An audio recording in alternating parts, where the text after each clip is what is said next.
Black African power. What's good? What's happening? A well-organized lie. Defeats a disorganized truth every time.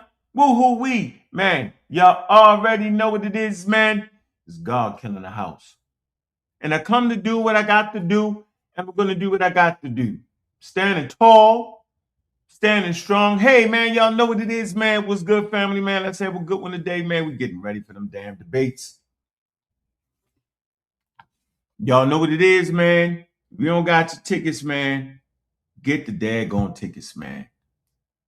7 o'clock, man. The tickets in the link, man. Let's have some good, healthy conversation, man. Don't get up here tripping. Be respectful. It's March 28th. Apostle versus Morpheus. Who y'all going with, man? I'm going with Morpheus. I'm going to always go with the non-religious. Because they're going to be more precise and clear. But Apostle been on his grind. This going to be a good one. Ain't going to be what y'all think it's going to be. Ain't going to be a walk in the park. Ain't going to be a slam dunk. It's going to be a battle. I want to see who get nervous first. I want to see who get through the first round jitters.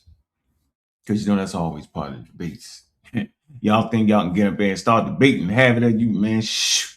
You got to be able to access some things sometimes. You got to be able to refute something that you did not expect. You got to think on the fly.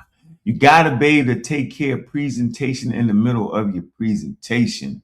You got to be able to refute something that wasn't in your presentation that you heard the other person say. That's what the best ones do. They catch you scamming and they get you. What's up, Vince, man? What it do, man? Still killing all day.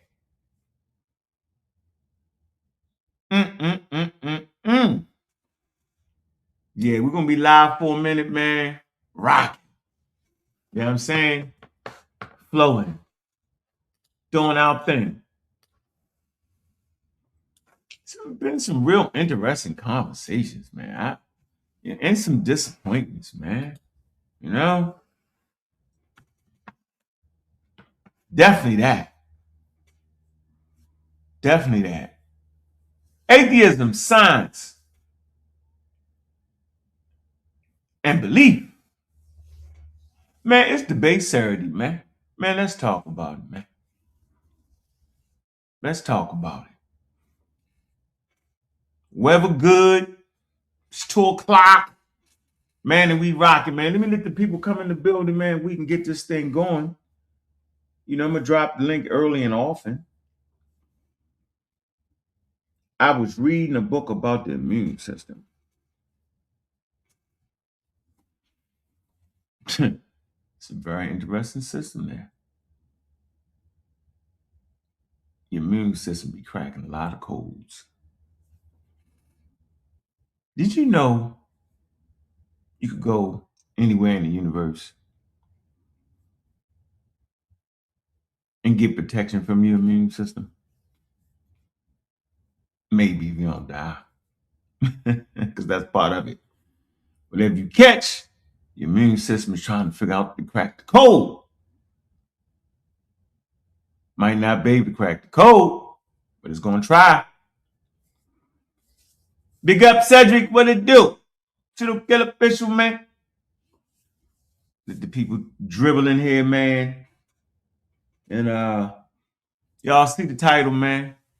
Just getting the crowd revved up for the competition. Atheism, Science, and Belief.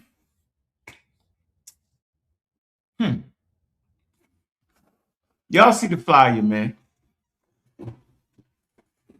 Y'all see what it is. So yeah, man, what's good with y'all? We here and we doing our thing, man. Show some love, man. So these conversations going, stimulating good conversations, man, is real important, man. It really is. And some people don't even like for you to conversate about their work. And then some people talk about your work and don't know what the hell the work is you got. And I find it to be very interesting. Yep. Let me read y'all a little something real quick, man, to get the juices flowing a little bit. Let me see. I find something right here. Weird Earth. I read that all the time on my channel, man. Hey, if y'all new to the channel, like and subscribe, man. Make sure y'all also go to the community of skeptics and subscribe, man. Those subscribers are growing, and I appreciate that. I appreciate the audience, and I appreciate the support. Let me see. Hold on.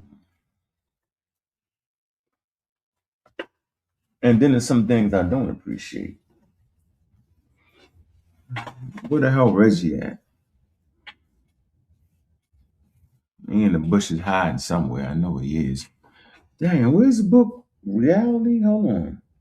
Weird Earth, Weird Earth, Weird Earth, Weird Earth. So I want to try to get into the shoot, man. Where did they put that book at? God damn. Man. I don't want to go too heavy on y'all first thing Saturday morning. Y'all might tune out. That nigga talking about too much. Dang, yo, hold on.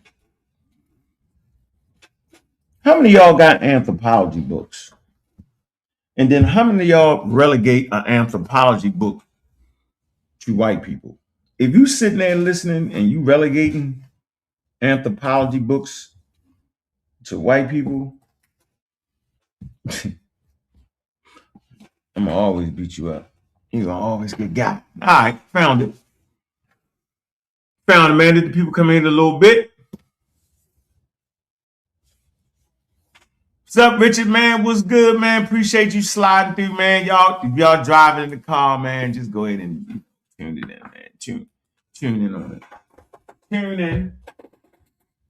Tune in. Tune it in. Tune it in. Right here. Get that line of sight, yo. Line it up. Line them up with it. Mm-hmm. Yeah, make sure y'all not subscribed, man. Y'all listening, man. Go ahead and subscribe. Make sure y'all subscribe to the community of skeptics. So Donald Prothero, look him up. Donald Prothero. All right. Prothero. Prothero. Donald Prothero. Got a few books. All right. Y'all can get on your Audible, right? You know, we moving and grooving all the time. You also got Reality Check, How Science Deniers Threaten Our Future. Mm-hmm. It was surprising, man. You know, you can be a science denier in the way you think. You know, scientific thinking took 350,000 years. It's not a natural thing, y'all. So if you think you just naturally think it's scientific, no, you're naturally believing. Your brain wants you to believe. It's how you protect yourself in believing. Y'all didn't know that? You have to believe there's a threat to be ready for a threat, even if it's not a threat. The gains and losses. There's more gain in believing there's a threat than not believing it's a threat. Look at the numbers. It's like when you're standing there, you're looking for social cues to figure out is this person in front of me a threat? It's certain keys and cues that start you down that path of belief. So Homo sapiens sapien in the Stone Age, 2.5 million, 1 million, 350,000 years ago, that's the Stone Age. I suggest y'all kind of look into these different ages, follow it right on up, right? Right on up to the Iron Age. Bronze Age come before the Iron Age. Hell, the Egyptians didn't even make it into the Iron Age. The Nubians, they had iron. A lot of iron. I wonder, could I find that for y'all? Y'all probably think I'm just tripping, yo. Let's see. UNESCO. Most y'all only know UNESCO DIOPS.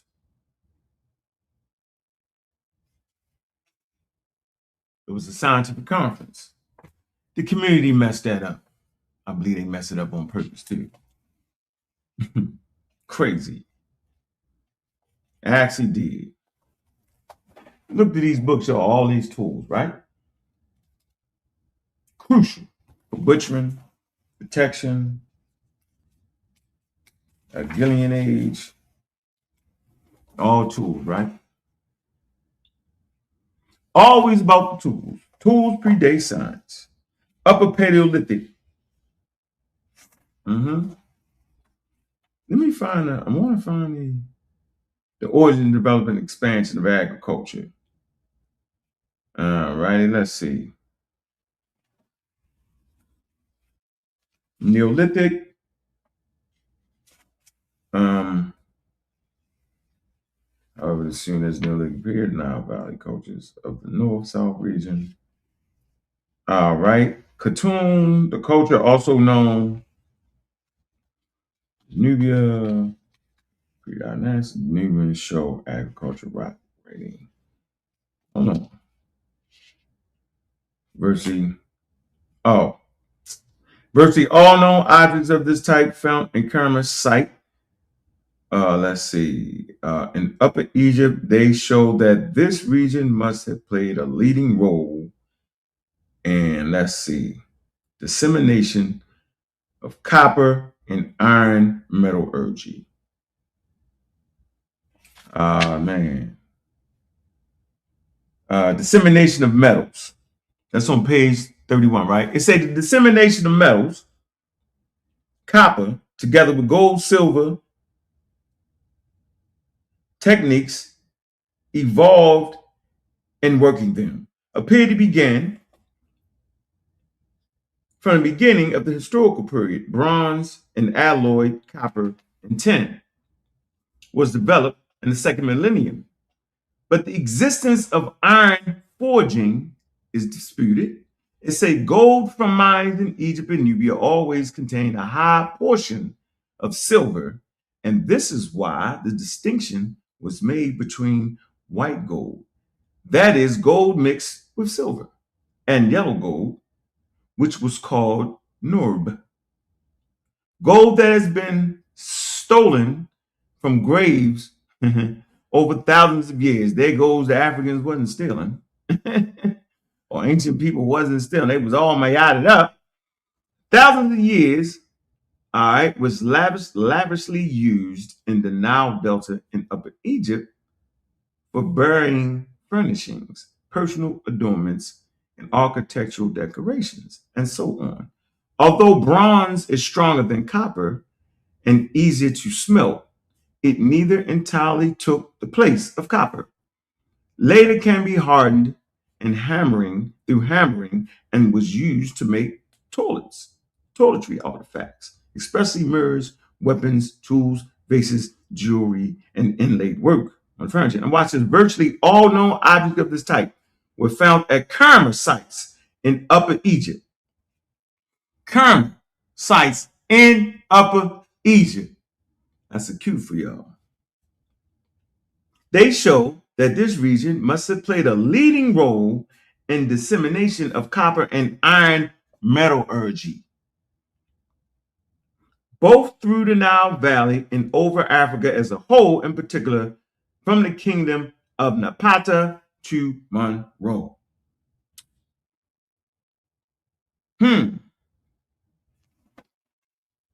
Yeah, Egypt never even made it to the Iron Age. But you find iron in Nubia. Maybe y'all was spending too much time in the right place. But this gonna push us into our conversation today real quick that we've been having all week. The conclusion from nature and the raw to liberated humanity.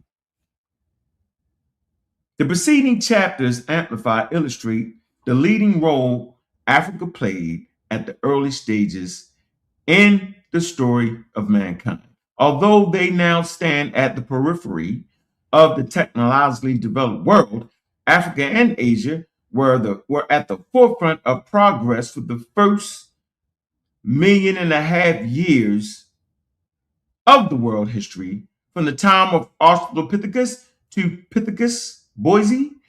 As we now know, Africa was the main setting for man's emergence as foreign species of the planet, and for the development of political society.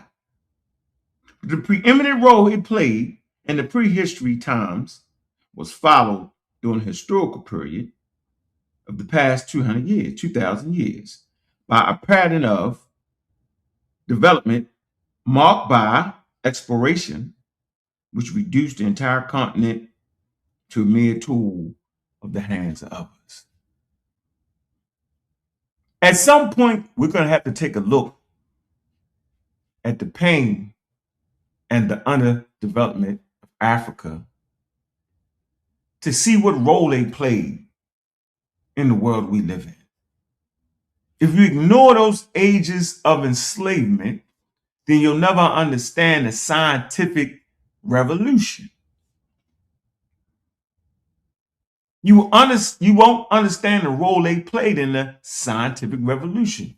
What role, what part, what was going on? Where was you at? It's fundamentally important to recognize these conversations we have. Because if you don't know where you at, when I say know where you at, like historically, where your ancestors, where was they at? You'll put them in a place and time that didn't even happen.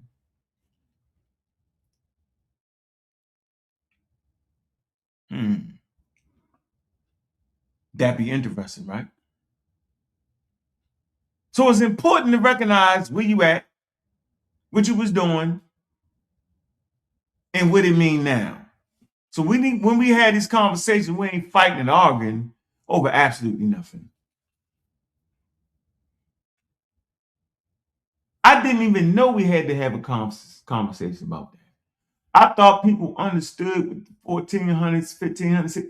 I thought they understood what was going on. Maybe you don't know where your ancestors came from. Maybe that's the problem. Maybe you think they was in Israel. That's why the atheism is important. Maybe you thought they was in Mesoamerica building great statues. Parole.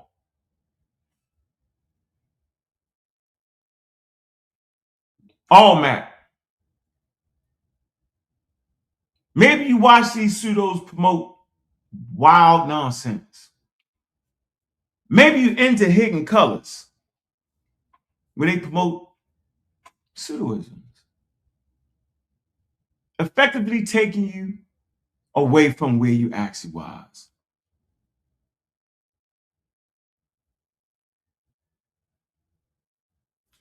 I disagree, Black Johnny Quest. STEM. Understanding STEM will help you pay your bills.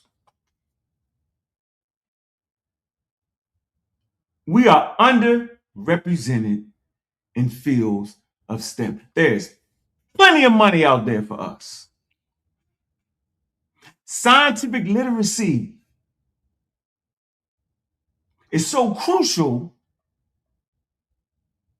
for humanity that's in the space age. We're in the space age. But yet we carry it and act like we're in the Iron Age. Did you know we actually promote Iron Age cultures or Bronze Age cultures as the standard of the space age? Not the standard of the Iron Age, but as the standard of the space. They was better. They was not in the age of space. They was masters of the Iron Age. They was masters of the Bronze Age. They was masters of the Pliocene. They was masters of the Holocene. They mastered it. I just read it. Scientific literacy helps you function in the space age. Your political choices, your ambition. Who should you vote for?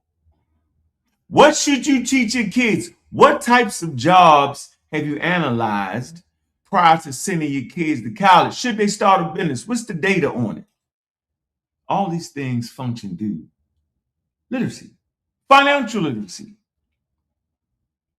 Where you put your money at? Should you give your money large sums of money to people you haven't even met, to organizations that you know little about?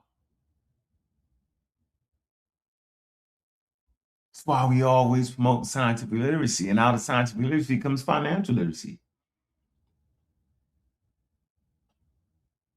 Correct. The Bronze Age ain't helping you function at all. The Iron Age ain't helping you function at all. It's the damn space age. And I think that's why people be hating, because we actually teach space age. We got a whole astronomy club. People fight us when we teach science. Oh, you got the white man science. Crazy as hell. Crazy. I got a whole paper. Look. I'm saying this right. Entitled Proposing African-Centered Education in STEM for African American STEM Learners. Man, big up to Dr. Oyama. Big up to James Holly, and of course me. And Nesby. We got about 2,377 views, 78 downloads.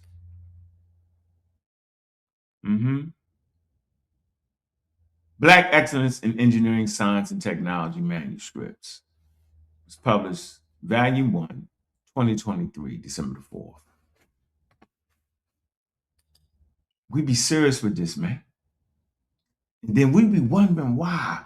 Why do people come up here and fight when it's time for us to learn? It's crazy. I done had people argue with me over astronomy, astrology. Why? Man, damn, yo, we got a whole club. That's why I got the telescope behind me. We got people to pop up, yo, they got a couple thousand behind their head. And you're supposed to be able, you're supposed to learn. You don't come up here and argue, you learn. Man, ask good quality questions, man. Don't disagree through your ignorance. Oh, man, they ain't had proto-science. And that daggone Reggie, man. Reggie always finds himself on the wrong side, man. I'm disappointed, man. Because it's really Reggie's turn, man. You know, he's supposed to take his seat at the top. This man walked with some serious dudes. Ain't too many people living today, yo, that can actually say that they shared a stage with Dr. Ben and actually, you know, gave a lecture Doc Ben. Ain't too many people can say, yo, I was in the library, in John Henry Clark's library, right? And he would, send me to get books and I would read it to him.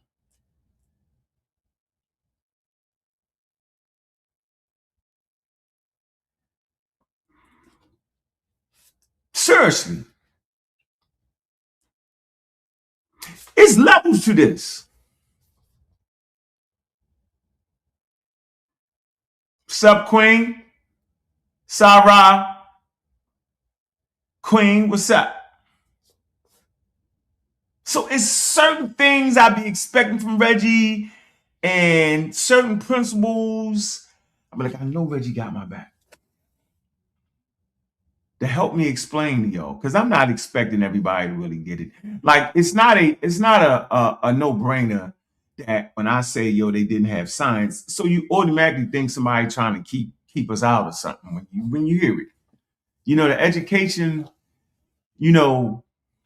gap got to be closed. So, I get it. Science is actually counterintuitive. The history of it, a lot of times we relegated to white people, which is wrong, right? And fundamentally speaking, based off the fact that we were born in the space age, y'all don't even realize y'all space age Africans, y'all born in the space age, right? And so being born in the space age comes with a whole lot of responsibility, a whole lot of instrumentation, and a whole lot of damn science.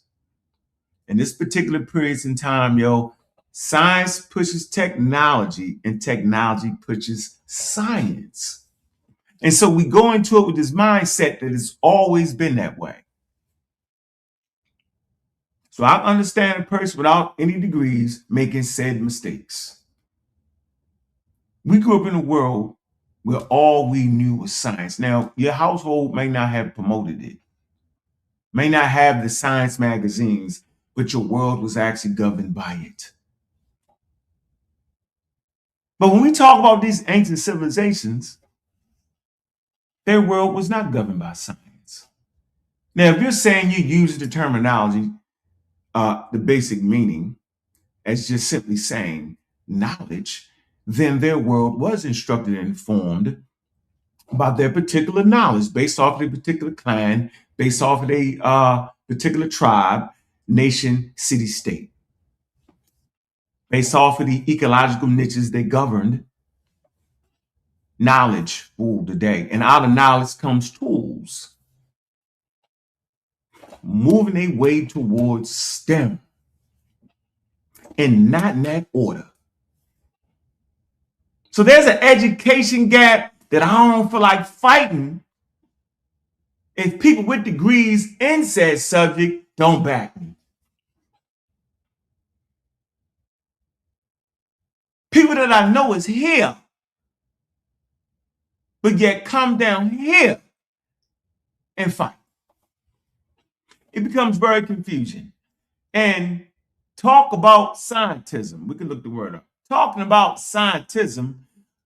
Y'all practice scientism? No, we don't. See, I can imagine a world that existed for 350,000 years, from 550,000 to 350,000 years, until the scientific revolution existing without science. Most people misinformed and are claiming that I practice scientism, they really practice scientism. And most people that claim that science is the white man, they ignorantly place science on people who knew nothing about it. The ancient natural civilizations that people claim to promote and claim to big up, they want them to have science. Not that they studied to the point where they understand if they did or if they didn't. Not that they read the whole timeline, the whole history of the scientific. Not that they did none of that. In their mind, right? Their mind has been funded by racism, white supremacy, to the point where science is the greatest thing ever. I don't actually think that.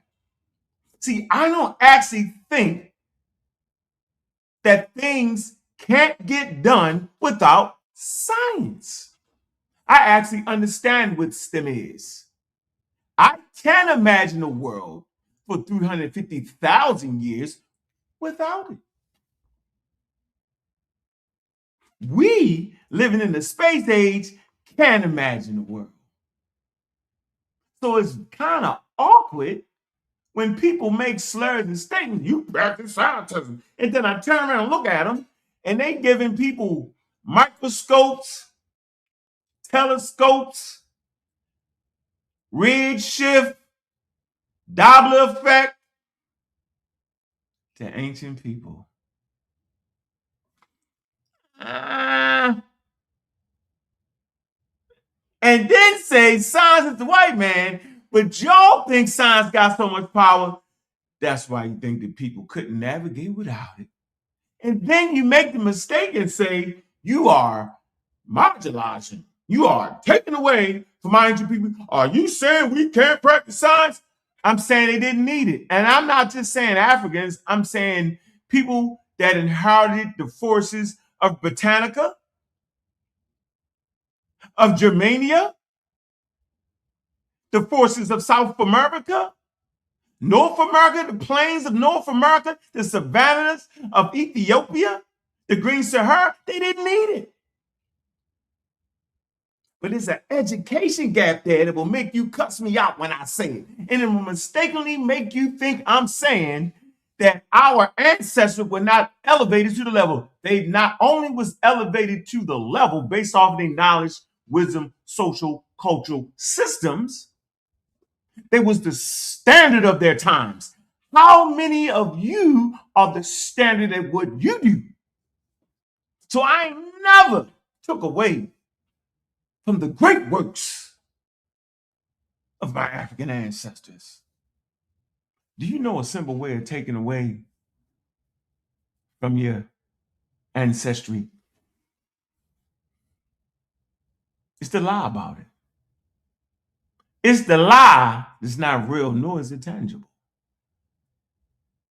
It does not formulate reality. It formulates a lie, which comes out of the figment and imagination of those who are lying, because it's not real. It's something you made up.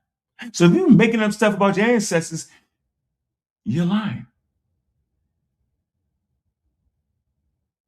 It's the education gap.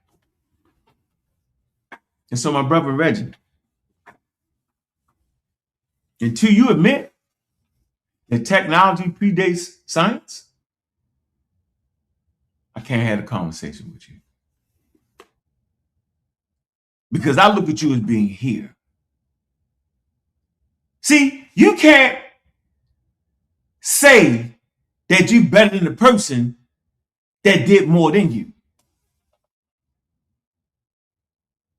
See? The teachers that I revere and stand on their shoulders, this man at times helped fed them. This man actually had active private conversations with people that I hold in great regard.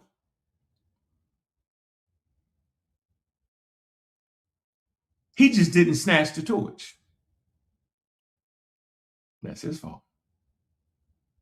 But the way I see him as here.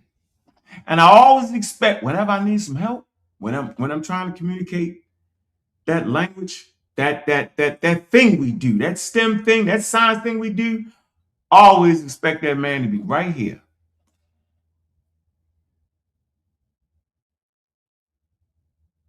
Because I know he got a degree in it.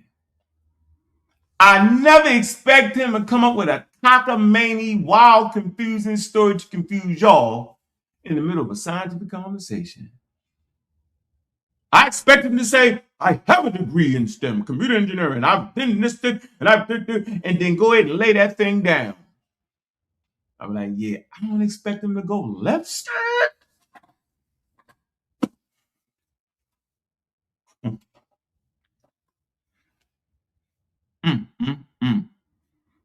Man.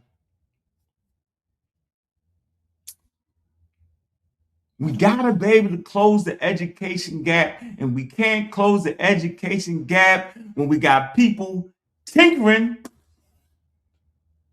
with the mechanisms of change. They always fighting against the mechanisms of change, man. People get up here with the crazy arguments. Man, get a daggone text. I read the comments. Reckless.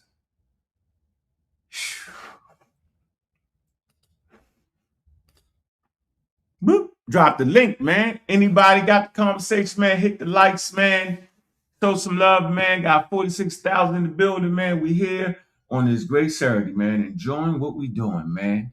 I see you go with it, dude, man. Pseudo killer army for real. Big up guard, pseudo killer army for real. There's a certain level of information that would even push you to atheism.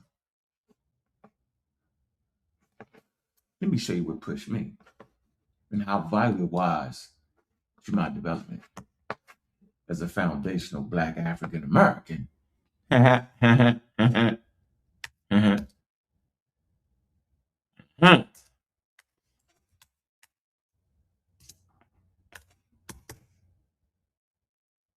Right here.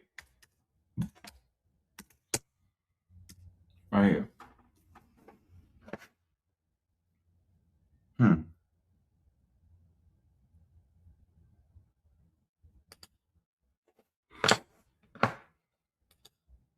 In its purest sense, man, atheism is simply, look, in its purest sense,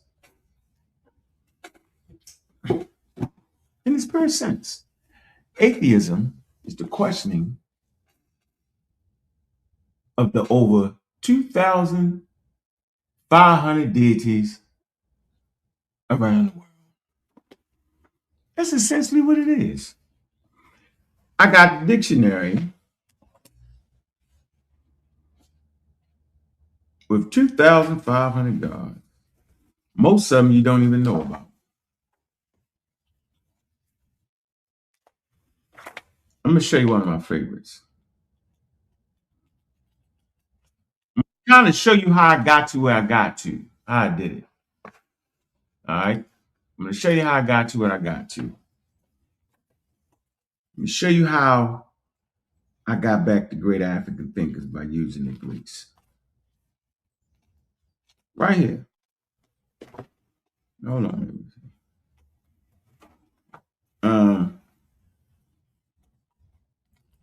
What's going on?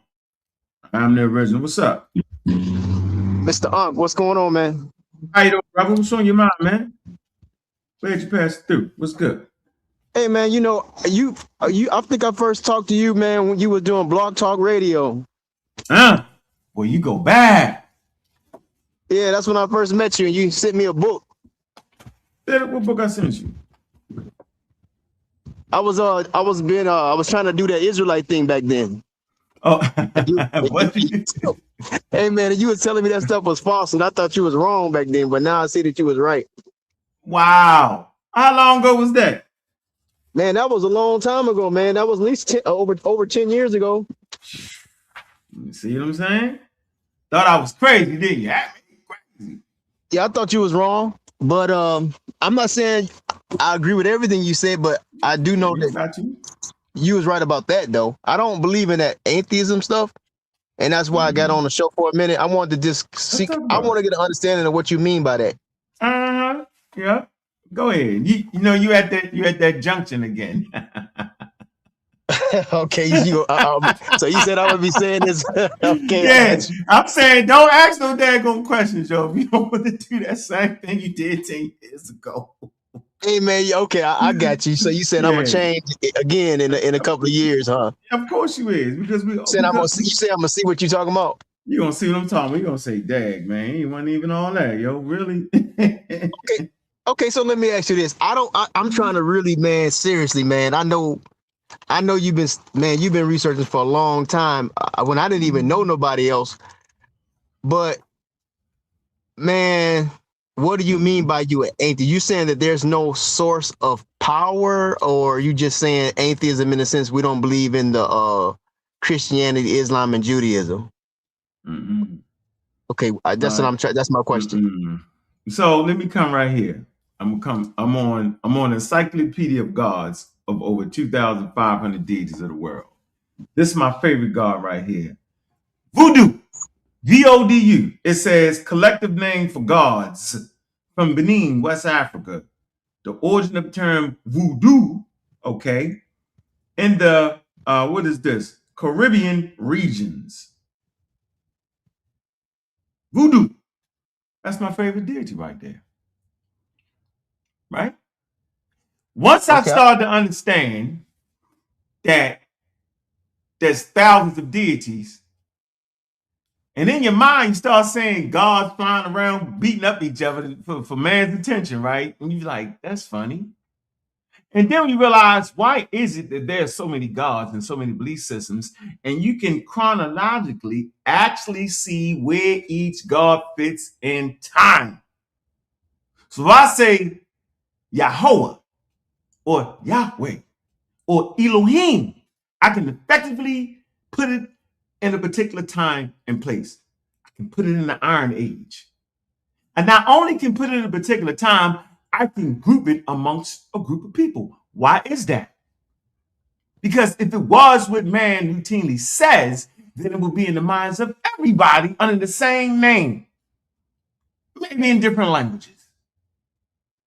This particular deity would communicate to everybody at the same damn time. Matter of fact, it would make us in the image and after the likeness to the point where we couldn't even see no other gods. And then if God makes everything, he wouldn't even make no other God. It'd be just like that.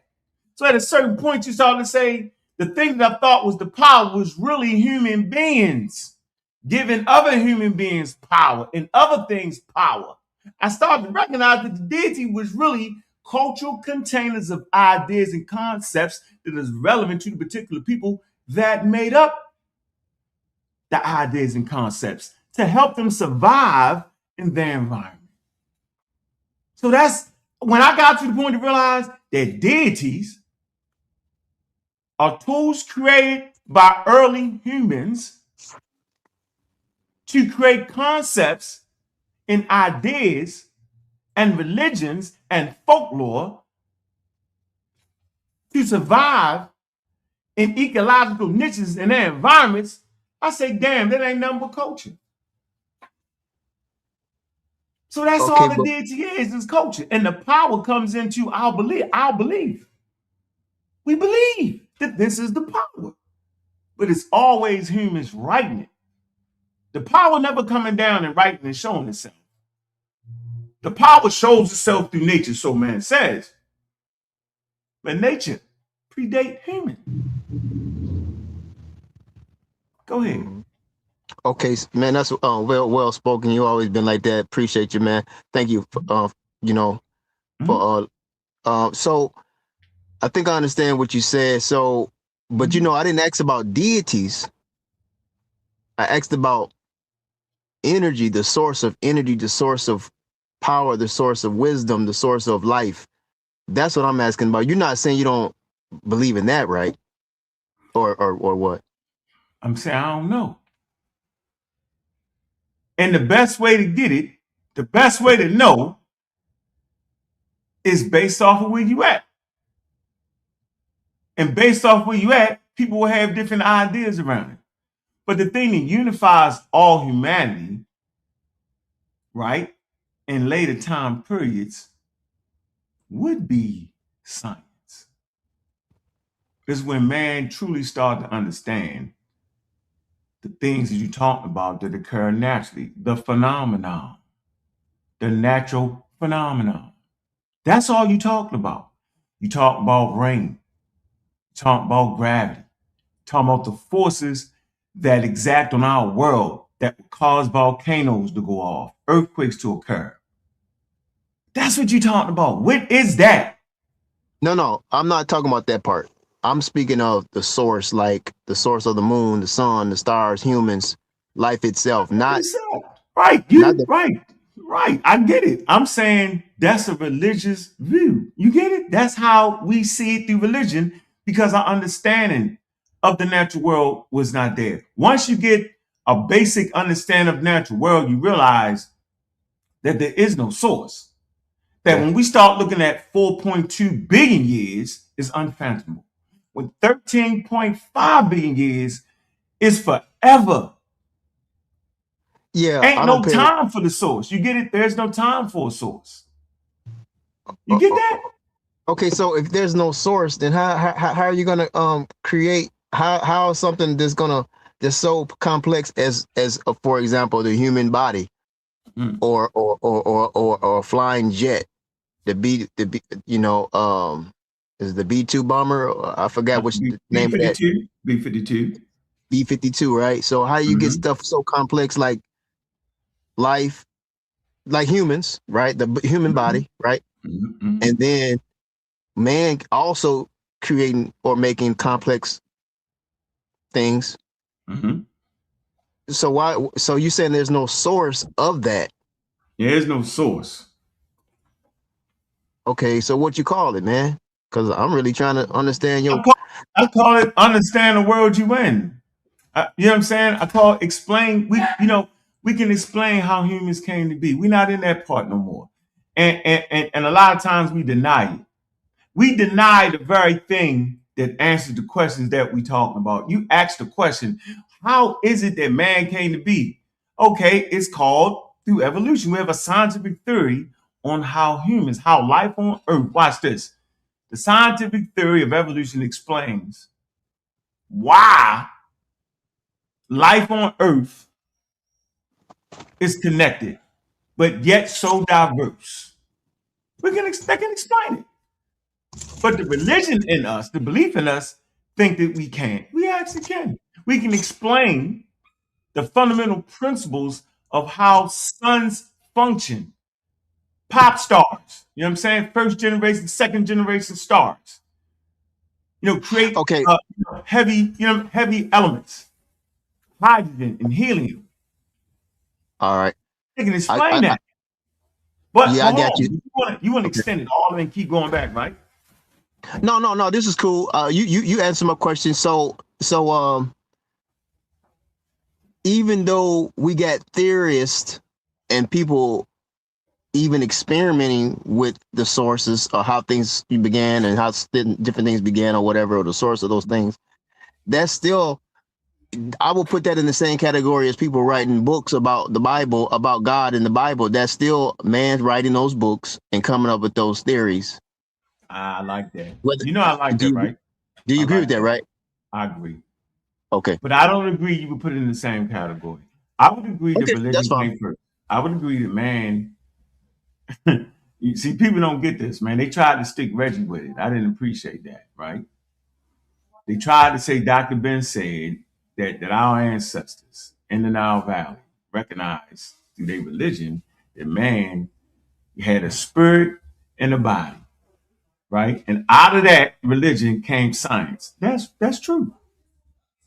Yeah. So you're right. The first attempt of man to explain his natural world was through his religion, folklore, mythology.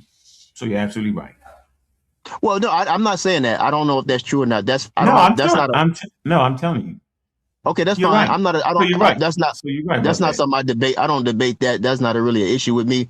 No, but you I'm got to get just it though. You have to get that. That is the fundamental mode for you to get the answer to the question you're trying to get at. You got to know that our beliefs are more natural than the conversation we're having right now.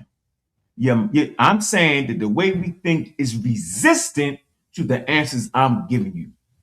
That's what I'm trying to get you to see. That our brains was developed in the Stone Age by way of evolutionary processes that pick certain genes that would cause you to believe things more often than you knew things. Because fundamentally speaking, it was important for Homo sapiens sapien to believe everything is trying to kill it. That's why we jumpy. And I'll give you this. I'll give you this little trick, right? I'll give you this little thing. If you can understand, you'll get it.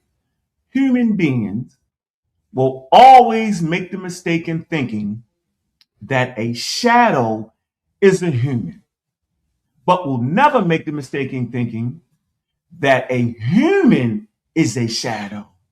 This speaks to the point of we believe more often than we know. So thus we created religions of belief. And for Yeah, that's true. 350,000 years, we believed until we could move that out the way and start to function off of how do we know what we know? And it brings us to atheism. Those that resisted explanations of the world through the gods. All right. So, okay. So, okay, you want to go that deep. So, if Yeah, you want to go with, because that's what it is. You gotta be able to not believe to have science. You gotta go against your natural. I am telling you that there are 2 billion Christians, bro. There are 1 billion Muslims, and the rest of it, and a little bit atheist. I am telling you that where you at in your thinking, yo, is one of the most natural things you'll ever do. Where I'm at is unnatural, and I'm an outlier. no, I think you explained it, but I think like if you make it into a point where it's concrete, where it's atheism is the absolute truth, then that would No, get see, more no, into. no, no. Science don't work in absolutes. That's another point. There's no Okay. absolutes, man, because you can figure out something that make more sense, like you did. Suppose you reside in the world of absolutes, you wouldn't agree. There's no Well, the absolutes in science. If you're speaking in absolutes, you're absolutely wrong. There's no okay, so absolutes. yeah, okay, I hear you. I'm not getting on that yet, but I'm saying Right? like, Okay. so I did grow because of the information. I looked at the overall information. Like the old people used to say, you got to look at the big picture. So when Let's I look at started the looking picture. at the big picture Yeah. of Judaism, Christianity, and Islam, Mm-hmm. major things was wrong and missing. So, all right, so that brought me to that. Just looking at it Yeah. and comparing. Correct. Yeah, like you basically you say you study. I think you used to say you gonna because you used to sit at the desk. You had a whole bunch of books on this big old platform. I got them right here. I got the whole thing of books down here. I can just start pulling books. I can just start. Yeah, and then you used to rebuttal. You used to so basically, man. Mhm. Um, so atheism. Why do you got to be an atheism to say okay? I don't know about no source, but what I do know Dude, is what I'm it's this understanding. and this and that. You feel me? Well, What? first of all, you don't got to be atheism. You don't got to be atheist, but your thinking has to be atheistic, meaning because if you're going to become a scientist, you can be a Christian, but by the time you get to the data, yo, you can't have no beliefs in it, because then it wouldn't be science. So there has to be a switch in your brain that allows you to focus strictly on the data and do not allow, and that's why the creation of the scientific method was so crucial, because it tries to eliminate your biases out of the picture as much as possible through experimentation through the data. Okay, but You know what if I'm we're saying? dealing with So you integrity, don't gotta be. So you don't gotta be an atheist. See, that's the point. right? If a person tell you gotta be an atheist, then they're lying, because you don't gotta be an atheist to be a scientist. That's crazy. But what I was trying to show you was this point right here in this article, right? It's called The History of Atheism. And I'll just come to this part right here, right? Come to classical Greeks. Simple. It's saying Western classical antiquity, theism, was the fundamental belief that supported the legitimacy of the state. It say, historically, any person who did not believe, look, in the deity supported by the state was fair game of accusations of atheism. The charges of atheism, meaning subversion of religion, were often used similarly with charges of heresy and impiety as a political tool to emulate the enemies. It's say early Christians were widely revealed as atheists because they did not believe in particular cults of the Roman gods. It's say during the Roman Empire, Christians were executed of their rejection of the pagan deities in general, of the Yeah, of no. the empirical cult. And so basically, if you don't believe in Allah, right, in those days, they called you atheist. If you don't believe that Zeus created wind and fire, you was charged with being an atheist. So my point is, I want you to get creative in your thinking, in that An atheist is simply a person that is trying to put a natural understanding to natural phenomenon that occurs in his everyday life instead of putting spiritual things onto it. That's a way of thinking. Not telling you what to think, I'm trying to show you how to think. Science does not mature until people try to explain the world through natural causes, not philosophical, religious, and cultural causes, yo. Right, but can you? Okay, so why you want to separate it? Can't natural causes and spiritual causes go simultaneously with one another? No, they can't. No. Listen to my question. I'm not saying spiritual causes in reference to Judaism, Islam, and Christianity. I'm saying any spirituality is a Christian word. What's They that? created that. Spirituality is a Christian creation. Oh, okay. So we don't want. Okay, well, I didn't know that. Yeah, you can use it. It's fine. I'm saying, but it's a belief. We trying to get out of the mode of belief. Okay, excuse me. Okay, fine. I'm not dealing with belief. Can't natural and the seen and unseen. Then how about that? Because when I say spiritual, I'll be talking about things you necessarily can't see, but it manifests maybe in the natural realm, possibly, or many times. Yeah, so you have to prove it though. You get it? No, I'm saying unnatural, like things that you don't see don't mean it don't exist. Like you don't see certain bacteria, but man, it's there. I agree. So you get a tool. If you can create a tool to see that, yeah. Some things man has not created to be able to see certain things yet. Right, but we don't fill it in with the God. Get it? It's called right.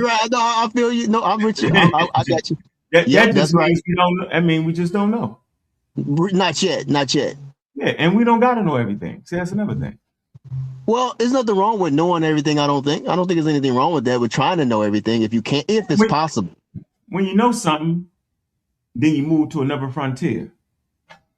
And then when you move to the frontier of anything, there's more questions that come. Maybe we will never get to the end of it. You get it? Like I'm getting it because I see years.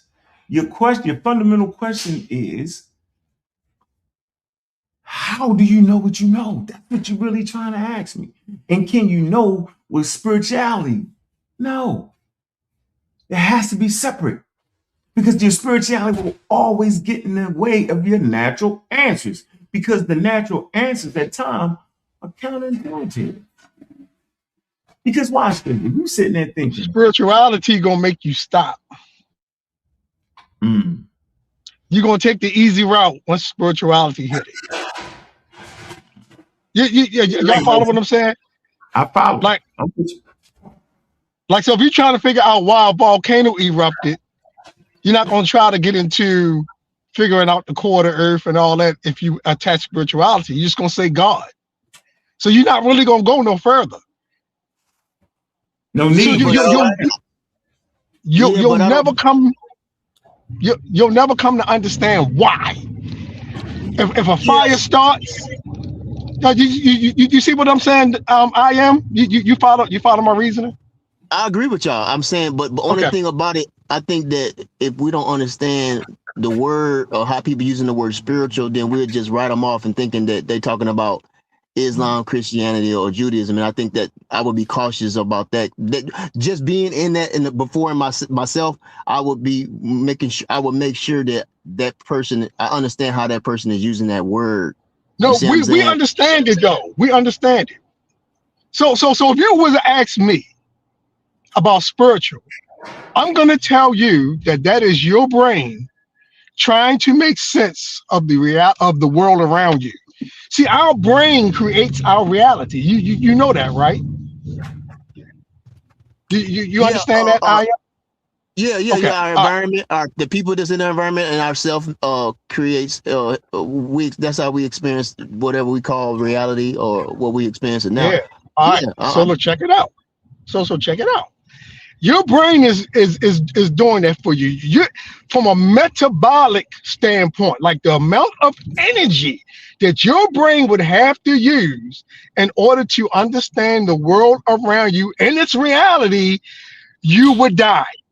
So we take the easy route as humans because we want to live. It's almost like exercise. You never wake up. Well, I can't say you never. Most people do not wake up and want to just go outside and run because it's too much energy. Your brain like, nah, man, you tripping. We gonna sit on the couch. You gotta force yourself to go run. You feel good when you're done, but you gotta force yourself. And what I'm saying to you is that when you're dealing with the hard problem, your brain wants the easy route. And so science, where science becomes important, is it says, okay, let's really understand what's going on around us by way of researching. We come up with tools, we come up with different ideas to inspect these things, and then we arrive at something and we get an explanation, right? So the whole idea of the spiritual, like our brains and your brain is always going to try to fight you on what you do learn. It's going to try to fight you. You just sometimes because so that's why we say science is counterintuitive, like because you just simply do not want to accept it. It just don't make sense, right? So our brains. Let me say this. I don't think science right. is. I just want to drive this point home. I just want to drive this point home just so we understand it, right? I'm gonna be quick, then I'm gonna end because my plane coming down. Our brains want the easy route. The spiritual is the easy route. It's easy. It makes sense to us, and so that's the way we go in order to survive. Now we got tools. We no longer need to do that. All right, go ahead. Right. Well, what I was gonna say is that science is not something that I would want to. I don't think we. No, I can't speak for everybody, but I do know some of us is not like. Well, people. I know some people, including myself. If you know something scientifically, right, or through science and math and things like that, then you're not gonna want to reject it. But you said I don't think that's normal to want to reject something that's now that you know, and that. It's not normal. I say people. I'm not saying people don't do it. Like okay, like I think it was you or either Ankh. He was saying something about like why is people getting sick from whatever, and then science you find out why. Now, of course, I guess the Christians will say, "Oh well, that's a demon." I guess that's what you're saying. So I see what you're saying. Yeah, so you couldn't get no problem because you had the answer. Because you had the answer already. It was the demons. When it actually was you're misunderstanding the bacteria and not be able to see it. Remember, they thought, hold on, I can give you. I'll show you how serious your beliefs can be. So let's take Europe, maybe in the 1200s or 1300s, right? And we often hear stories about they wasn't taking baths and they was dirty, filthy, right? Mm-hmm. Well, there's a belief behind why they wasn't taking baths. So what was the belief? So when you take hot baths, you boil some water, heat it up, take a bath, your pores are open. So they had developed this idea around, a belief around, when your pores are open, that the bad air can get in. And they thought bad air bad air from swamps and stuff like that actually caused sickness and disease, right? And so they wanted to close their pores up, right? By the dirt. Would close your pores up and they would layer clothes on themselves. And to keep the smell down, right, they would add perfumes, right? Or put flowers and fragrance in the floors, right? Because they didn't want to get sick, bro. But this actually did the opposite thing, right? It kept them in a constant fog, right? These people didn't know, but they endured despite their beliefs. You get it? It was the belief that made them think that if your pores are open, you will get sick and die. They had to go through the Black Plague and all that, and they didn't know what it was. Even in Europe, these guys were masters of herbal medicines and all that, right? But they just didn't know. It was their belief. Let's go with the Huns. Okay? Let's deal with them. They didn't take baths because they thought the water was purity, right? It was the source, and so you don't want to mess up the purity of water. You get it? So they didn't take baths. It was their beliefs, bro. Okay, so let me ask you this. So this is interesting because what y'all saying, I see what you're saying. I'm trying to I'm developing, right? You know, I'm getting there. We're all developing and we're all getting there. Let's confirm that. We're all developing and we're all getting there. No doubt. So okay, so you know prayer, people that's into whatever they into, they pray. Yeah. And then because like I even heard Cat, I don't like to mention names, but Mr. Cat Williams, I think he said it's better to have some help than not have some help, or believe. I don't know exactly how he was saying it. Yeah, but like if you don't have a God, how do you who's going to help you? Like you don't have no help. Well, all right, yeah, you help yourself. What y'all got to say? What you got to say on how you respond to that? I'm gonna read this. So let's get right here back to my point. Philosophy. The roots of Western philosophy began in the Greek world in the 6th century BC.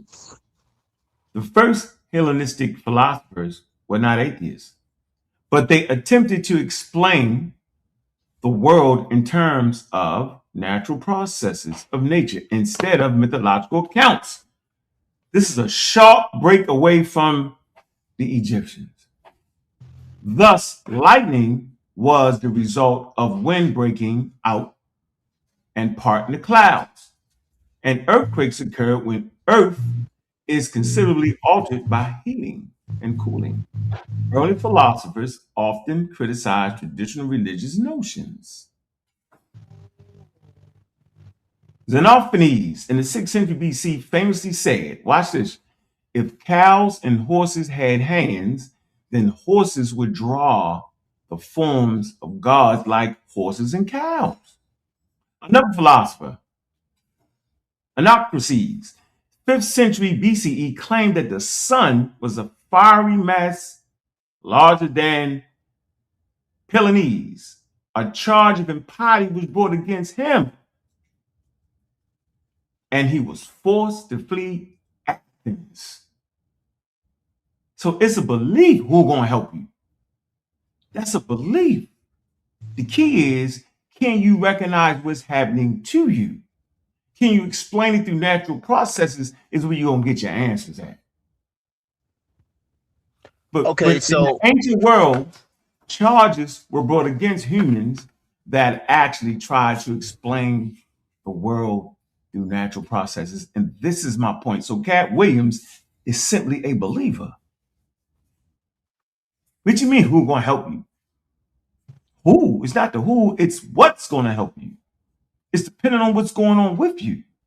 You may have to be the person to help yourself. There may be other humans that can help you.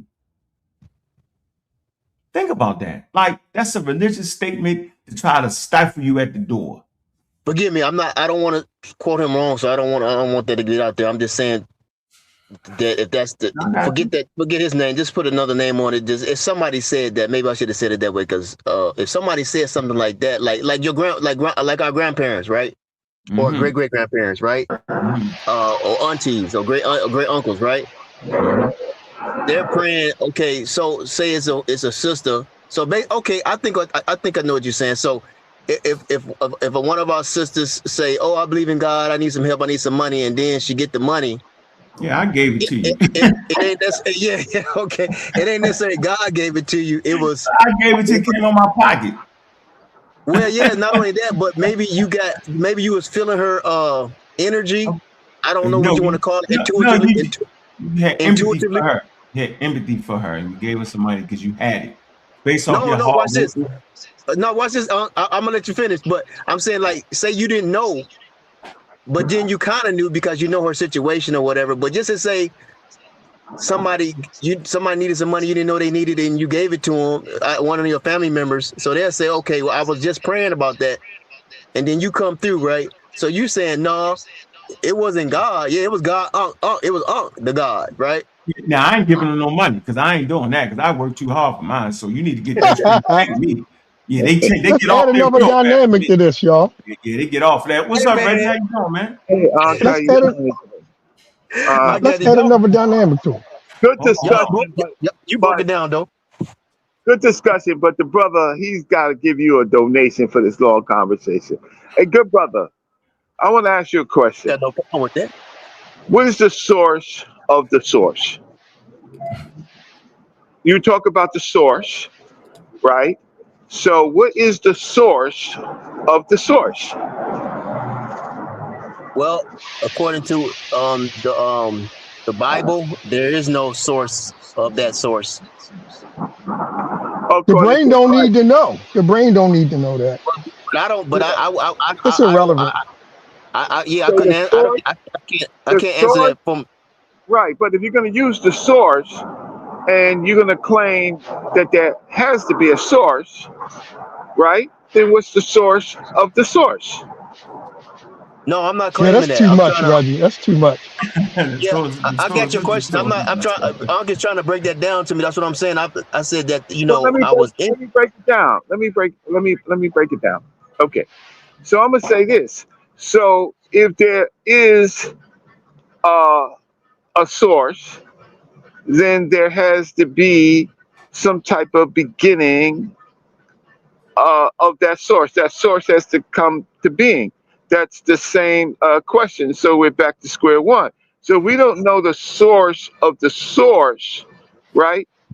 Then all that's left is for us to contemplate it, to think about it, right? And if the source is supposed to be the one or the thing that helps us all, right?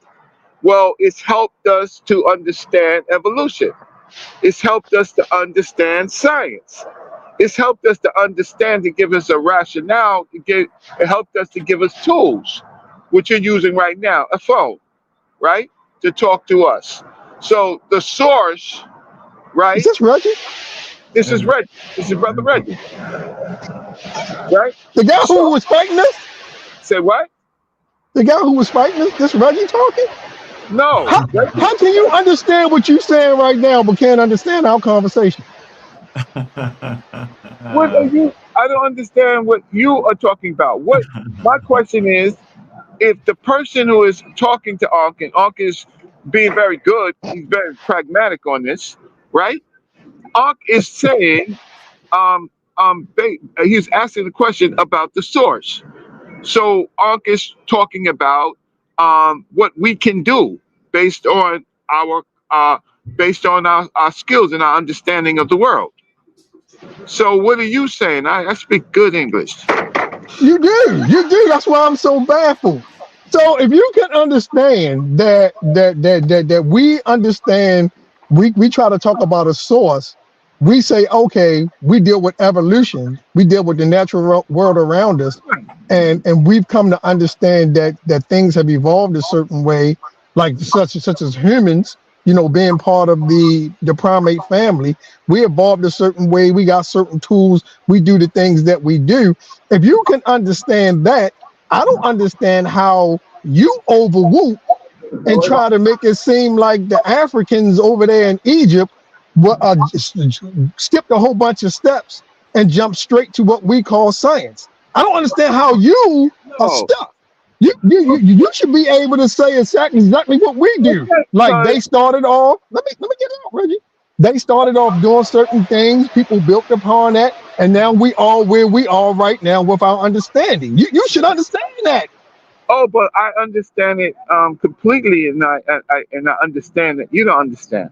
The word science, the word science started around 14th century, right? Mm-hmm. The word science. So that's when it was described for Europeans in the 14th century. So when it was described for them in the 14th century, that did not mean that science was not occurring. Now, I don't disagree with Ankh on modern science, but modern science is just a compound word of science. It talks about another period where we had, well, that's our disagreement with my brother Ankh, right? So I'm not I don't overwhelmed understand how you disagree. because you don't understand, because you haven't read enough. You just simply, what I mean, first of all, to understand what science is, okay, so let's just do this. I'm out in the cold, but I'm gonna do this with you. What is the etymology of the word science? I don't even know, man. All I Latin, know, Latin. They don't got nothing to do with nothing. Yes, it look, has, all, because it's a hold up, word. hold up. No, Why it's is a that? word. No, it's a word. So you got to understand the origins of the word. Don't But tell, the don't tell bottom me what to line, hold up, y'all. Hey, Reggie, you got to share the mic. The bottom line is that we took steps to get where we are now. You cannot say that individuals in 1700, 2300 BC are doing anything even remotely close to what we are doing now. You cannot say that. I'm not saying that. I'm You asking said that. you. This is Reggie. Reggie says that. No, Reggie does not say that. Reggie Oh, so you only changed says it now. Yeah, you ain't changing Oh, nothing more. hey, okay, we getting Reggie. No, somewhere. no, I never changed. Don't quote me. But I'll tell you this. I'll tell you this because I That's a like good smart day. That's a people. good day. I told you, take them steps. Look, I like smart people, right? I like smart people. What I don't like is when people don't know definitions of words when we no. speak in English. All right, hold on, That's Reggie. what I Hold on. don't like. Let me give everybody a cue. Here's a cue. Whenever a person want to take you to the etymology of a word, they're starting a slow scam, con game, pseudo. Because that's what That's why all I those didn't even pseudo people entertain it. did. Etymology, the word of sons. What the hell do they got Right. to do with it? That don't got nothing to do with nothing. It does.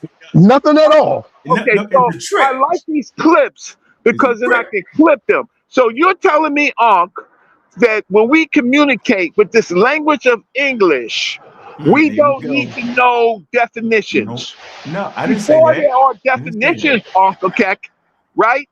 There is there are words. Words, there's definition of words. When you construct a word, you have to understand how a word comes to being. Don't ever call me a scammer when I'm telling you something that you can look up. I didn't Okay, call Okay. you a every scammer. Hold word. on. No, hey, and let me meet Reggie where he is. Let me meet him where he You is. can't meet him where he Okay. at. You don't No, know no, the no, no. definition Yes, I of that. can. Yes, I can. Let me So meet him yes, where he is. All right, let's watch. talk. Let's talk, Reggie. All right, to know. To know. Okay, so check this out. What did the Egyptians want to know versus what we want to know? Go ahead. Let me hear it. Okay. Since you want to deal with the word science so much, go for it. What do they want to know? I, like I love smart people. I don't like people, right, who try to act like they're smart, right? What did they, what did the ancient Egyptians or the ancient Africans want to know? They wanted to know how to heal themselves. They wanted to know how to grow food better. They wanted to know how to pasture their cattle better. They wanted Uh-huh. to know how to build Uh-huh. structures, right? They wanted to know. The word know is part of what you call the constructions of what knowledge is, science. To Okay, be we together? organized, to be constructed, to be No. structured, right? Now, Mhm. when you have the other languages coming in, because No, no, no, English, no, no. Don't do languages. no, you Juxtapose said that that. to us No, today. you said Juxtapose that. that to us today. What do we want to know? Go ahead. Now, We want to now, know. compare what we do compared to what they do. Go ahead. We don't even know some of the things that the ancient people did. Uh, We that's don't No, know stay those with the no. things. stuff. Oh, We don't know Reggie, those you things. playing? Reggie playing. He playing. Reggie, listen, what scholar has you ever said that goddamn brother Reggie is playing? You show me a scholar, right? So you list off a bunch of scholars that you say I'm playing. And when you finish doing that, when you Okay, find let that, me. All right, hold you on, Reggie. find any scholar that you Hold ever on, talk Reggie. to. Hold on, Let me Reggie. respond You to him find there. No, hold on, y'all any got freeze. scholar Hold on, that you everybody ever freeze. talk to that agree with Hold you. on, Reggie. Hold on, Reggie. So we right here, yo. Today it's going down, man. At 7 o'clock, man. Yes, it is. Going down. The link is already put in the chat, man. We got was Jesus a fraud? Was Jesus a liar, man? It's a $20 joint. Yes, it All is. right. You got Apostle and Yes, it is. Morpheus, man. We trying to rev up the crowd. We talking atheism, science, and belief. Right now, we seem to be in the portion of science. It's okay. We got Lex gonna come in here and he's gonna mumble jumble y'all half to death. Matter of fact, Lex is gonna prove to you, Reggie, why you need to adhere to strict understanding and definitions of said topic. He's gonna prove our point. Anyway, make sure y'all see Apostle and quote unquote Morpheus. I'm going with Morpheus, but it's gonna be a tricky one, y'all. Make sure y'all tune in, man. Support the debates. I'm gonna be there. Channels, man. I'm gonna be there, man. If y'all won't be there, and it's going down. Yeah, it's gonna be the biggest one. It's gonna be surprising. Let me respond to Reggie real quick. No, Reggie, hold on, Reg. I want to say this. Hold on, Reg. Listen, I gotta go and do a chore. I like I said, I like smart people, but when you come around and you can show me any scholar that disagrees me on this issue and most issues, and when you do that, when you talk to my scholars, you have I know his point. No. Hold on. I want to say this, Reggie. Do you know the difference between science and technology? Oh, sure. Because I can't have a conversation with you about that. Now he's having a conversation with you. Sure. Does science predate technology? And I'm not talking about the word or knowledge. Not saying that. No, you can have technology first. But ultimately, to produce better technology, you have to know your mistakes. So you can go down one line of a solution and to find out that there are how could I say there's knowledge of something else that's going to help you do your job better. Yeah, but that's knowledge ain't science though. You can have empirical knowledge and not have science. There is technology. So don't run past. So you now agree today that technology predates science. One last question: can we agree that technology was more important than science was to the ancient people? And I'm not talking about knowledge. I'm talking about science, empirical data. I'm talking about separation of spiritual cultural systems. That's the science we're talking about. What's more important, people, science or technology? Well, you said so. You're trying to put me in the trap. No, I'm not putting you in the trap. No, man. I'm having a concise, clear conversation. So again, because there are technologies, but there are sciences. So when you're studying the technology and trying to improve it, it helps you get to the science of things. No, I don't like that. I'm not sure Reggie understands this conversation. I'm really not sure he does. Yeah. All you do is talk. You don't give us no information. I'm not sure. I'm listening to him. What information you ever give us, bro? I ain't got none, man. I'm gonna tell you know you messing it up, boy. Hold on. This was Reggie messing it up. Wait. Reggie's a goddamn former engineer. I know. That's why I'm so surprised. No, I'm surprised. Reg is an engineer for 20 years. Reg. Yeah, engineer for 20 years. So, yeah, for 20 years. I said, hey, he's been an engineer for 20 years and don't know that the way we do farming today, we are genetically altering plants. We are genetically altering plants. Them folks didn't care nothing about that, but you can't even compare back then to now. You don't even know how to do it. Right, but I know the term. He lost. He lost. He don't even know how we do the animals and make them run real fast. Let's do this. Because I can pass the goddamn part. Let's do this. Hold on, I'm not gonna let him insult me like that. Man, he didn't insult you, Reggie. Reggie, you yelling. Everybody calm it down. No, I passed the goddamn test. Listen, I was an engineer starting in 1988. It's your fault, DQ. I worked until 2016. That's not a good flex right now. That's not a good flex. I hope the people that's listening don't listen to you. Why? Because I'm older than you. Reggie, you can never achieve at 22 years old. It's your fault, DQ. That's your fault, DQ. For 20 years? Never blame DQ. We got DQ Hampton in the building, man. Listen, hey Reggie, this is a very clear thing. When we're having an fluent conversation, We don't start throwing around the word science says and they had science to get the technology better. That's not what we're doing. You asked me the Because at that, question. hold on, no, But at you that asked me point, that question. wait a minute, Reggie. At that point, you're simply applying the definition. Meaning you're saying knowledge helps make technology better. Better knowledge on a subject, you can create better technology. That's what you're actually saying. And I'm saying nobody on here is in disagreement to that. The disagreement is there's a difference between the definition that means knowledge and science. So whenever we say science, we're literally talking about modern science because that's when science matured to fruition. No, that's Simple as only that, Reggie. that's only to Simple as that's that, Reggie. Simple as that, not Reggie. structured knowledge is science. No, it's not. That's Okay, everybody pseudoscience. say it again so I can flip it. Man, I don't care about no clip, man. That structured knowledge. Pseudoscience, I thought you said you wasn't going to use it again. So No, now you you're said using it again. because you just gave me because you just said it without saying it. Structured knowledge. No, it's not. Structured knowledge is science. No, it's not. Okay, Right, so you know the difference between me and you? You know the difference between me and the you? difference between me and you is don't tell me the difference. The difference you got a degree and I don't. That's the difference. I just asked everybody to Google, to go on AI, to do what use a scientific tool.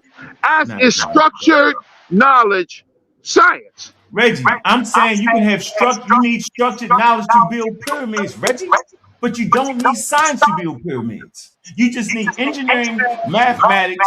You know what I'm saying? That's all you need. Engineering, mathematics. That's why. And tools. So listen. And you have to structure it in a manner where it is coherent. Reggie. There's the history of science. There's the philosophy of science. Yeah, I'm not doing that with you, Reggie. Right. There's definitions of science. I think that you should. I think. No, Reggie. I'm telling you, Reggie, that science is not important to the ancient world. You're claiming it. I'm not claiming anything, Reggie. Let me ask you, Reggie, what does science mean? How do you use the word How do you fix yourself? Wait. How do you fix yourself to talk to someone like me who actually has a degree in engineering and working history, right? How do you fix yourself? I don't get it. I passed the test. Because you won't even apply the things you learned. That's why. I taught more mathematics than most people know even the names of the mathematics. I'm talking about calculus 1, 2, 3. I'm talking about differential equations. I'm talking about Boolean. Slow down, Reggie. Slow it down. I'm talking about Boolean algebra, right? I'm talking about statistics. I'm talking, and I passed. Reggie, yelling, man. Reggie. Okay, but can you just give us your definition of the word science or how you using it? Reggie, you got mute out for a minute because you got horrible background. Hold on. Yeah, well, I got.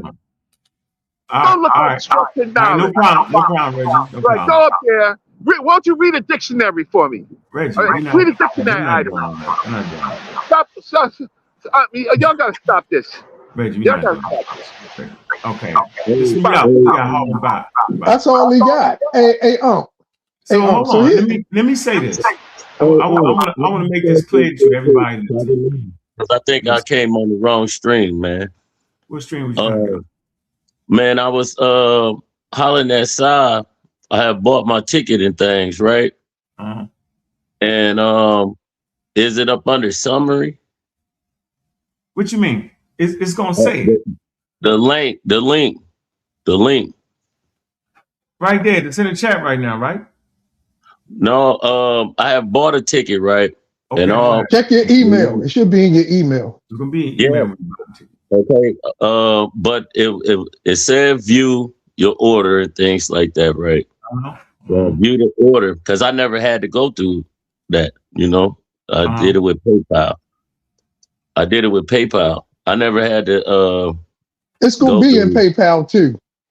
Yeah, but so when you go down, is it under summary? Yo, listen. If you bought the ticket, all you gotta do is look in your email. It's gonna come to you. If it don't, I got your email and I'm sending it to Nepal. You're gonna get the link. Just we got to 7 o'clock. You gonna get the link. Okay. You know, I'm trying to get everything. I'm trying to get everything planned out. You heard? Yeah, make sure you in there, yo. They going hot. Yeah. You know, you got it. Don't worry about it. You good. Yeah, So, I'm trying to get it together. I had to come over because we over there going in right now, up promoting the debate. I hear y'all going crazy over here. What's happening? Hey, we promoting the debate over here. We got the channels on lock, baby. I want to know who Lex Vortex is rolling with. Who he think is going to win this debate and pull his debate out. Let's see what Lex say. It's the Guan versus Morpheus. Yes, and you know what the title is. You know what the title is. Is Jesus a fraud? Yes, right there. No, I'm going with Zaquan. There you go. That's what I'm talking about, man. See, Zaquan he's surprised that there's a lot of people going with him. I'm going with Morpheus. Yeah. Straight going with him. But hey, calling Jesus a fraud. I had picked I'm the going wrong with Apostle. Apostle gonna take him out, man. Apostle gonna beat him. He gonna beat him up, man. If he's smart. Yep. If he go the right way. And if he mess up and don't choose the right stuff, he gonna lose. But I don't think Apostle gonna choose the right stuff because then it's gonna be the space up. So okay, I'm wrong. Hey, Bob, I have picked the wrong stream. That's why I'm over here, because I'm trying to get back to you. That's what I was telling Unc. Yeah, you on the right stream. Don't worry about it. You on the right stream. Oh, but I'm just saying, because it looked weird because I told you I was gonna be back. Yeah, you know what I mean? You good. You on the right stream, brother. Yeah. But Morpheus got this, man. Morpheus tends to bring some stuff out. He gonna bring it out, man. Because I'm talking about if you going by scripture, if you said just like if I pay for my ticket, meter, don't worry about it. You gonna get your link, whatever. Okay, I'm gonna hold you. Man, where my man Reggie go? Y'all done ran Reggie out of here, man. Nah. He had something to do. I'm gonna hold you to that. But we then gotta get back to the question. Hold on, Mr. Williams. You can serious conversation, Mr. Williams. You go get they got you. Where you at, Tim? No, I am. You said what?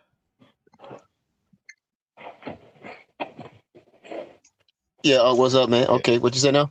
You said, what's the definition of science, right?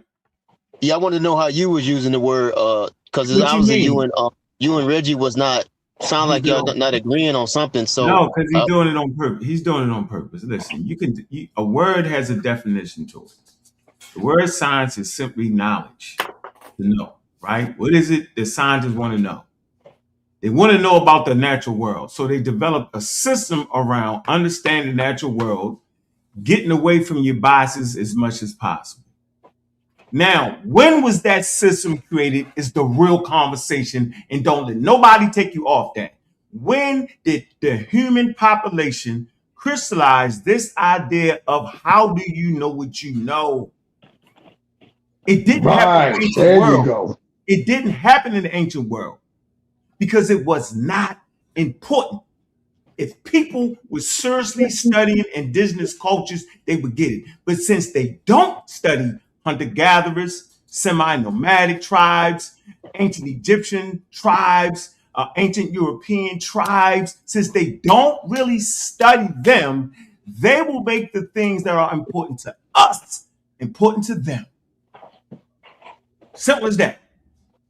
There's no debating this. There's no questioning that. And all academics, all scientifically literate people clearly understand this.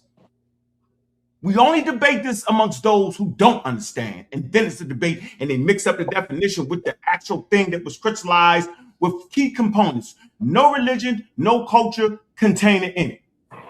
Simple as that. So that's why you say. Simple as that. Hold on. It's simple. Listen, it's simple as that. People got murdered for trying to take out the gods. Remember? They murdered you and enslaved you for that.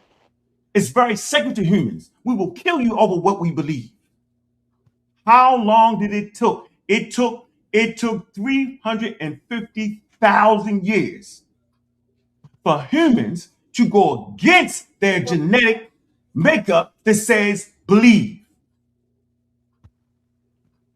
That's my answer. Okay, so is that why you say technology? You can have technology without science? Of course you can. Of course you can. Gotcha. It's obvious. No, you can't. No, you can't. Hello? Yeah, you can come up with how to make a fire, but that don't know nothing. That don't tell you nothing about the combustion process. I do the combustion process because I'm in HVAC. Hold up. Let me explain combustion real quick. Talking for a while, bro. Yeah. All right, I'm gonna let you in. I'm gonna be quick. I do the combustion process. Brother, I've got to figure out how much gas to add because I want to make sure I don't put too much carbon monoxide out. I got to get the oxygen right. I got to do all this stuff to make your furnace burn right. I got to do it right. When I'm fooling with oil, I don't want your furnace to get smoked up. So I got to make sure the fuel air mix is pristine. I got to make sure it's right. If not, I'm going to ruin your system and your chimney. Them people don't know nothing about none of that. That's there is science. They figured that out. Then they taught me, and then I come into your house and make sure your furnace burn right. You know what I'm saying? They don't care nothing about it burning right. They don't care nothing about the stack temperature being too high. I know about the stack temperature being too high. They don't know. Because what I'm doing, I've been trained because scientists figured it out. That's the difference. All right, Armstrong. Yeah, we don't got to argue. My man. James, we don't got to argue. Stay off the personal. He ain't flim-flam. He's transmitting his reality. He can't touch that. No. What I was saying, hold on. I didn't say Armstrong. He flim-flam I am earlier. There's two statements that he made. First, he said that if you believe in a creator, your scientific inquiry will stop because you will stop trying to find out why. See, these are the type of statements that y'all are allowed to say that's crazy. Albert Einstein believed in God, the man who created the theory of relativity, and also the father of quantum mechanics, all believed in a creator. So that statement is wrong. And he don't use God in none of his theories. Why are you interrupting? Why are you interrupting me, brother? Is the fire too much for your lies? So that's your Hey Joe, he already messed it up. You know I got him, right? Go ahead. So that's his first lie. The second statement that I paid attention to, the brother said, your brain creates your reality. He's quite right about that.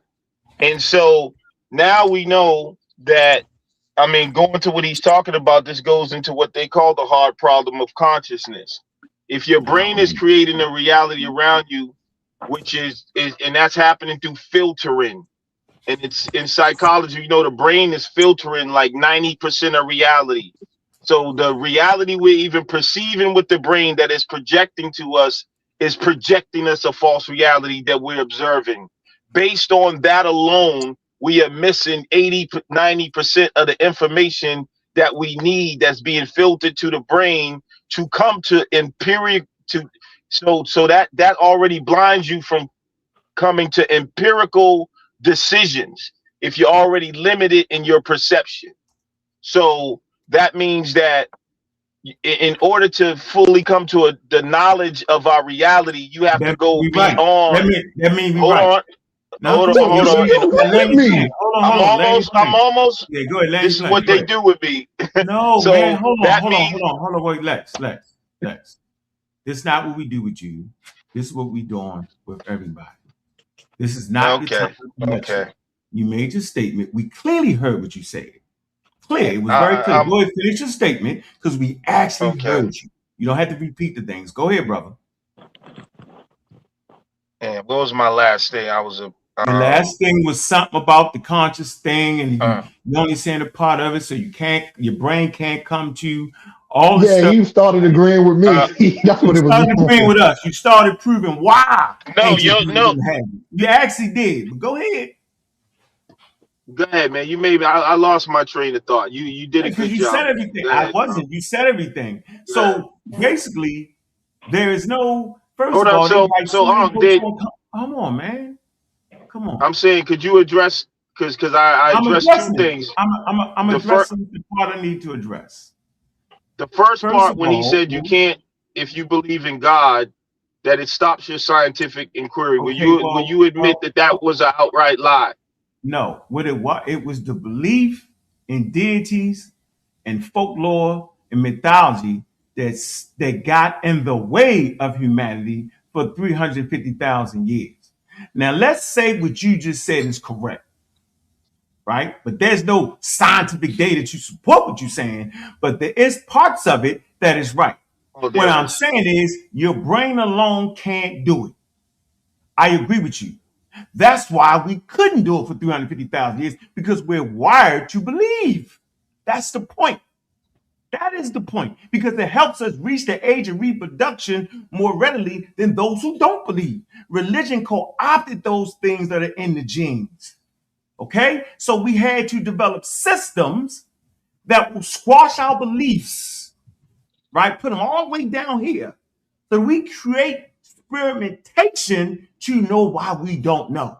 And it took us 350,000 years, and that process did not crystallize, right, until the scientific revolution. Now, that does not mean that along the way, people singularly was not able to get there. That does not mean it. And institutions, with the scientific method, all these things, we can clearly see it. And it took all of humanity. Meaning you have to know all of humanity. We did not know all of humanity until Christopher Columbus and them got lucky trying to get to Asia and bumped into the Americas. And at that point was when they realized that, damn, we really don't know that we don't know. How the hell do we got a whole nother thing of flora, right? And animals and whole new continent, different people that we didn't even know about. You kind of said that already. I mean, I just said it. I just said it. No, I just said that. Clearly. All right. So the scientific method was took forever. Hold on. The scientific method. Yeah, but hold on. But say what you said. I'm gonna go to the next question. This conversation ain't about me. But go ahead. It's not, because I don't want to make the back and forth with you, Lex.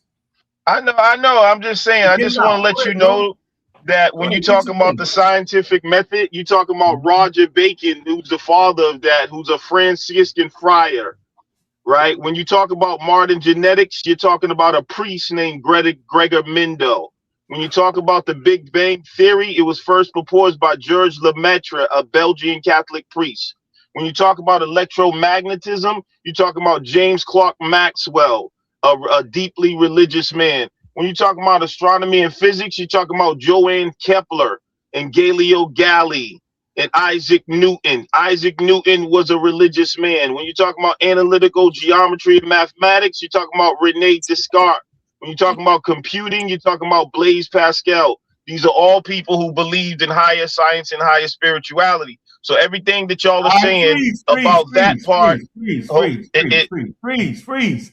When you talking about the scientific method, you talking about the Egyptians. They was believing Africans. They believed in the gods. When you talk about the Arabs, the Muslims, in the golden age of the earth, they was believing Africans and believing Arabs. When you talk about any human being, you talk about people that believe. You're not making a point, bro. Not at all. What's your point? What's your point? What the brother said, he said, if you believe in some type of creator, that stops your scientific inquiry, because you're just going to say, oh, God made the volcano, so there's no need for us to go into further inquiry. That is a lie. That is wrong. The innovators in science. I'm gonna let you go. I mean, I don't know why y'all always get triggered when Lex come around on this topic, man. But Lex, hold on. Who's triggered? He digging himself up like he's doing something. So all right. So just let me land the plane. So no, you don't have a plane to land. You only got a runway. Okay, go ahead, move on. I think that's why we get triggered. Let me tell you why we get triggered. Because you have an unlimited airspace of constantly flying. That's the issue. No way in the world you don't think we heard what you said, Lex. Lex, you explained that shit so exquisitely that you did it in the first 2 minutes. And then it was an extension of another. So why am I still getting pushback on the truth that Armstrong lied about what scientific inquiry is? Can I respond to you? Hold on, Lex. You're making our point, bro. Nobody said he don't even know it. Right. Nobody said that a believer can't follow the scientific method. It is obvious. That's not what he said. You're saying that man said that if you're a believer, it gets in the way of scientific inquiry. Is that not what you said? He said that it stops. It does. That's why they had to develop. So then why are the founders of the scientific method all religious people? Because they questioned it, bro. Hold on. Because they questioned it. That's why they got around it. Damn. Okay, so he lied. No, they didn't get around it. They did get around it. They did. It was part of it. It was not. It was part of their. It was part of their inquiry to know Stop. I tell you what, like, so Albert. Hold on. So Albert Einstein. Hold on. We have an audience. Go ahead, man. Y'all got it. Go ahead. We actually have an audience that can get tricked, right? So he's acting like all the people he mentioned had the same God. They actually didn't. Einstein didn't have the Judaism, Islam, and Christianity God. Now I just introduced another problem to it. Now I'm showing the audience that you got people believing in God 50 different types of ways, which makes my point. Why didn't they believe in the same God then, if that's the point you were trying to make? Because they didn't. And the point ain't about whether they believe or not. The point is, what tools did they have to get around their beliefs? Humans couldn't do it. The Egyptians couldn't do it. The Greeks tried to do it and got murdered all the way up and beat down to the very last compound thrown out their country. They all tried to do it. It took the discovery of America. Listen to what I'm saying. The fake discovery, because the Europeans wasn't trying to discover America. They was trying to find another route to Asia, and they lucked up and ended up in the daggone West Indies somewhere and thought they was in India. You know what that did to the world? Hold on, Joe, do not cut me right here. Do you know what that did to the world at that point? The world said, damn, you mean the Greeks didn't know this? Oh, we got a whole nother landmass, 2 of them, with different plants and floral plants off floor and animals and humans that we never seen before. They say, hold on, yo. The Greeks didn't know what they didn't know. We need to change. We need to hold on. It threw everything into question. So at that point, wasn't no science yet. It was the discovery of America accidentally by some wild Europeans that pushed humanity forward. Because now we got the whole world to talk about it. Yeah, let me say this real quick. And all them people, hold up, Sanchez. And all them people he named, I bet you can't find one equation that they did that got God inserted in. E equals MC squared. How about E equals MC squared? How about we promote these? Yo, y'all do this. Hey, look. He said, we talk about. Hold on. We got. Look, I don't know why you going with Apostle. Right? He too religious, he gonna get beat. I'm going with Morpheus. If Morpheus got that thing down pat like he's supposed to have that thing down pat, then Morpheus will come out victorious. It's gonna be in them early rounds. Because this their first debate. And I want to see, can they get through them jitters? How their speech gonna be? How convincing are they gonna be? How fast will it be for them to settle down?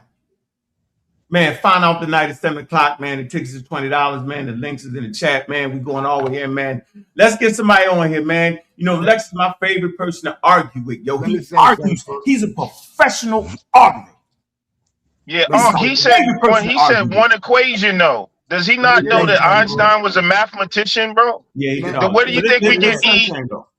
Yeah, okay. You want? We're gonna get back to you.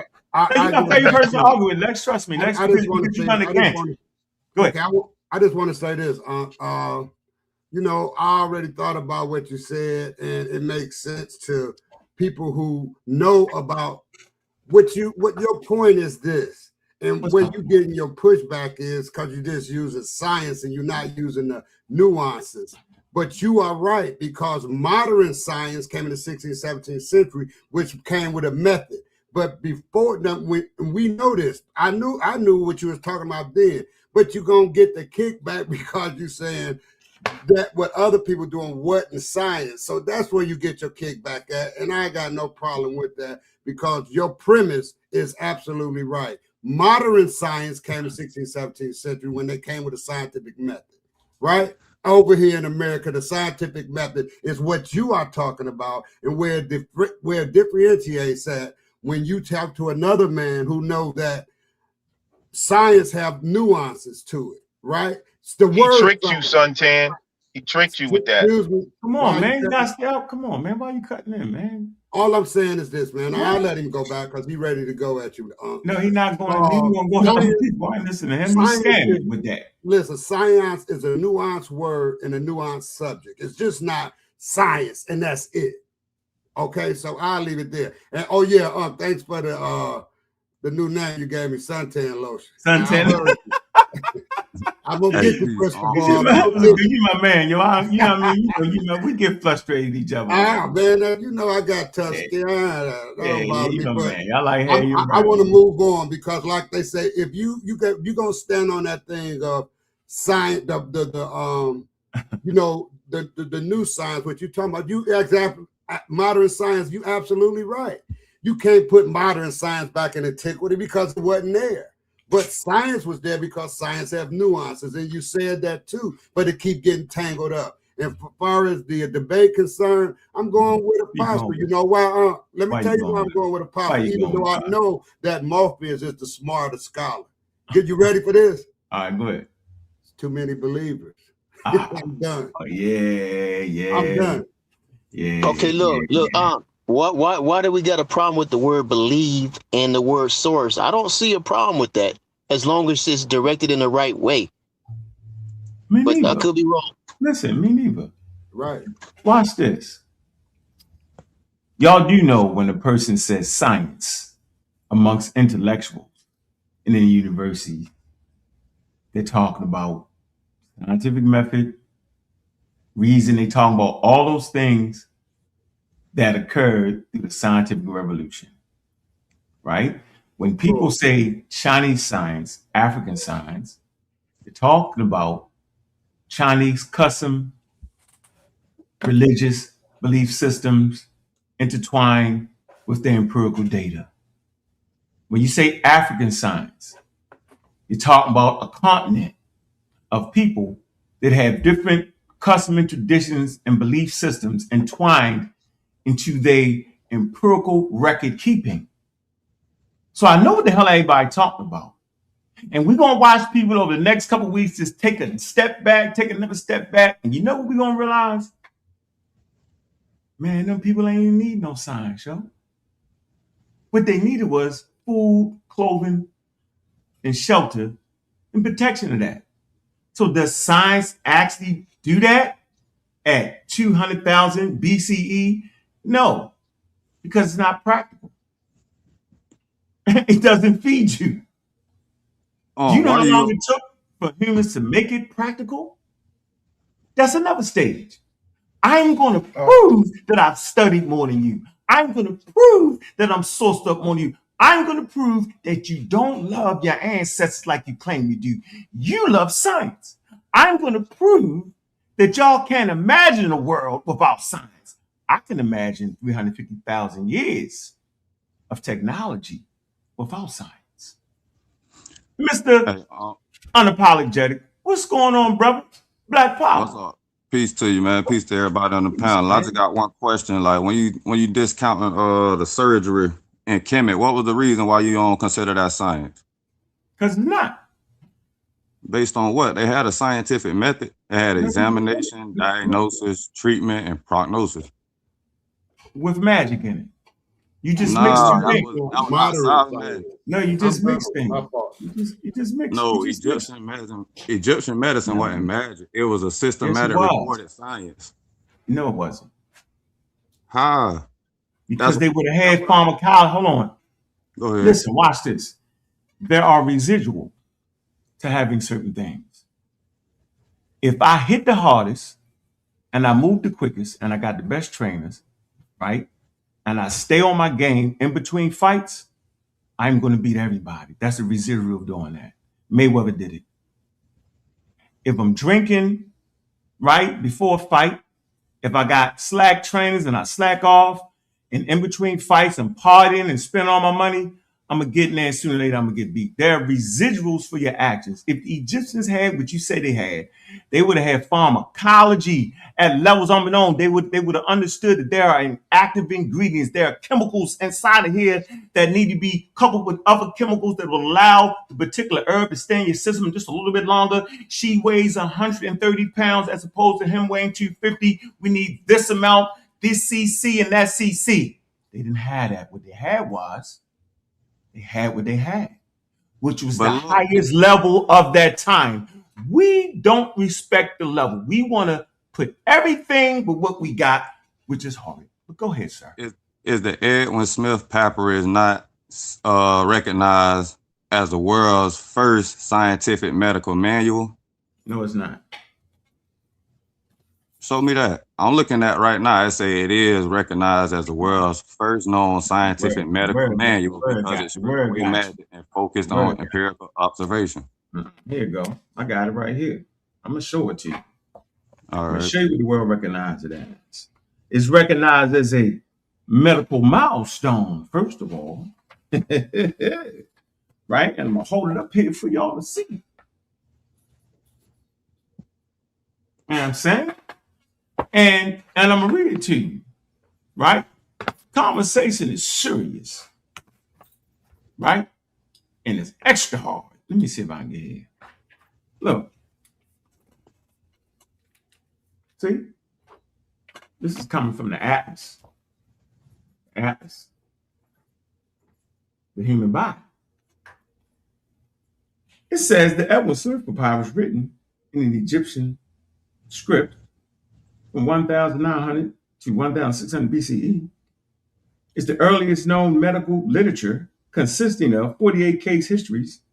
It describes the condition and diagnosis of treatment in a rational and systematic way. This is a milestone, right? A milestone. But it's not institutionalized because I can show you 100 other papyruses that are temple-based. So it's the outlier for its time, but nobody's actually thinking about that. It's actually one of the first rudimentary, watch this, first rudimentary process, in the scientific method. I'm going to say it again. It's one of the first rudimentary, here, I'm going to do it up for y'all big style. Look, I'm going to show you where it fit at. See, now we got to put stuff in its proper perspective, and I'm going to let you keep going, brother. Here you go. Here you go. We're not going to ignore reading and writing. We're not doing that because you will always miseducate because it's right here in front of our face. The history of the scientific method. So now we got to respect. I'm going to make you respect the history of the scientific method. Right here. Here you go. Early methodology. So it's early methodology. Edwin Smith, right here, right? If I pull this up right here, look, if I bring the timeline for you, watch this. Timeline. This is going to be better. Here. Whenever I give y'all sources, I want y'all to read them, man. Spend all night. You're going to drink some or smoke some or drink some Kool-Aid. Get away from everybody, man. Get away from conversation. Get away from your kids. Get away from your friends and focus, man. This is hard. This ain't easy. So if you can see this right here, this is the timeline, man. You have to put everything in its proper culture container. Everything must be placed properly. So if I'm showing you the history of the scientific method, and the first thing that pop up is Africa, and what is it? It's the Edwin Smith papyrus. It's unique. Now look at the top of what that say right there, though. Well, it says 1600 BC, the Edwin Smith papyrus, a unique ancient Egyptian text, contains practical and objective advice to physicians regarding the examination, diagnosis, treatment, and prognosis of injuries and ailments. It provides evidence that medicine in Egypt was at this time practiced as a quantifiable science. Right. What does that mean? What does it mean to you? Think about that. That means they were using the scientific. No. Quantifiable means something that you can measure, right? Right. So they was at the point where that one papyrus was quantifiable knowledge. You get it? It couldn't have been science because this is the start of the scientific method, and you don't get science until you have methods. You get that? So this is going to trick you. Hold on. People like Lex will trick you with the word on purpose. But when you really examine it, you can say, well, they can't. That word, they must be used as qualifiable knowledge. And what is qualifiable knowledge? I mean, you can qualify it. But just because you qualify something don't mean your religion is out of it. Don't mean your spirituality is out of it. Don't mean that. It means that they had quantifiable knowledge, and I agree with that. But guess how long it took? Look, yo. It take all this. Look, this particular papyrus is not institutionalized. It's not an institution. That's one, yo. Do you know how long Egypt? Man, come on, yo. That's 3,000-4,000 years of history, bro. I would ask the person with the scientific mind. I'm talking, Lex. I would ask the intelligent person to look at the rest of the Egyptian papyrus. Don't take one papyrus and think that's all Egyptian papyrus. That would be fundamentally wrong. You miscategorizing the statement. I ain't saying that's all they papyruses. I'm saying that show evidence that they was practicing science. It also showed that they in that papyrus they was showing how they was treating other ailments and stuff like that. So you don't understand the words then. Just say I don't understand the words. Make it make sense. Absolutely. Yeah, break it down for me then. I'm breaking it down. I'm saying this is the first stage, one of the first stages in the scientific method. All right. And I'm saying that last time I checked, I'm the only one that got the book where the source is. Who got the book? Who got the damn book and read it? You know what this book is called? Magic, Reason, and Experience. Read the damn book. It says Studies in the Origin and Development of Greek Science by G.E.R. Lloyd. But look, you saying magic is real. You going back to claiming that it's magic. Hold on. You heard him, though, right? Look, you heard him, right? You heard him. He said, this is the guy fighting again. He said magic is real. You get it, right? Yeah, and I'm going to show you how. Yeah, he's going to show me how magic is real. Nah, I ain't talking about that. I'm on my own foot right now. But you going back to talking about his magic, but no, this I said that magic not real. Separated magic. Hold on. What we were just talking about with the papyrus, that wasn't nothing that had nothing to do with magic. That was separate from magic. That's why it was considered science. No, they still had magical spells. They still had magical spells on it, though, right? On the papyrus? Yeah, that was the point. They was so like, they did like this. Look, they did like this. They say, well, they couldn't get it. They almost had it, bro. All right, I'm gonna let it go. You can pass it to the next person. Hey, you get it though? They was look. You know how you let me. Close, but no cigar. The scientific method.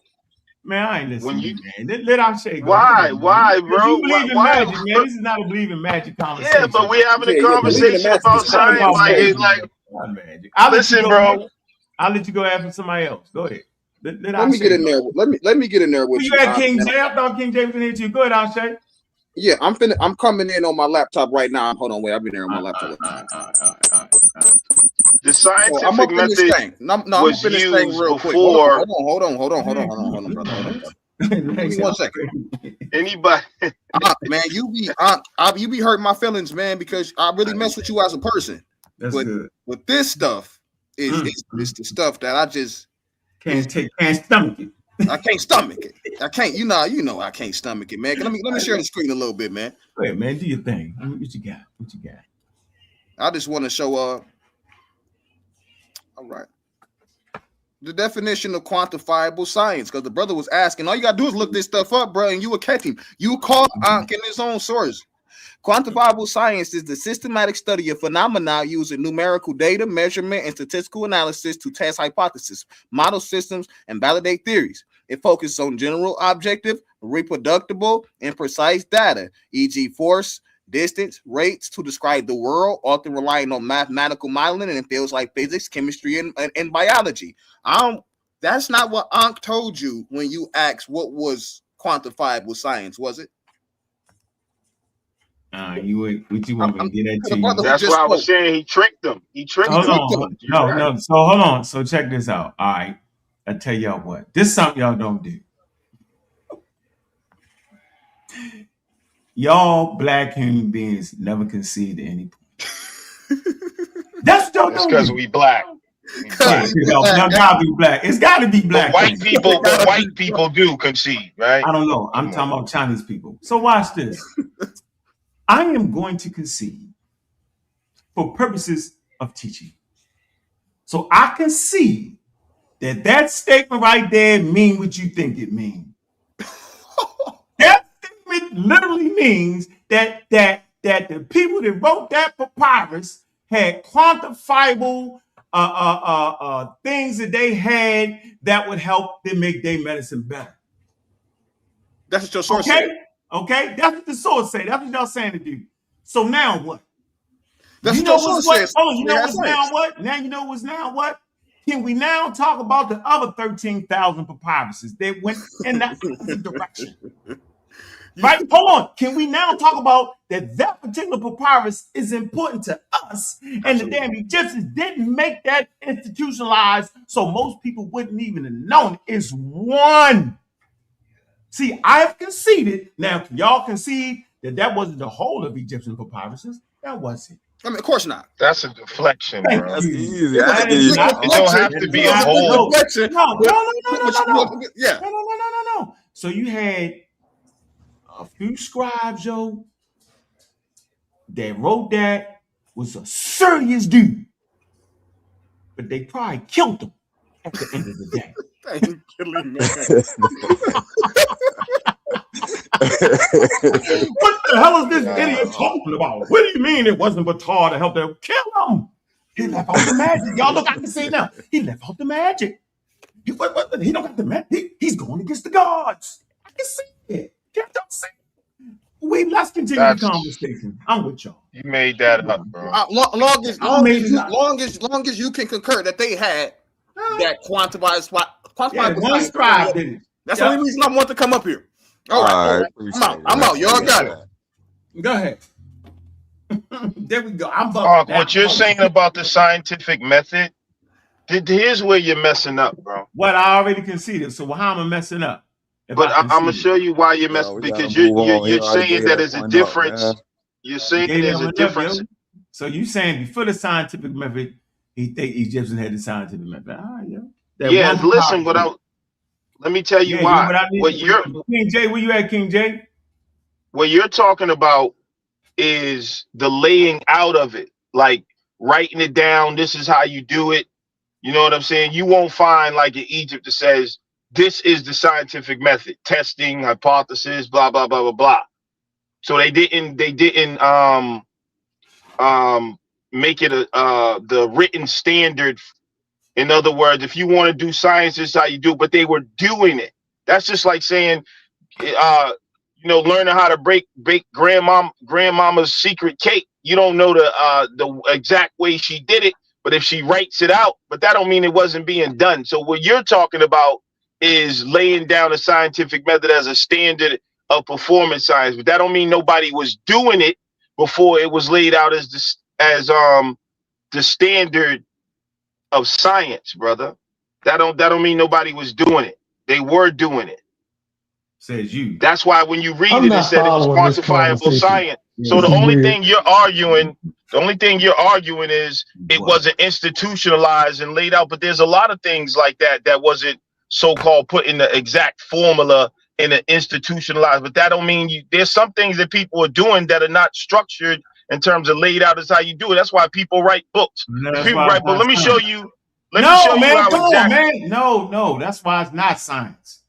Because it's not structurally laid out, and it's not. I'm wondering what's going on, man. Like we're not making your brand of science. It ain't showed the world nothing.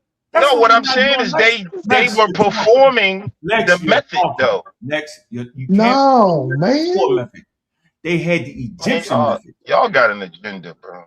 Yeah, we do. What's the agenda? The agenda is to teach right information and not allow you to come on here and make up stuff as it go. That is. If it said quantifiable science, then it pointed out how they were using the scientific method. What the heck is quantifiable science to you? Yeah, something you want me the brother just pulled up the definition while you giggling, Man, and in that definition. In that definition, it pointed out the scientific method, but there's no papyrus that says this is the method. But if you look at what they're doing, you can see they're following the method. You guys, y'all can't be this slow. No, you can't be this slow and try to chuckle about it. Like nobody's this slow.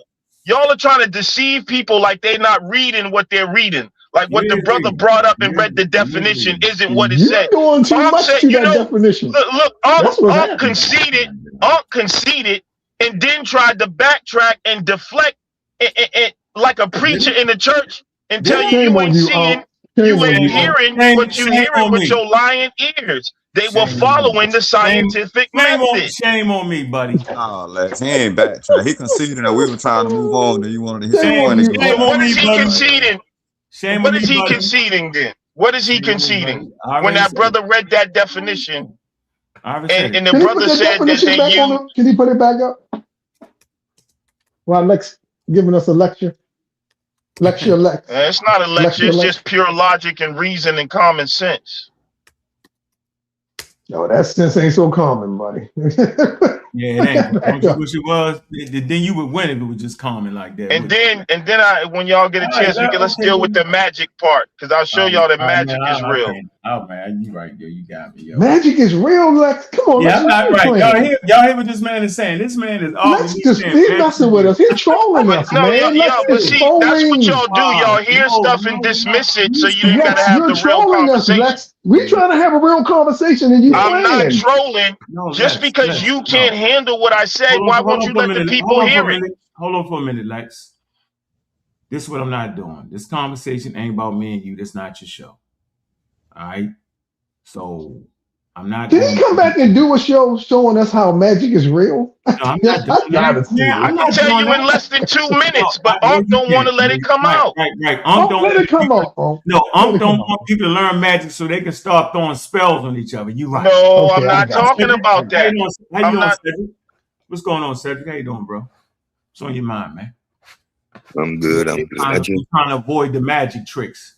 Yeah, I need to come up here. You conceded to something. I didn't hear what your position was. Can I tell you what my position is?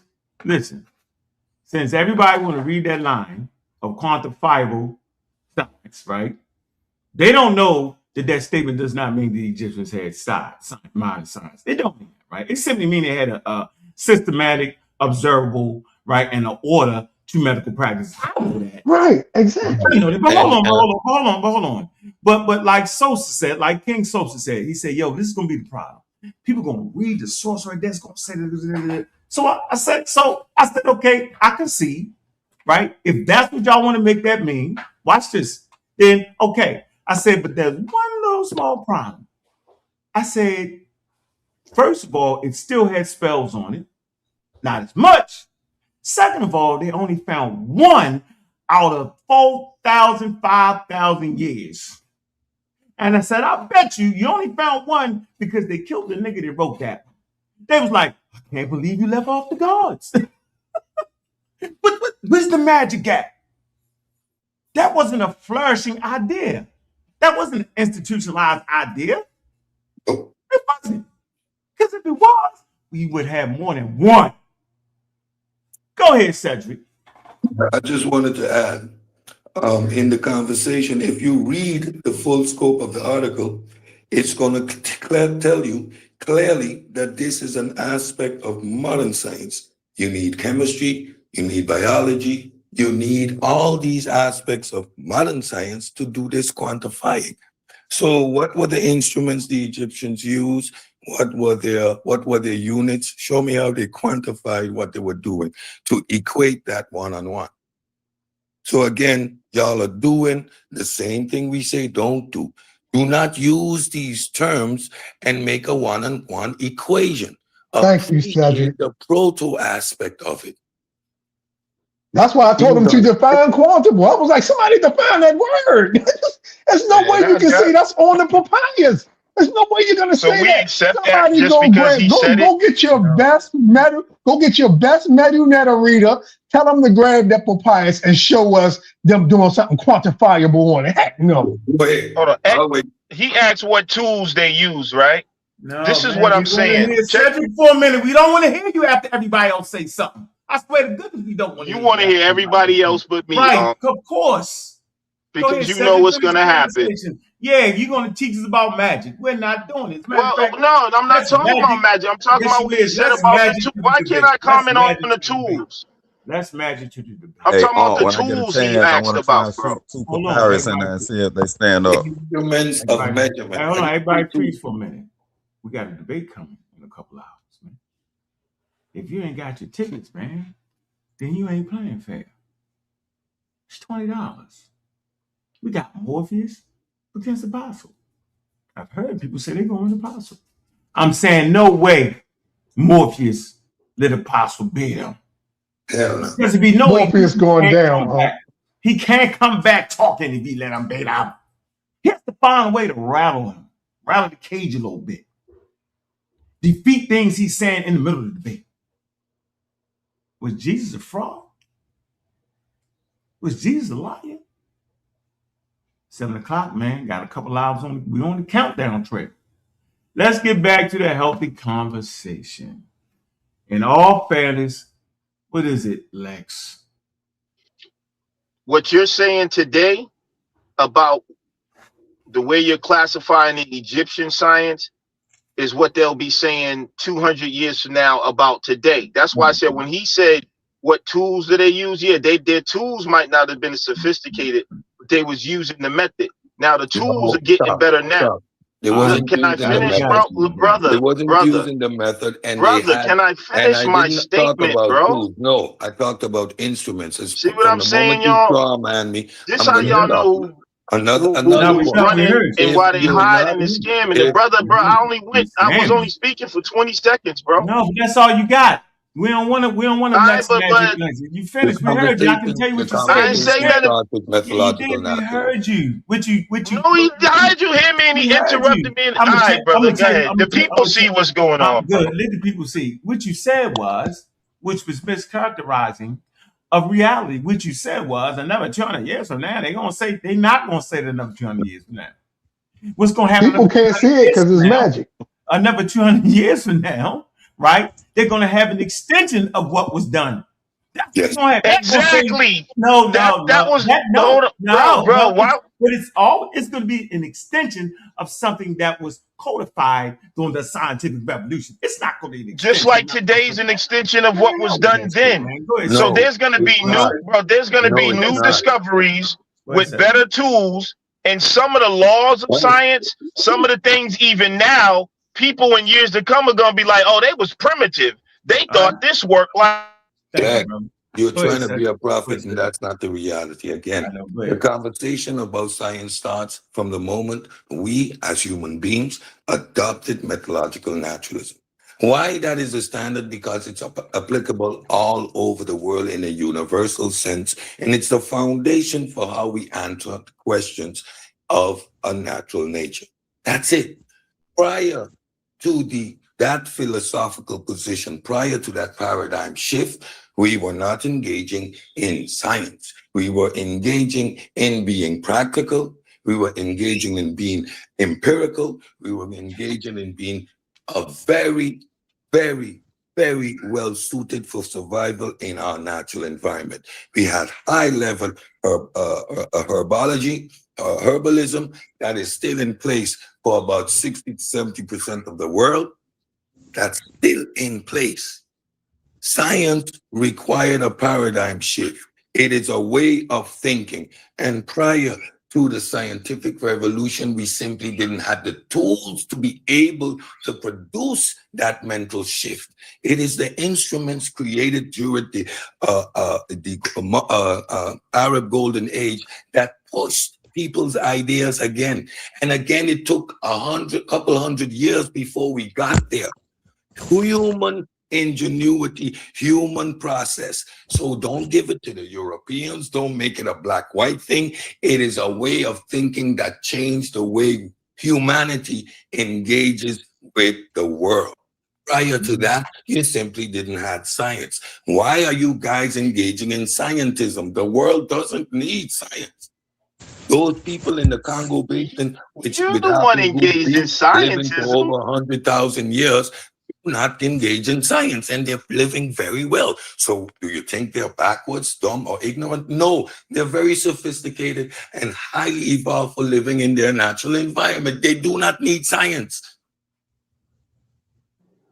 You said you mentioned the tools. It somehow gives you credibility when you say something in a conversation. But in reality, are the tools, Cedric, are the tools going to get better? Are the tools that they're using now are getting way better? That's why, like with AI right now, they're talking about how AI is gonna help, groundbreaking things with medicine, biology, and all that, because we have another tool. The basis is the same.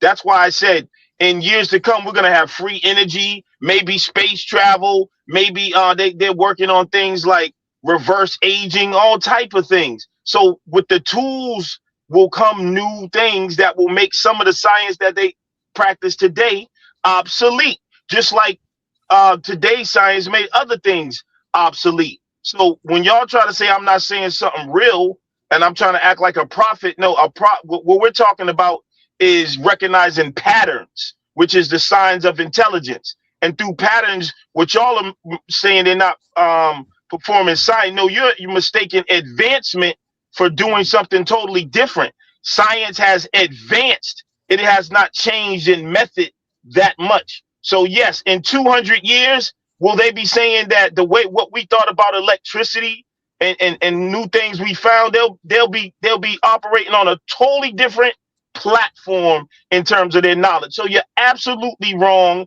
in terms of the scientific method and scientific advancement, because you mentioned tools. The tools are getting better, so the discoveries are going to change. That means there's things we don't. So you actually have no decorum. You just won't stop. I actually walked away and let you get your thing off, yo. You would never stop, bro. All right. Well, all you had to do was say, "I got it out." Go ahead, bro. You say I'm cutting you off, bro. You got. All right. Well, go ahead. Saying I'm cutting you off. All right. Well, go ahead now. All right. Right. Okay. All right. So let's not make it an argument about that. Let's just deal with that. Okay. Right. So my point is, yo, you can't do that.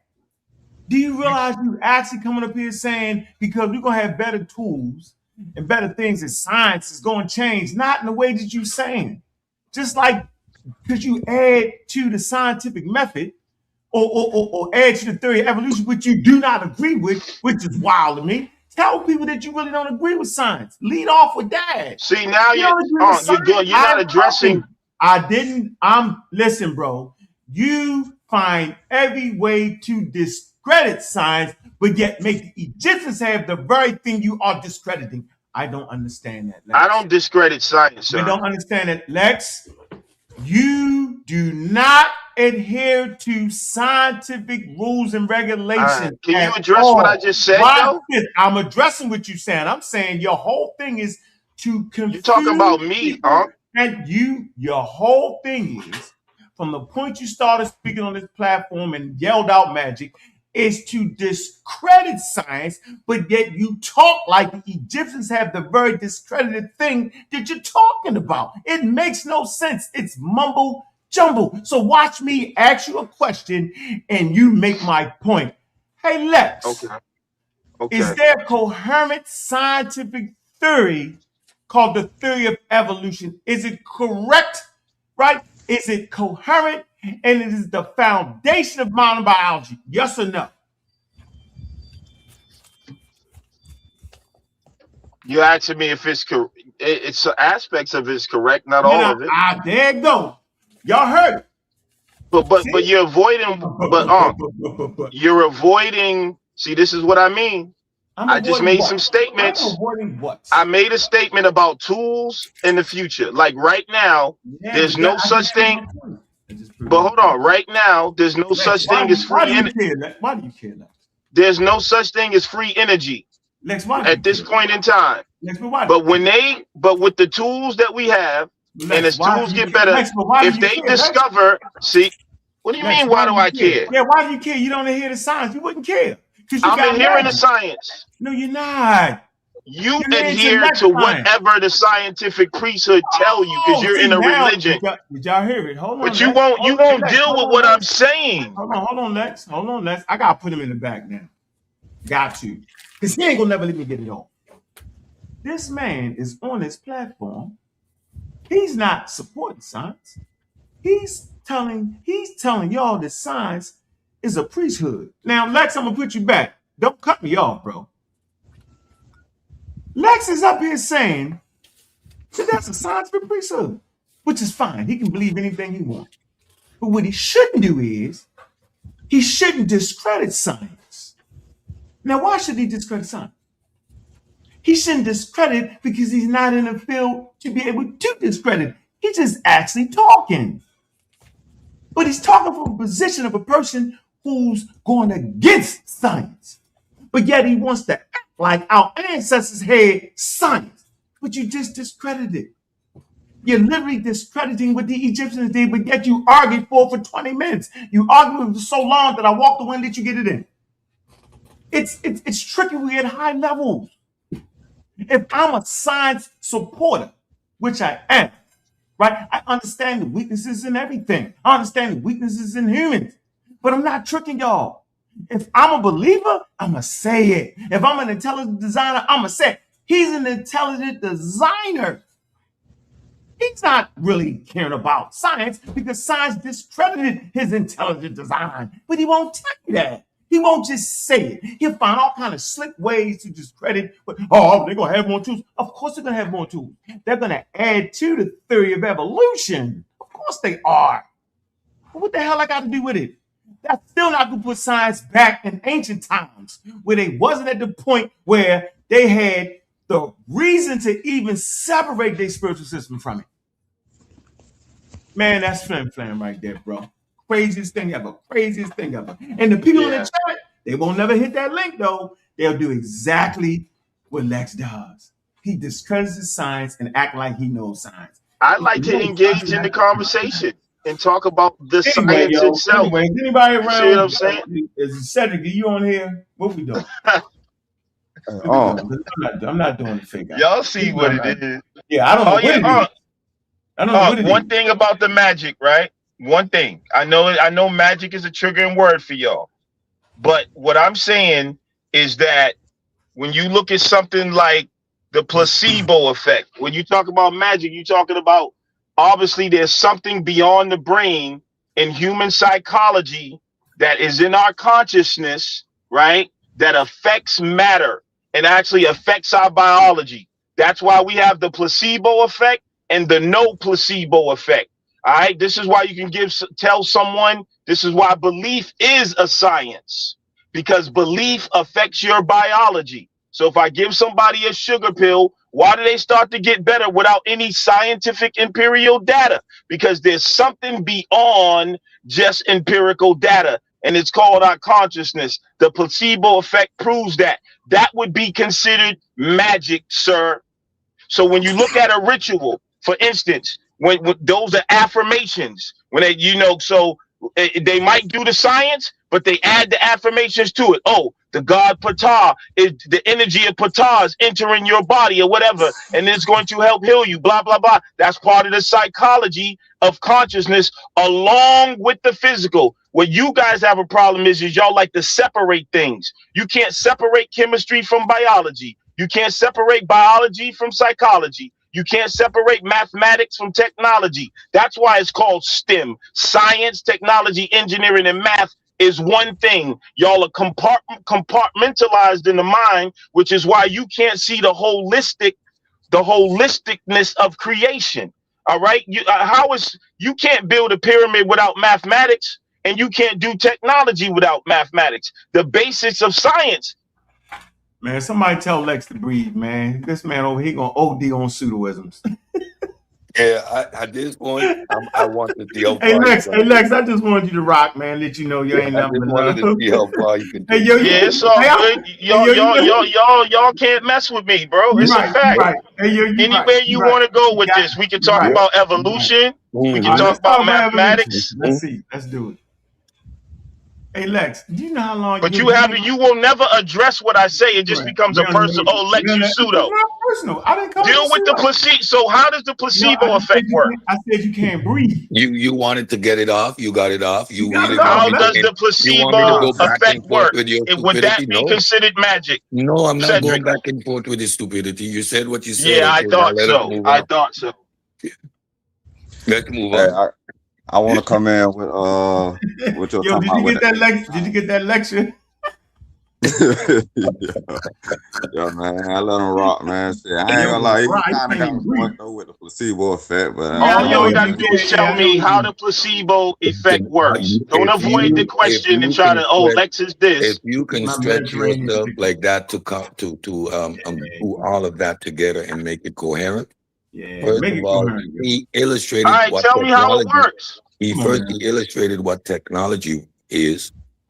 Right, he illustrated that perfectly fine. He's talking about the placebo effect, which is a temporary feel good, but no actual cure for the problem and no actual remedy for the problem. The placebo effect is done in modern science to evaluate the biochemistry of that particular pharmacological agent that was added. Pure, all science. Now, he cannot show you nothing comparable. So what he's doing is post hoc rationalization. He just illustrated why what he's talking about isn't science, because it is not void of supernatural causal agents. Right. So it is not applying methodological naturalism. It isn't science. There is nothing. So how does it work? So whatever you say. I know you ain't still talking, bro. You got a whole 5 minutes of a lecture. So Lex, man, y'all are some scammers, bro. He ain't addressing. Hold on, Cedric. I'm telling you, all y'all in the chat is talking about ain't nobody giving him a shot. We gave this man a whole 10 minutes straight. He almost died on the panel. He couldn't even breathe. He kept talking so much. He almost OD'd. All right, and then when somebody else started talking, he cutting in. We're not doing that. We're not letting Lex just say anything for an hour. We gave him a half an hour. What more do y'all want? He need to do his whole show where y'all sitting there looking like this. Yeah, do that. Yeah, he putting you right back where we started. He putting you right back in the Stone Age. He's Stone Aging y'all to death. This is why the ancients didn't have science, because of people like him. He cannot get the magic and beliefs out of his way. This is why. If Lex started a whole tribe somewhere on a distant star, they'd be in the Stone Age forever. Because they're thinking right there. It sounds good, but there's no method to it. Go ahead, Cedric. Sticking words together and sounding intelligent is what we call psychobabble. If you do an analysis of what Lex said, Lex explained what technology was. You need rudimentary geometry and you need engineering to produce the pyramid. There is no chemical analysis of the limestone and any of that to even talk about science being applied. I heard about practical science, the word colloquially again being applied incorrectly. When we do practical science, is the thing that I do in a laboratory. Quantitative analysis, applying scientific principles to do quantitative analysis of your body's blood chemistry. That's the practical application of science. Quantitative analysis, that's what that means. Qualitative and quantitative. You need units. So again, we conflate these conversations. Furthermore, Lex explained perfectly why what the Egyptians were doing wasn't science. Their gods was still the causal agent, whereby that work was not reproducible. They didn't focus primarily on the active ingredients or the science. They put all their stock primarily in the causal agent. And we see that all throughout history. The Greeks, their whole philosophy was explaining why the gods was doing a particular thing. Again, still not science. Once that paradigm shift take place and you no longer seek to provide an explanation via the gods, now you're forced to use all these instruments developed to answer questions from a natural order. That produces more technology to answer more questions. Now you have entered into the realm of science where technology and science have married, because now you are actually talking about science. Prior to that, I do not care how y'all feel. I do not carry y'all emotional baggage. I was trained in understanding these disciplines well and versed. Your emotions do nothing for the conversation. There was simply no science prior to that mental shift. Everything we did was practical.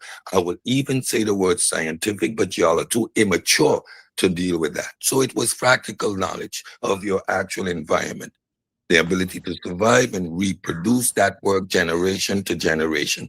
Without that practical and empirical status, no humanity would have been here. So again, we put things in its proper perspective because we actually do the work. Y'all are just a bunch of emotional, weak individuals who can't deal with this type of material. Go play in your religions. Stay out of science.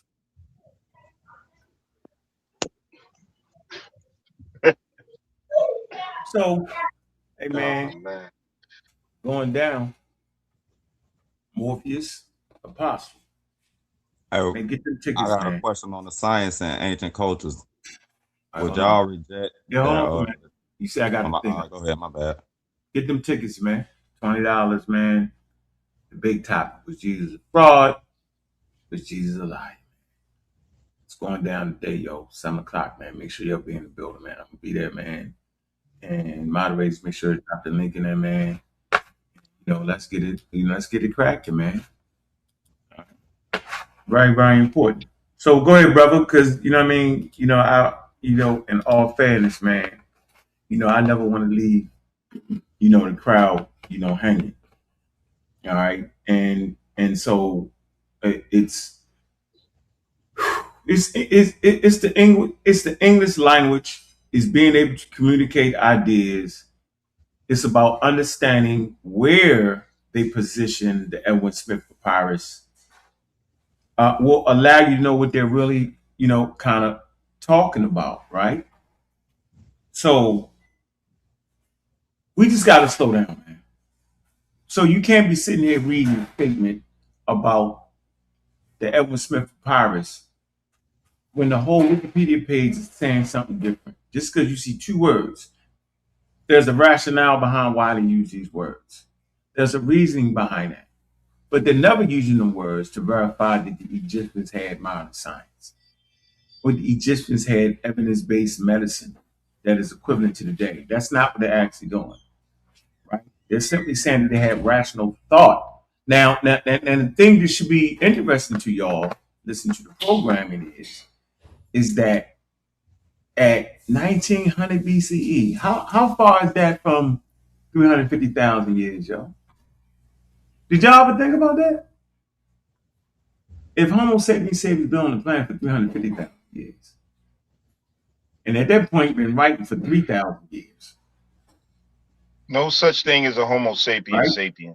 Right, man. Come on, Lex. Like stuff like that. See, it's stuff like that, yo. Now I got to cut your talking time down. Now I got to cut your talking time down now. Because now you just a dedicated pseudo. I don't have dedicated pseudo shows. Maybe on other shows where they dedicated to pseudoism, you get that off. You just saying anything. You're very incoherent. My point is this. The Egyptians didn't have what you think they had. Because if they had what you think they had, we wouldn't even be having this conversation. We're having this conversation because we're teaching what science talks about and how science talks about different cultures. Y'all sitting there thinking, I didn't try to take away. No. We'll give you an understanding of what really occurred. So those words that we read on that source is not trying to imply anything of what you think it is. Okay? So this is it. Quantifiable science, right? In that particular sentence does not mean that the ancient Egyptians had modern science in the same way, in the same sense. Post 17th century, yo. With experimentation and all that. They didn't have that. What it means is that the Edmund Smith papyrus was systematic, observable, and ordered medical practices. Right? Remember that papyrus examines injuries. Right? It describes signs. It gave diagnoses for treatments. And it stated certain prognosis and structured way of doing things. Right? It is notable for having rational empirical compared to other ancient medical texts. That's why I say, yo, did y'all think about how many texts the Egyptians wrote? I'm gonna give you all this stuff after I let my man go. I'm gonna give you a list of them to show you. So the ancient Egyptians had empirical medical knowledge. We said this from the beginning. With scientific features. Do you know what the word feature means? There's features to it. There's a real starting to move things forward here, man. Specifically on observation, specifically on classifications and practice and practical reasoning. Okay? So we need to get this right. So this is not the same thing as saying the Egyptians had modern science. They didn't. As full institutional systems built around controlled experimentations, formal theory testing, and cumulative peer-reviewed research. So watch this. Every scholarly review of the Egyptian medical papyrus note that empirical practices, watch this is important, coexisted with religious, magical elements, man. This is the point that Cedric was trying to bring you. This is the point where you got... You ever repeat that last part you said for religious what? Religious? It says, all scholars that review the Egyptian medical papyrus note that empirical practices coexisted with religious, magical elements, man. Okay. That's the difference right there. That's why they call it proto-science or Egyptian science or African science, because it's entwined in their religious beliefs. It's not institutionalized, meaning you can't get a person from Babylonia to come in and check the results.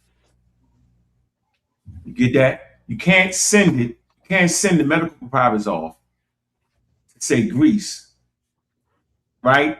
In a triple blind study and say, here, check this, check these results. This is what science does. You can send it somewhere and other scientists can peer review it. Other scientists completely separate from your culture. You would actually have to understand ancient Egyptian custom and traditions and practices to even explain the daggone medical papyrus. That's the point there. This is the point I'm trying to get across. But you know what, man? People like Lex practice scientism. Well, he can't imagine a world where our ancestors created without science. But I can. Go ahead, unapologetic. What's going on, man? All right, so if we go outside of Kemet, right? What about the Timbuktu manuscripts? What about? That's going to golden age of the Arab Empire. Would you consider that? No, they were shaking and baking. and not only, hold on, watch this, yo. So you're mentioning pivotal points, right? And we should not overrun it. So those Muslims, guess what occurred? They were also artisans, right? Prior to that, people didn't like artisans around their attempts to explain knowledge, explain things. They felt it was out of order. But these Arabs, right, and these Africans, right, in the Arab Empire didn't feel that way. So as they allowed the artisans in, guess what happened? They was great tool makers. And in being great tool makers, they could extend our senses with the damn tools. And so it upped it another notch. And they was questioning their religious beliefs inside of that. That's deep. I think that's the point I made earlier about the tools. You just said it again. The tools increase their senses, and the new tools will increase our senses now. Like there's galaxies we can't see now. There's forces we can't see. So that's going to change. The paradigm That's the shift same. is already there. That's the same process. The objective is why going Cedric to triggered remain every the time? Let me read this. Some say death rates were high in ancient Egypt. Average people didn't make it above 40 years old. Wake up. Ancient Egyptians did not have modern medical methods. So y'all just don't hear nothing? Come on, like, yo, you cannot. Man, Lester's saying that, not me. Yeah, they tripping. Let me go back to my point though, man. So, but in the manuscripts, they got like advanced surgical procedures. They got like eye surgery. No, it's not. They ain't got no damn. Come on, you. Man, I'll tell you what. So I'm reading it right now. It say surgeons in Timbuktu and the wider Mali Songhay empires practice manual interventions that require specialized tools and a high level of technical skills. Ophthalmic surgery. One of the most remarkable achievements was cataract surgery. Scholars used a technique called couching, where a sharp needle was used to dislodge a cloudy lens to restore sight.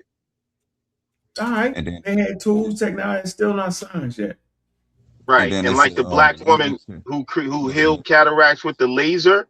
The reason why she had, because of the tools she had, they didn't have. They could have had, but they didn't have lasers back then. Why it is modern science? Because we understand the process of calcification of the eye, so we understand how glucose deficiency and that process creates and produces that particular phenomena. That's the science. What you guys are talking about is technical. That's technique. That's technology. Surgery is technology. You need to not necessarily, Cedric. So at the bottom of the source, it say these practices align with modern scientific standards because they prioritize direct observation and systematic recording of results. By documenting what worked and what didn't in thousands of manuscripts, these African scholars built a repeatable, verifiable body of medical knowledge that was shared across generations. Yeah, that's empirical, very scientific. Remember, I said I'm willing to give you guys the word scientific, but you're too immature to. Hold on. Put it right here in the chat for us. Put it in the chat. The source say National Library of Medicine.gov. I know. Give it right here. Give it to me. So you can be very scientific, very systematic, very objective, do your observations to the highest degree, and still not be practicing science. Right. Oh my God. So you proving the point. You proving how they didn't need science at this point. They built pyramids. Yeah, they built pyramids. They did eye surgery. Obviously, they didn't need science, bro. Think about what you just said. They just said that it was science. The cataract needs to be removed. What causes the cataract? What's the biochemical process? How that happened is irrelevant. We have a technique to get it out of here. Boom. Yeah, they didn't know all that. Scientific versus science. Come on, man. Put the source right here. I just hit you in the back chat. I said put the source right. Hold on. Let me see how to do it. Them second time on this shit. Put the source. Yeah, you just made it. You just made the whole. You just made it. The point. Nah, man, I just read it. Hold on. I'm trying to see what. Hold on, yo. Listen. I know we're in a good discussion, right? But yo, you just prove how they didn't actually need science, yo. You know what I mean? Think about what you just said, yo. You don't never got a witness against yourself, yo. If we sitting there telling you to have science, and you sitting there telling us, yo, they did surgery and cataract on that cataract surgery on the eye, yo, then that's a fundamental misunderstanding somewhere. And all we gotta do is work out that fundamental misunderstanding. It's like when Reggie applies science to building pyramids, he's just wrong. No matter where his education is. They was able to construct pyramids using math, technology, and engineering. They didn't need science to do it. You just showed that they did quote unquote cataract eye surgery. Yeah. Right? Listen. They reached the golden age of technology. Listen, bro. You just made my point. You just showed that the ancient people, damn, they ain't need science. How was they able to do it without science? Should be your question. And Cedric can answer that eloquently. Y'all should change your name to the Gaslighters, because with that's gaslighting. How's that gaslighting? Because what the brother just read is you trying to reverse it on him. No, that debunked you. You're trying to gaslight that. You get what I'm saying? I ain't even talking to you right now. Unapologetic. Do you get the point I'm trying to make, though? Yeah, hey, I'm trying to figure out how I could copy this down link so I can send it in here. What's the name? Oh, just can copy and paste. Copy and paste. You're illustrating the point I made previously. I'm doing it on my laptop, but I'm on the stream on my phone. Yeah. Okay. They had optical. You remember they put together a whole treatise of optical. Hold on, man. They had a whole daggone treatise of what you think. They had a whole. But that is exactly the point I was trying to make earlier. I said, I'll give you guys scientific, but I'm scared because that's going to conflate the argument. You're reading scientific, but nowhere does it say science. That means that empirical process was down pat. And we keep saying that. They had high level of empiricism. Well, what's the definition of science? Those steps are required. Scientific is those steps are required when you're engaging in science. But science requires a particular frame of mind. So you're going to see what causes the cataract, the biochemistry. Yeah. But we're now seeking causal agents. That's where the science comes in. You're going to do quantitative analysis. You're going to do blood. You're going to see high levels of glucose being maintained in the body, which causes the calcification. Right?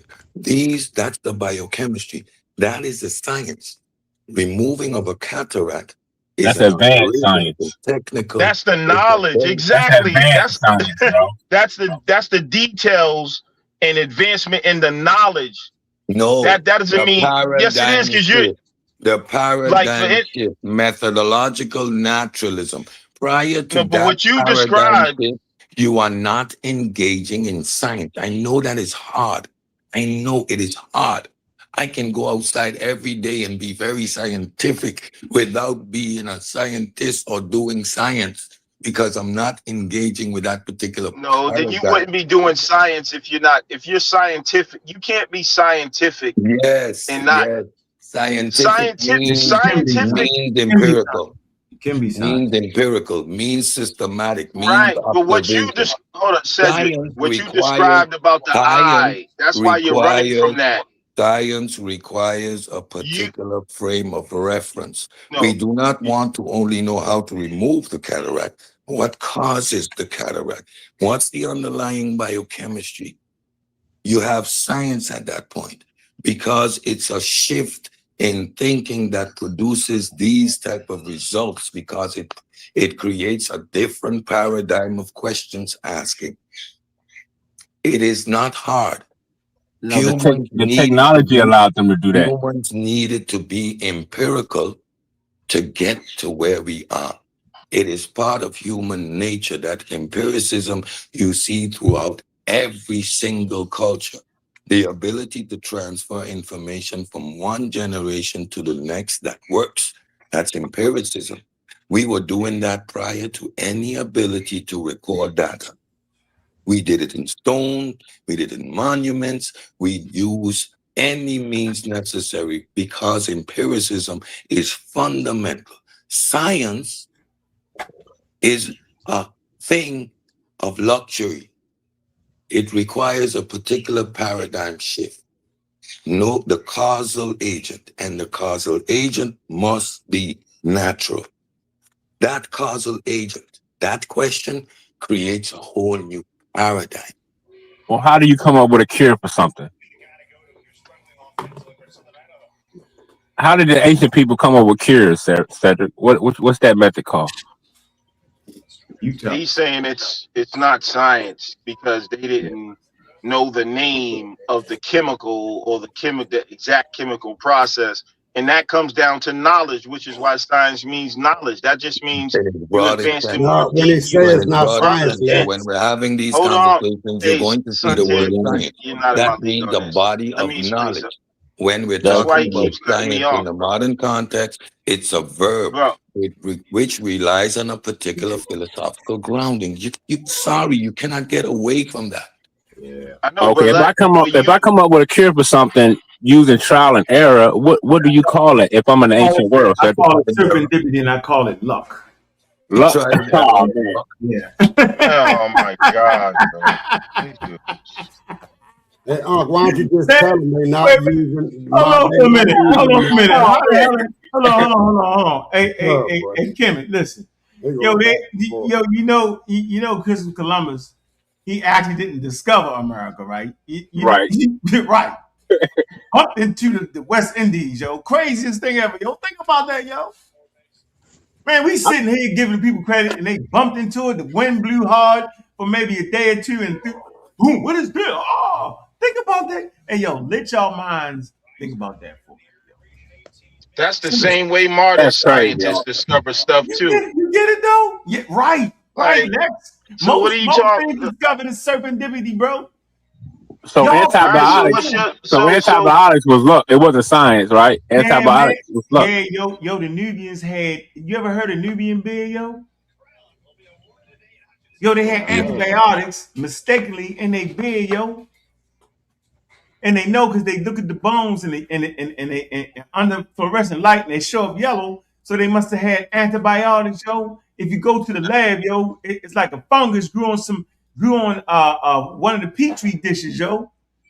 That's how they rediscovered that, bro. Hey, why don't you just tell them like this, like you just said before, wasn't no accident. It's just not even an argument, man. The new modern science have a scientific method. Back in antiquity, they was just doing what they could do with knowledge to come across to get something solved or what have you. Sometimes you don't know how much that's the bottom line. Modern science has a method, bro. That's all he's saying. Thank you, If I come up with a cure through trial and error, that's not luck. Yeah, they did. That's science. I appreciate that sometimes. I appreciate that. Man, this ain't even an argument, dude. Of course, the preachers appreciate when their followers praise them for their nonsense. Sometimes might as well put something in y'all's collection plate. You don't know what he's talking about. He's being sincere and honest now because we fight all the time. So I'm gonna give it up. Thank you, Santana. In the 16th and the 17th century, man, the scientific method was brought about. Listen to this. Proto-science refers to early stages of scientific inquiry, which hypotheses were formed without coherent theoretical framework. You see, that's what they're talking about. The framework came with the modern scientific method. That's when the framework came. That was in the 17th, 16th century or whatever. I'm talking about. Often relying on observation, speculation, unlike pseudoscience. Proto-science is potentially falsified and aims toward rigorous validation. Examples include astronomy. Come on, y'all, work with me. Alchemy, chemistry, and astrology involving astrology. It represents all the things. Still can't even read this shit. No, I can't get the. Hold on, let me say something, man. Let's talk about what I can't even read. That's westernized. Nah, because you ass kissing and definition letting of women science. put you in the ball shit. No, come on, don't do that, man. Let me say this, and I'm gonna back up, because Lex is out of order. Lex, I've never used the ad hominem. Yeah, I put him in. Yeah, he out the context for me. Yeah, I put him out the context. Where it come from? So you ain't got to come with talking about an ass kisser. Yeah, don't worry about that. Just say what I'm reading is an ass kisser. Sometimes we fight all the time. So if sometimes you ain't talking to Lex. I put Lex in the bottom for a minute. Oh yeah. Well, anyway, I didn't come at that man sideways. I'm just read the damn thing. What's up there, man? Proto-science is early stages of scientific inquiry without a framework, man. A framework came with the new scientific method. That's all Ankh and Cedric is talking about, and they want to keep going back and forth about it. Yeah. This argument is not even an argument, man. That's not, man, you get it now. It don't really make no sense because it's been going on an hour. And I said this, Unc, when I first came on. 3 days? What you mean an hour? Reggie gonna jump up here? He gonna watch what Reggie do when I said something about it because, like I said, for y'all to say that our ancestors never used science. Hold on. No, it's different. Listen, man, it's different sciences. Why don't y'all understand that science is a nuanced word? That's all we say. Science is a nuanced word. They wasn't using modern science back in antiquity. That's all they saying. They wasn't using modern science, but it's not modern science. It didn't have a scientific method back in antiquity, bro. That's all. Science wasn't science. We didn't use the word. Williams. Man, why don't you ask yourself? Why is it so important? Right. For your ancestors to have science. Explain that. Seriously. We didn't. Okay. For Go ahead. Me to say science, our ancestors didn't use say the word science. So then stop using it. It's modern now. Yes.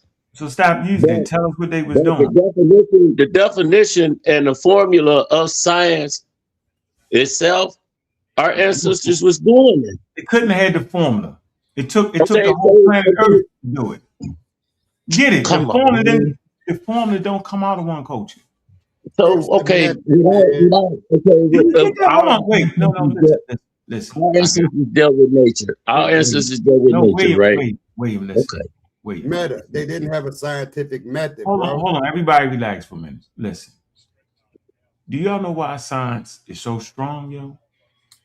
Because it comes out of human thought. Right. If it would have just came out of one group of people, yo, right? You'd have weakness. Hold on, wait. I'm gonna show you something, yo. Right? Keep talking, and I'm gonna show you when this shit took off. It's called an age of enlightenment. Nah, I'm gonna show you something. Go ahead, Williams. Go ahead, brother. So, as far as the seasons in nature, changes. So that have nothing to do with science. Proto-science. Okay. Yes, we wasn't using the term science. No, you were the scientific method, man. Come on, man. Why are you missing that, bro? I'm not missing nothing that he's saying.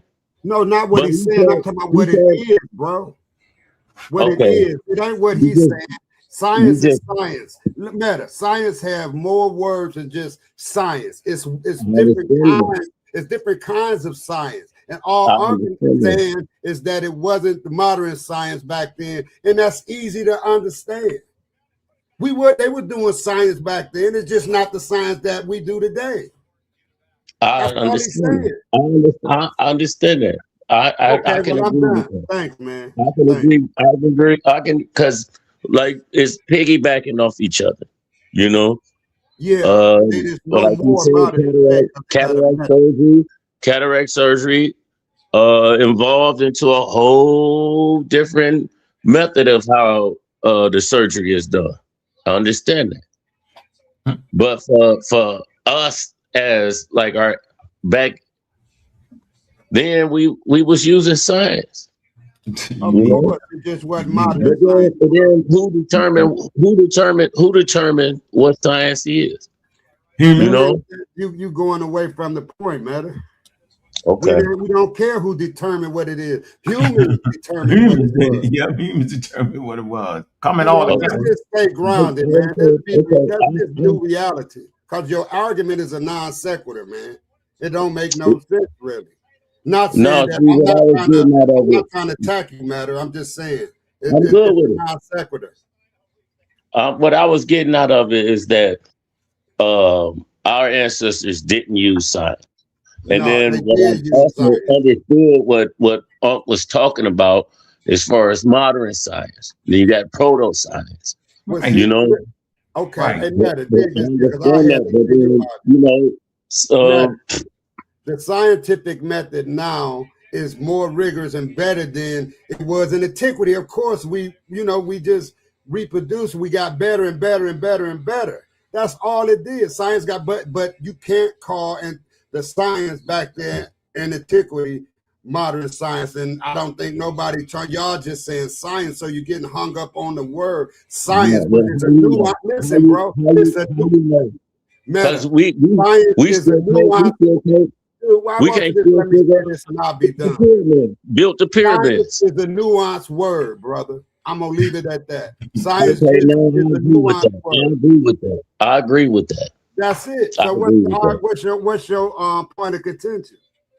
No, it was when Ankh was saying, "Oh man, he'll say we wasn't using science," and then like you wasn't. I ain't changing it. We wasn't. But you were moving the goalposts. I'm not moving the goalposts. I told you it's gonna be an argument every time of just about the word science. I told you that when I first spoke. Man, you give our ancestors credit when you make that credit and then take it away.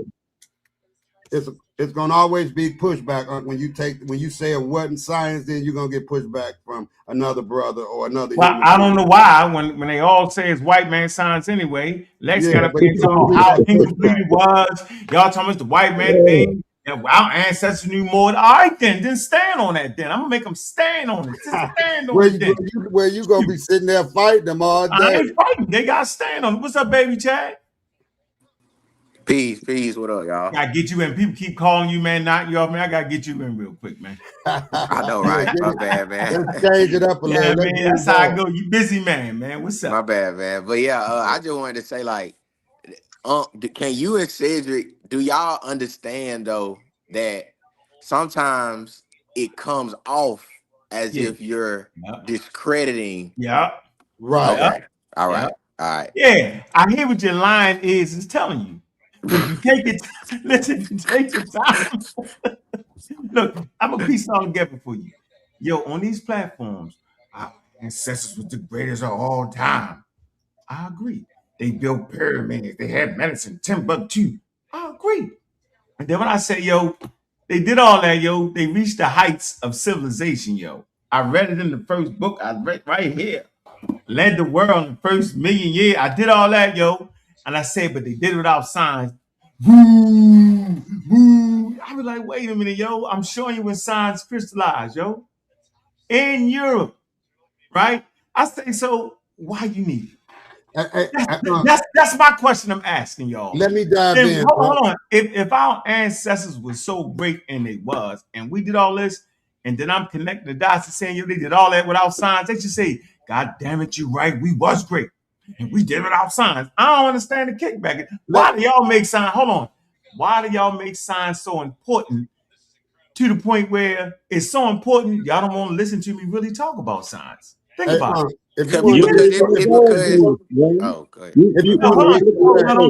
Don't jump in, Mr. Williams. Listen. Hey, Chad, listen. When I'm transmitting scientific ideas by Charles Darwin and them, yo, they throw bananas at me. You get that, yo? I didn't even know science was this important to y'all, yo. Yo, it ain't, Unc. It's the point that you're saying. Hey, Chad, listen to me, yo. Hear what I'm saying, clear. Hey, yo, listen to what I'm saying, yo. Listen. Oh my you smoke weed? You smoke weed, Chad? Nah. You know people smoke weed, right? Yeah. Go find a dude and let him go ahead and smoke some weed and sit down with him and have this conversation, yo. He's gonna be wild. No. Watch how important science begins. How important science is. And then when you start explaining, they're gonna say, it's the white man, Joe. Yo, we ain't monkeys, we ain't this, we ain't that. Charles Darwin was great. Watch how they beat up science. Lex did that for 3 hours today. Science is so important, he gonna beat it all up and say it ain't nothing, but then say our ancestors had the thing that ain't nothing. Yo, think about that for a minute, yo. Yo, Chad. It's just no, I get what you're saying. It's just like when I say people, I'm talking about like when we're taught about the scientific revolution, it always centers. I ain't saying you doing this, I'm saying this is the messaging that we're getting, right, especially in like Western academia. It's like the scientific revolution happens, and then you have all these great contributions to science from the, you know the names, the Aristotles, yeah. and I think that sometimes when you and Cedric be talking about this subject though, it's almost as if y'all are saying like, yeah, this is science. What you niggas was doing is whatever. But this is science. But So I watch get what you're this. saying though. So watch this. Where the hell do your ancestors come from, yo? Go ahead. My Not the primary, yeah. I mean, I'm from South Georgia. My grandma from South Georgia. I'm saying, do you say they come from Africa? Yeah. Okay. So well, you know. See, you want to see? There you go. Now, No. When you saying they, like, who is they? Like, my grandma ain't from Africa. No, I know, man. Did your people come over on slave ships, yo? Oh yeah. I'm African American. Sure. All right then. So watch this, yo. Where was they at during the scientific revolution? What was going on in Africa? I mean, a lot of things. The Kingdom of Ghana, the Axum, a lot of stuff. Man, when they was taking slaves from Africa, yo, in the 1400s, yo, 1500s, yo, 1500s, yo, they was hitting to the continent, yo. You get it? We was at war, yo. Okay, then from that context, okay. Right? I mean, whatever context that we got. We they at war. The continent is in disarray. We taking on a new enemy, yo. Right? That doesn't mean we completely stopped doing everything, right? It's not what I'm saying. I'm saying we gotta know where we was at. And so maybe our contributions during that time, watch this, wasn't as heavy as it was in the earlier days. Because you can't pull up a document talking about the history of science and not see Africa. You can't. So is we just mad because we ain't dominate the whole game to end up being science? Like what is it? Why do we can't have everything, bro? Think about it. But you know what it is though, You know what it is. I know we gotta get past that though. Yeah. You get it? You got it. Listen, bro. Look. Funny. This is the funniest thing ever right here. Look, this is funny. This ain't even a side joke, yo. Yo, I could literally sit here, yo, and pull up white people dictionaries, yo. Look, I'm just gonna pull up science. Watch this, yo. And you told me where the white people left you out at. Let's see how much they leave us out of it. Look, hold on, I'm gonna show you. Let's see how white people left us out. I just think, you know what I mean? I don't know. Let's see them leave you out of it. Let's see what they say. Look. Science. Right here. The hell is my daggone thing at? Right here. Look. Lying white people. Lying white people. Here go lying white people. Wikipedia is lying white people. The history of science spans the majority of historical record, with the earliest identifiable processes to modern science dating to the Bronze Age in Egypt. Last time I checked, Egypt was in Africa. Egypt was produced by indigenous Africans. But you be saying they ain't black. Hold on. No, I said they indigenous Africans. They wasn't black to white people create the social construct. They was the Remish. They was Cometians. They was everything but what white. Why do we keep defaulting to white people settings? And then talk crazy about white people. Y'all give white people the power. I'm giving it back to the Egyptians, to the Cometians. They call themselves the Remish. And they call themselves black people. Why are we so enamored with white people? I get it. But the point I'm making here is that these white people say the history of science spans the majority of historical record with the earliest identifiable processes of modern science dating to the Bronze Age. Egypt and Mesopotamia, yo. It take you back to Africa first. So if it's taking us back to Africa, and then I switch to this. Look, I switch to this. And they say the history of the scientific method. And the first thing that pop up is this. So I done showed you science, the history of it, the earliest rudiments of it. Then I'm showing you the scientific method, which is, it says there are few explicit discussions of scientific methodologies in surviving records from the earliest culture. It say the most that can be inferred that approaches to undertaking of science in this period stems from descriptions of early investigations into nature. In the surviving record, the Egyptian medical textbook, the Edward Smith Papyrus, applies the following components: examination, diagnosis, treatment, and prognosis to the treatment of disease, which displays strong parallels to the empirical method of science, and according with G.E. Lloyd, I showed you the book, played a significant role in the development of this methodology. The Edward Papyrus also contains evidence of traditional empiricism. So I'm giving you science and the thing that they would use to crystallize the scientific method, and the white people say that's in Africa, and y'all give me pushback and fight. It's the most ridiculous thing I've ever heard in my life. It's the most ridiculous. It's like I'm talking Spanish or Chinese, right? And then I get people like Lex. Oh, y'all get the white man science, and then Lex is anti-science. But yet he get up on a panel and fight for people having science in Africa. It's the most craziest thing ever. The white man is the devil, right? And then all of a sudden, the white man got something that we didn't have that was better than what we had. Dude, they couldn't even, the Portuguese, when they came in Africa, yo, the ships they had wasn't fit for those large rivers.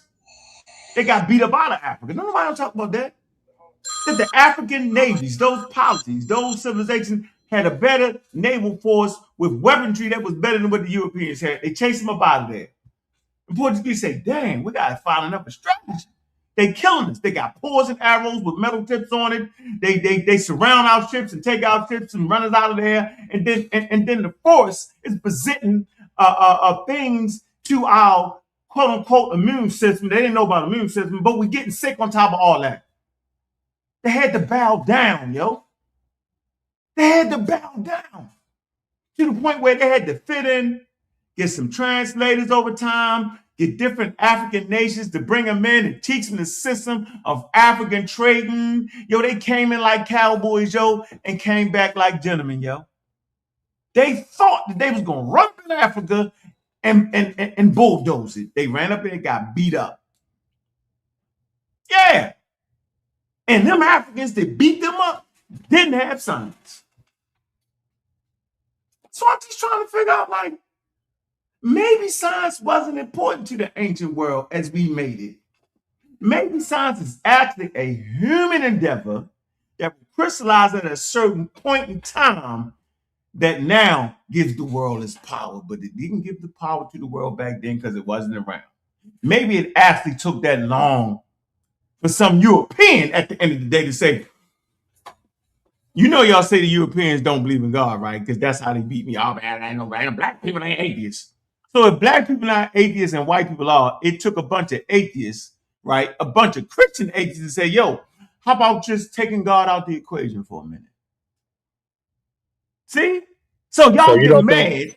Hold on. Y'all get mad when y'all say we the most spiritual people on planet Earth, and we never disconnected our God's about knowledge and wisdom, okay, then leave me alone then, because science represents a disconnect from the spiritual world all day, every day. You can't have it both ways. See, right, when I'm doing this show, I'm forcing people to make a damn choice here. And this is what we have not had in this community. Somebody that forces you to think and make you go by yourself and say, what that nigga just say? When you smoke your weed or take your drink or drink your Kool-Aid and you're in your room by yourself and your kids went to bed, you say, I just heard on this damn conversation say, it was white people that actually figured out a way at the end to totally bring something that was void of any spirituality. Did that just say that? And then you're going to say, in my heart, I was saying that they was void of spirituality anyway. And I'm the atheist, and that's not what African people was doing. So then why I'm so damn mad then? It's going to make you make a choice. It's going to make you say, you know what? I don't even fucking understand the conversation. Let me go back to that classroom and write this down and start studying. Because something ain't making no damn sense. I'm saying we the most spiritual. We never separate that shit from our knowledge. Then I get mad at this nigga to say, yo, they separated from the knowledge. It's going to make you make a choice, yo. See, a younger-minded person like you, yo, you're going to pass all of it, yo, because you're going to get it. You're going to say, shit. Nigga cooking with hot grease for real. Yeah, the older people, they gonna keep throwing stones. Lex gonna come up here. Oh, I hate science, Get me hate science. Wait a minute, you hate science. We never separate our spirituality, but yet you want science. Shit, mumble jumble, yo. Y'all mumble jumbling, yo. Y'all mumble rapping. And I like mumble rap, but y'all mumble jumbling right now. The chat is mumble jumbling. The chat won't sit down by themselves and think about it. If indigenous people didn't separate their folklore, their spirituality from their empirical wisdom and knowledge, then why the hell y'all fighting me? Because they didn't do it. They did, and it took the world 250,000 years to do it, and it culminated in a place that we say we hate any damn way. Non-spiritual people. I don't care. Christianity ain't that. I'm saying I couldn't get around it. When I really start taking these hard thoughts and conversations, yo, I had to say, yo, it's something I just don't understand, yo, because it's not making sense. I thought having your spirituality was one of the most important things, yo. I thought, something wrong. It's something wrong, yo. I get it. I'm there. I'm totally there. That's why I can have this conversation, yo. Everybody else thinks that the world can't project itself into the modern times without science. Everybody else think that you can't do nothing without science. I'm saying the world was fine and did great things for 350,000 years without the empirical, non-religious, non-spiritual methods that would produce science. That's what I'm saying. Why the pushback? They can't explain it. Nobody can. Hey, Kimmy, explain it. Watch them mumble jumble. Go ahead, Kimmy. Watch. Here it comes. Go ahead. Explain that. Well, I mean, it depends on what kind. You talking about the mumbo jumbo between people trying to separate spirituality from science, or both combined? I mean, did our ancestors separate their spirituality from their empirical wisdom and knowledge systems? Yes or no? I don't think they did. I think they used both. Like even with their military science, I think they put their spirituality. That's military science. Look at no, I'm just saying they military. I think they interwove their spirituality with their military science. How to attack the battlefield, all that. That's military science. Thank you. How about the scientific plow? How about the scientific pyramid? How about the scientific wheel? How about the scientific bow and arrow? How about everything is science? How about that? You hear the mumble jumble? It's not coherent. See? No, I mean, I understand the point you're making. I'm just saying. What's the point I'm making? Well, to me, you trying to say that for 350,000 years, our ancestors did all these different things. No, not just everything. Greatest things on Earth. Right, great things on earth, right? No, the greatest things on earth. Don't underestimate them. Don't undermine. Don't do that. No, sir. No, I'm just saying what I think you're saying. I said the greatest. I ain't say great. I said some of the greatest things on right, humanity. some of the greatest up until a period of time, and then some other people. This is what I'm getting. Then some other people came in. They didn't use no spiritual system, and they was able to advance to where we are now. That's what I get out of what you're saying. That ain't what I'm saying. Okay, well, I'm saying they borrowed, they used ideas that we had,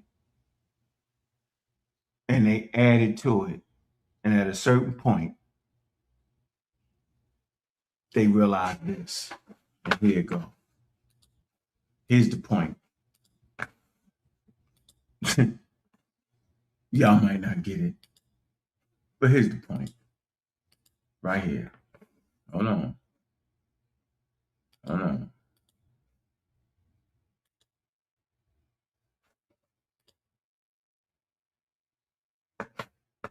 Right here. Here's your scientific man. Watch this.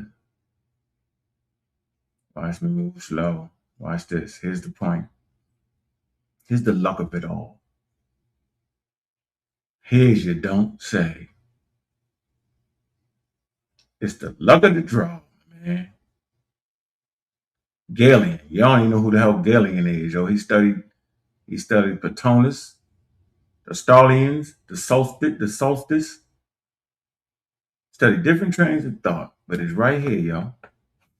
Funniest thing ever. Here's the difference. The discovery of the Americas at the close of the 15th century showed the scholars of Europe that new discoveries could be found outside of the authoritative works of Aristotle, Pliny, Galen, and other ancient writers. These were schools of thought that they had planted their feet in. These are schools of thought that made them think that the Greek philosophers had it all. At this point, they realized, well, how the hell would the Greeks claim to know when they didn't even know about this whole different plants, whole different groups of people, they missed whole different landmass. They didn't know. So if they didn't know about that, then obviously they didn't know that they didn't know. And if they didn't know that they didn't know, it was stopping them from getting to this, the scientific revolution. Yeah, we talked about that last night. That's crazy, bro. That they luckily bumped into a whole new ecosystem on the other side of the world that had plants and animals that they had never ever even dreamed. It wasn't in the Bible. The Bible didn't talk about it. That's why I say the Bible talks about specific areas. It wasn't talking about the world. It was talking about their world, yo. Right? Galen synthesized the empirical and dogmatic schools of medicine into his own method, right? Which was preserved by the Arabs. After the translation of Arabic were critically scrutinized, the backlash occurred, right? And the demand rose for Europe for what? For translations of Galilean medical texts from the original Greek. Galilean method became very popular. Man, yo, all this occurred because they bumped into two landmasses. Christopher Columbus didn't even bump into the Americans. He was lost somewhere in the West Indies. Man, yo, y'all giving it too much credit, yo. Y'all putting too much on it, yo. Yeah, y'all, man. Yeah, y'all getting it wrong, yo. Yeah, man, the teachers, early teachers around us, yo, they didn't do us justice, y'all. I could see it, yo. I mean, they had what they had. Well, yeah, remember what you brought out last night, how the Greeks, they got what they got from the Egyptians, and then at one point in time, that knowledge was lost, and then this age of enlightenment came and all this other stuff. So I mean, I understand what you're saying. Yeah, they got. I mean, I guess you kind of right. They did get lucky. Got lucky, yo. And then they had a surplus of money, slave money. Do you know what you can do with a whole lot of free money? Whole lot of free workforce, yo. Yeah. You can start sitting around talking crazy. You can start sitting around. Oh, I think let me check. You got a surplus of money. Y'all didn't know? Y'all didn't know about the industrial age? Y'all didn't learn that in high school? It's called the industrial age. You got the scientific revolution. Based off of bumping into a place which made you start to question the shit you thought you knew. They was like, wow. It was actually another whole 2 land masses? Huh? You mean the Greeks didn't know? Ah, man, and even with that, it wasn't enough. Because then Charles Darwin come through, and they saying, what? Darwin couldn't even produce his study. Remember, he too went around the world. We keep forgetting this around the world thing. First of all, you got to know there's a around the world thing. You got to literally know there's a around the world thing before you even get to the thing that we talking about right now. Yo. Did you know that the world thought that humans came from their creation stories? I'm not going to say the world thought that we all came from the Bible. No, only those under the influence of Islam, Christianity, Judaism thought they actually came from the Bible. Yo. You had ancient tribes that still flourishing. Yo, they had creation stories. That this grand idea that we don't come from creation stories is still in influx, y'all. Even with the finding of the world, of the rest of the world, they still thinking you popped up off the ground somewhere, yo. And here y'all is giving all the credit to something that they didn't even know how to apply. It wasn't even you would think that after they bumped into the continents and find new plants and new animals, right? You would think after the scientific revolution, you would think that they would start applying. No, they were still pushing all the way back. They were still spooked out. Their world still thought we came from the Garden of Eden or some creation myth in the far corner in Australia or South Africa somewhere or in the Congo. Some river, some tree, some plant, some animal fell from the sky, some god. They were still on that. That's why Darwin didn't even publish it. He was afraid. He didn't publish for 20 years. He didn't publish his data for 20 years. You know why? Because he himself didn't want to bring shame to his family. Because they was looking at him like he was a nut. What? We don't come from the dirt? Y'all putting way too much on it, yo. Y'all has given credit to white people for too long, yo. Our elders gave too much credit to something that wasn't even that. They ain't even know how to use it. Hey, elder, Suntan. Yes, sir. Hey, bro, imagine go ahead figuring out something that you don't even know how to apply. Because you would think that after they discovered America and did all that and went through the whole scientific revolution, yo, that they would immediately discard the Bible as the origin of humanity. They did not. Darwin published his work in 1859, bro. This is damn near 300 years after the scientific revolution. What are we learning around here, bro? What are we actually processing in our brains, bro? Like, yo, they threw tomatoes at me for talking about Darwin. If they threw tomatoes at me in 2026, listen to me, y'all. In 2026, you hate Cedric, right? Because you say he talked too much. Right? Who said that? No, people. Right. People. Right? You trip off of me, you just think, I'm just crazy. He's funny. I'm just funny. I ain't funny. And I can manipulate my way through the situations. You know what I mean? I like him, but I don't like him. And then you hear these weird stories about people who heard me say something 10, 20 years ago, and now they come back and say I'm right. So you be still listening. I'm going to listen a little bit. A little bit. I'm talking about Darwin in 2026. They saying boo. They say Sanchez beat me. Now Sanchez is a flat earther in 2026. Who said Sanchez beat you? Yo, the crowd. Watch this. This hear my point. We weren't saying that over at where we at. It took a while. I don't care about the window. I'm just trying to make a general point here. Man. Listen, hold on. I beat the brakes off of Enki. Oh, Enki destroyed Darwin's work. All of them, right? In 2026. Listen, but in 1859, this man published a scientific theory with a prediction in it, yo.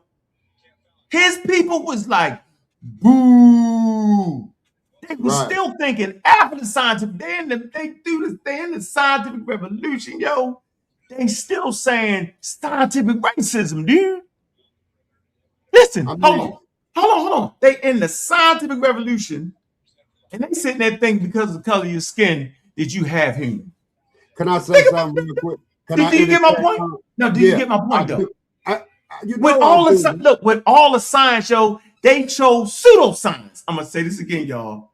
Do you realize that scientific racism was actually pseudoscience, yo?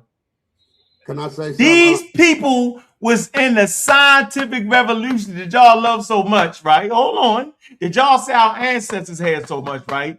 That they was practicing pseudoscience. They chose pseudoscience over science. The people that end up crystallizing at the end actually chose pseudoscience over the very thing they found. Hey, let me say this. Process that. Let me say this, brother. Is you catching what I'm saying, though? Is y'all catching what I'm saying today? I got you 100%. Is anybody hearing what I'm saying today? I got you 100%. I hear you to an extent. Let me interject real quick. Through colonization, our minds always point at the white man. We blame him for this through mentally through our colonization and through the stealing of the resources and through them having a patent office and taking the ideas and invention and taking them for themselves. They sit there and they piggyback that all the way back to far as they can go to colonize and start. So it's a basis of why they do these things, because our people have been oppressed so long that you got a target, and the target is the white man, and he is the adversary in speaking, so forth speaking, because all white people not bad. So I'm gonna say it right here, the white man have a target on his back because of colonization. Do that make any sense? That what? Did the white man they always say the white man and always going that way because he has a target on his back for colonization. You get where I'm coming from? Yeah. So that's the basis of their argument. That because he didn't look, the best thing the white man did make is the patent office. And he stole all the resources. So of course he gonna come up with the scientific method because he had all the resources and the tools to put with his mind to do it. Do that make any sense? No, he had. No, that don't make no sense. Yeah, he had all the ancient. No. If that don't make no sense to y'all, hold on. You know, I don't got nothing to say about that. He not only had all that, he had all the worlds that went before him. Yes. You get that? Yeah. He had all the mistakes. That's the point. He had all the victories. He had everything, yo. Yeah. He bumped into a whole new world, yo. Sometimes it's emphasizing everything you just said. He's getting it. He's getting it. Yeah, sometimes it's right. Yeah, he's getting it now, yo. He might not say it perfectly, but he understands the point you're making. I agree with what you said. Sometimes you can refine it a bit, but you got it on the money. Yeah, you're right. But Santan, the reason I disagree, I'm just gonna tell you real quick, because I think most black people premise today is based off of what the white man and history book has revealed that, hey, Africa was doing this, these people was doing this, and these people was doing this. So I think this is most of the basics of most people's argument is that they lied to us. They lied to us with a lot of history, and that a lot of it's being revealed. That's why the pushback is coming, brother. But we have witnessed it. I'm talking about in 2026, and we still witnesses it.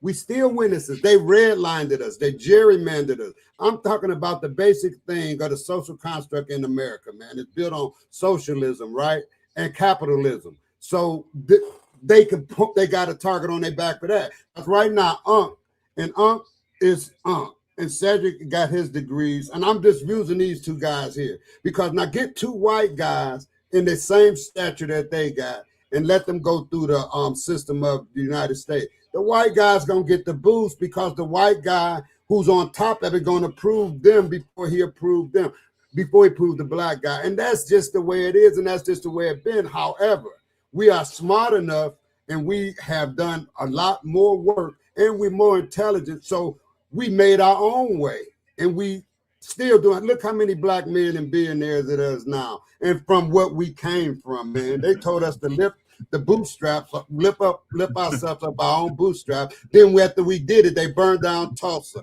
they burned down Seneca Park. They did all of this stuff to us, man. So they got a target on our back mentally, man. So if people can't understand that, I'm done. Well, I was just addressing what Unc was saying about his argument about Darwin and the pushback he got. I don't got to argue. I'm saying, yo, that y'all fighting for something that they ain't even know how to use their damn self. Y'all tripping. Right, that's what I'm saying. That's why you got the pushback. Y'all tripping. They didn't have a scientific method back then. No, I'm saying during the scientific. No, I'm saying during the scientific revolution they did. Oh yeah, they did then, but they was right, and they still ain't use it, and they still ain't use it. Get it? They still couldn't use it. They was trying to use it, but they was still, a white man could co-opt your ideas like it ain't nothing. You bring up something, that's very innovative, and that white man got the resources to produce it, and you don't. So he can still, because they had slavery. So if a smart guy like Benjamin Banneker, all these guys produce something, the white man, Edison, they step right in and they could fund it because they had the resources, and resources were stolen through colonization. It all makes sense to me, man. Like I said, sometimes look, you and Cedric's scholarship is better than mine because y'all well read and y'all studied in y'all area. And even the Hebrews with their book, they were well studied than I am because they studied in that book. But what I do know, I have lived by experience through this religion and through a scientific, method. So I know these things just because I live, and you can't beat experience. So there it is right there. And we still have a target on that white man's back now. Look, my man said ran him up. Man, yes, Trump and I say ran him up. Let's get back to the debate. All right, I ain't mean to get y'all off, man, but yeah, you got us off. Yeah, I did. But that's reality though, brother. Yeah. Donation $20. Was Jesus a fraud? Was Jesus a lie? Right? That's what we're trying to figure out. At 7 o'clock. $20 donation. Apostle against Morpheus, man. Right now, I can tell you what they're doing right now. I can tell you what I be doing right now. An hour and a half away, 2 hours away. I be trying to get some of that off my damn nerves at this point. Yep. That's what I be trying to do. All right. I be trying to, formulate what questions I'm going to ask. Probably finishing off my presentation. Because I don't start studying until about 2-3 days before the joint. Because I already understand the material. I want to figure out the best way to get it to y'all. I'm not even trying to go against my opponent.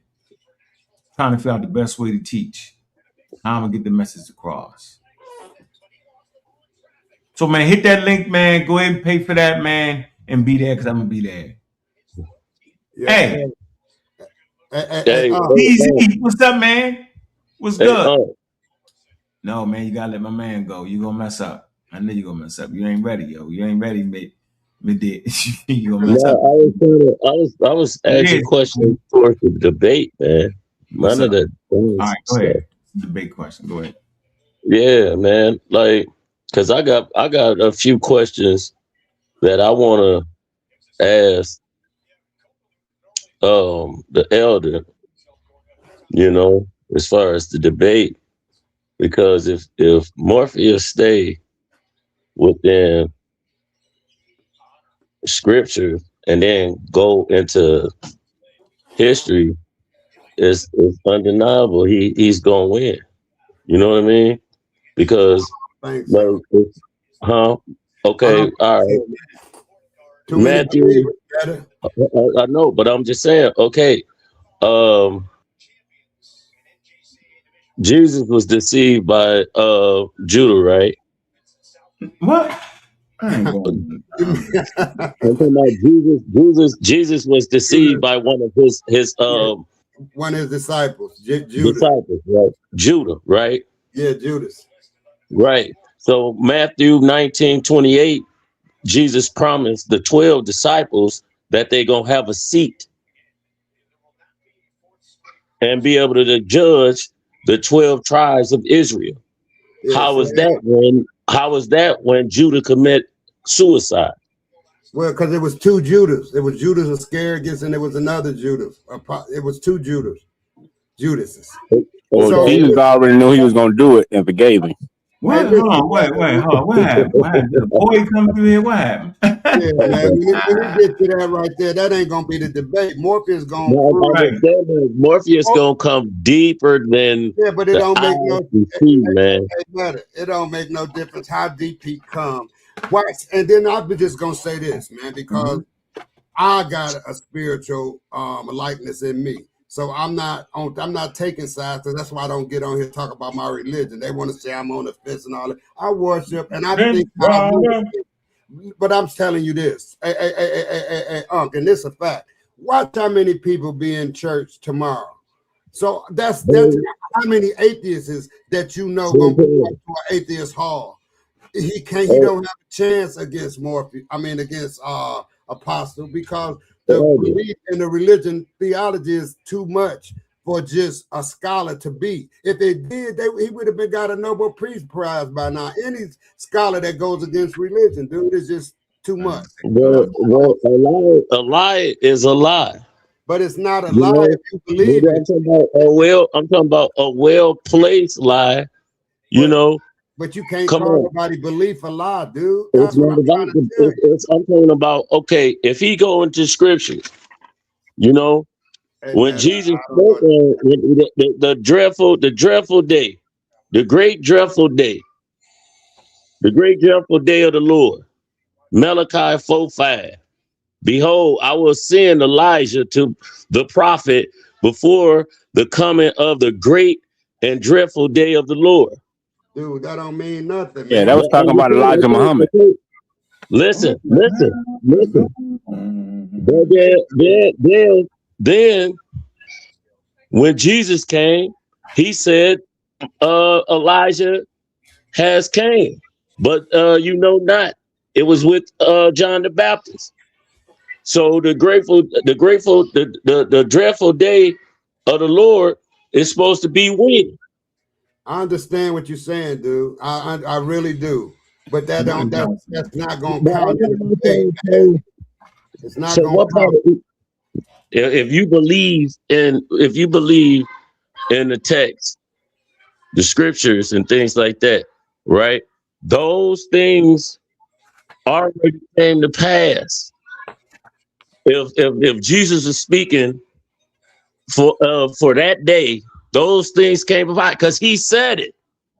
He ain't say nothing, man. Rand wrote that book, dude. See, Elijah did come.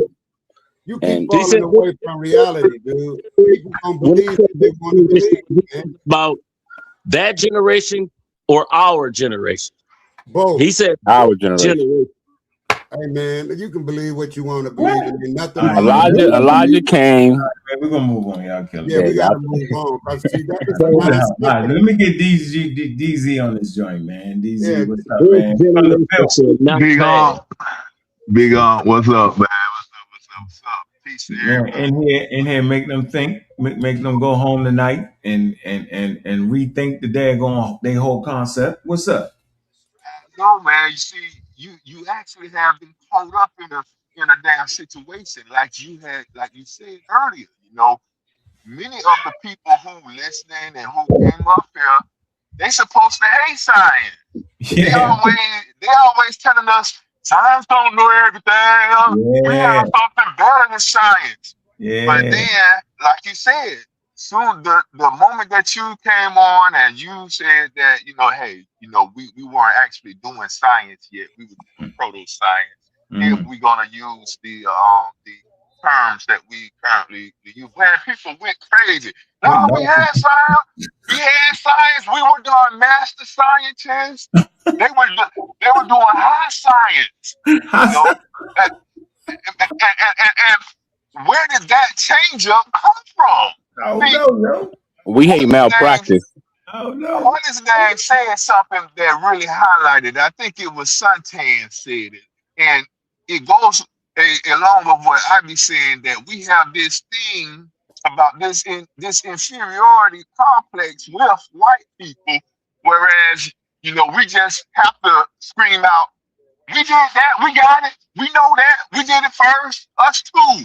You know, and even when it goes against what they normally stand on, when they heard you saying that white people, well, even though that's not what you done said, the human experience got to the point where we can label something science. Mm-hmm. It took all of it. But All of it. certain people heard it as white people did it. Oh, Yeah, no. yeah. We did it too. There's always a darn competition. That's what all these people caught up on, a competition. And they even see you as being for the white man. Yeah, I'm from the white man now. Well, science is Oh competition. man, let it DZ. talk, man. We don't care about that. Let easy talk, man. Go ahead. Yeah, you know what I'm saying? But I like what I was gonna say, perhaps it would help some people's mind, and y'all have really moved past it. I put it in the chat. Would we consider that football they were playing in the 1930s football? Now, if we put that football against our football And That's a present whole day, different thing. would we say that that was football? Because me personally, and it also shows how the conversation would be split. Because me personally, I would say, nah, that ain't football. They not wasn't throwing the darn ball. They didn't have cornerback.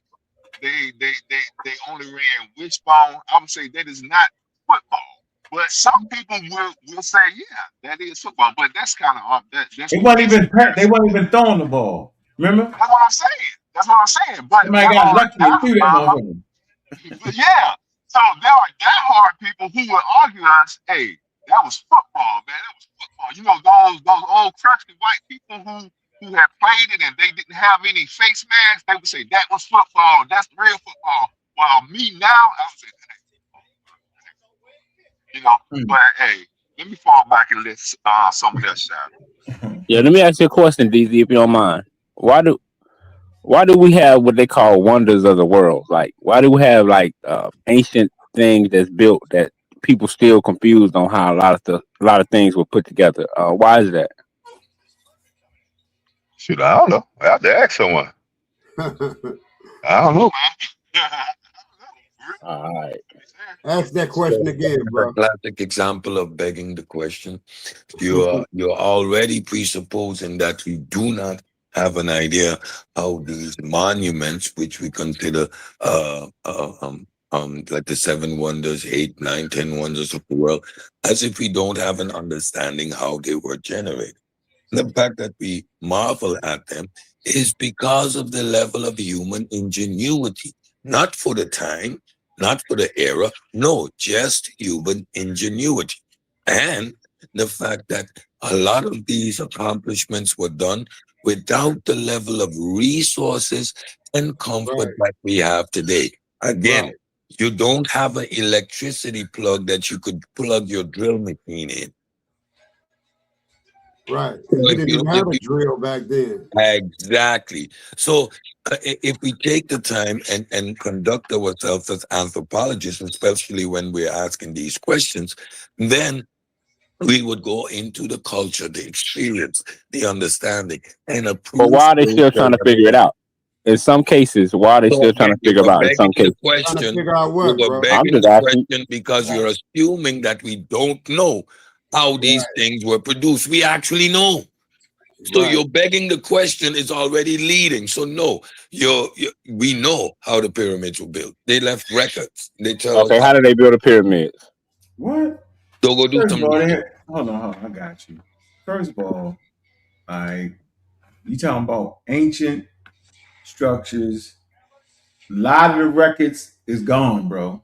Yeah, So man. you You going start back from into zero, bro. history, man. So no, they don't know the exact tool. Of course not, yo. People act like they purposefully left tools, right? That's like On going to a instruction. brand new construction site and they're in the middle of building it. And then when they finish building it and the people's gonna occupy the building coming there, and then you come there months later and looking for the tools that they use to build the damn thing. That's what y'all hear that right now. Y'all wild for that. Hey, Y'all actually think they're gonna leave the tools outside of the way they built the pyramids at, and y'all look, they don't got none of that, yo. Hey, That listen to wasn't this, it. bro. Let me finish, Sanchez. Go ahead. They literally wasn't trying to leave instructions or leaving tools for how to do it. Doesn't even know, but who does that? I'm gonna go ahead and leave the manuscripts. I'm gonna leave all the tools right real nice. I'm gonna leave the tools right here. I'm gonna put the man real over in the corner. I'm gonna bury it right there on the corner so that people later on from America and Russia and China can find how we built the damn thing. I'm saying they have a general idea based off of the basic construction and building projects that we have now. They pretty much figured out how to do it. They don't know the exact methods and tools and all that. Why would the hell would they know that? Y'all putting too much on science again. Y'all putting too much on engineering. Y'all, why they gotta know everything? It's the most wildest thing ever. But for y'all science deniers, because y'all sound like this guy right here is a science denier. I was just showing a level of ingenuity that they was doing that. No, that's what scientists, people today are still wondering how do these people who supposedly had primitive tools use this level of ingenuity? You're wondering. No, I'm not wondering. The pseudo community is wondering. See, that's a wild argument out of nowhere wondering. You're wondering, and your world is wondering. See, yeah. Experts ain't wondering. That was a good question, Matt, and he just gaslighted you. I'm gonna tell you why. You come up with that. I ain't tripping. Watch this. He just said they didn't leave the tools. Today, you can back engineer. If these people wasn't doing science and we see how they built something, you should easily be able to figure out how they did it. Even now, when you look at modern worlds, that's how Japan came up. They took some American technology and back engineered it and improved it. So if these people were doing something that was not using so-called high-level science, you can't say, oh, they didn't leave the tools. We should be able to look at it and do the calculations. Easy to figure out how they did it. They can't reproduce it to this day. They still haven't explained how they carried these 50-ton rocks. So you lied in terms of saying, oh, they didn't leave the tools and y'all expect us to leave the tools. Can you that word though, yo? What word? You said I lied. So show me where the archaeological site at where they left the tools. Since I lied. No, you lied. What are you? You lied about what Madden asked you. You gaslit him and you deflected. No. Which one is it? Did I lie? You said because they. What did I say? Both. You said because they didn't leave the tools, that you shouldn't expect us to know how. If I go look at an old, you can't name anything else that we don't know how they did it just because they wasn't there in a primitive sense. All right, man. I appreciate you going back damn near 5,000 years saying that. See, Appreciate you, bro. I appreciate you using a house from the 19th century. I appreciate you using a mouse that the daggone Chinese did and reversing. I appreciate that, Lex. I appreciate you having the ability to do something that the people today seem to not to be able to do. Appreciate you, Lex. And I appreciate you actually calling a lie. That they can't go back, that modern science can't go back damn near 5,000 years and figure out precisely how somebody built the structure, yo. Thank you, bro. No, it ain't about precisely, bro. So watch this. No. So watch this, Lex. They don't. Hey, Lex, let me put you on your heels, Lex. So why do you think they can't do it? Because they don't have know the technology that they had back then. They don't understand how they did it. That's the thing about it. There's something they knew. Okay, hold on. Is that okay? There's something. No, what I'm saying though, there's something that they knew that you don't know now. But you're saying that they were primitive. No, I'm not saying nothing. Like you keep saying they were. I said that they reached the level. That's not my argument. Lex, that's not my argument. That proves that they they wasn't just using some proto. That they didn't need science. No, that's what it proves. No, that proves that they did. Hold on. No, Lex, that proves that they did need science, Lex. No, that proves that they did. Better than what we had. No, it don't. Hold on. If we got science now, right? And we know we got science now. Yeah, because we're going to the moon. Right, because we're going to the moon, bro. We know that, right? But yet we can't figure out how to build the pyramids. That whatever they had was serious than Lex. And it couldn't have been science because we can't use science to figure it out. Says you, Lex. Yeah, there you go. Let me get him out of here. I can't do this with this man. Go ahead, though, Cedric. So yeah, again, we have no incentive, no reason to reproduce a pyramid. We understand how it's built, so Lex is gaslighting. We don't, like Ankh said, we don't have to have manuscripts and the tools aren't there, but we have a general understanding how it's produced. Why just a general understanding? Because we're more interested in going to the moon, bro. We're more interested in building a James Webb telescope. Why would we need to focus resources on building a pyramid? Well, why are they still over there digging? Why are they still over there then? Man, they trying to excavating, bro. That's all. They just excavating. Oh see what more evidence. Well, hold on. Why are they still over there? Man, that's the Egyptian government over there. And so you saying the Egyptian government can't dig in their land and find their people? That's what you're saying? Yeah, we got white. No, we got white archaeologists. We got a multitude. You made it up. You made it up. You just talking right now. They just trying you made it up. You basically saying that a person can walk into the United States and start digging. That's what you basically saying. No, that's not what I'm saying. In Egypt, these Africans in Egypt let white people walk in and start digging. No, right what I'm saying is this. What I'm saying is, like I seen a video the other day where these guys they're analyzing the pyramids with lasers with a 3D. They analyzing the pyramids with a 3D laser. So I'm showing Cedric they are still studying the pyramid. They're not just focused on the moon. Of course they are. So tell me why the Egyptians weren't going to the moon? Yeah, they probably. How you know they didn't? See what I'm saying? That guy right there. There you go. See, there you go. Technology. Yeah, how you know they didn't? Big up you don't Lex, know. Yo. Big up to you, Lex.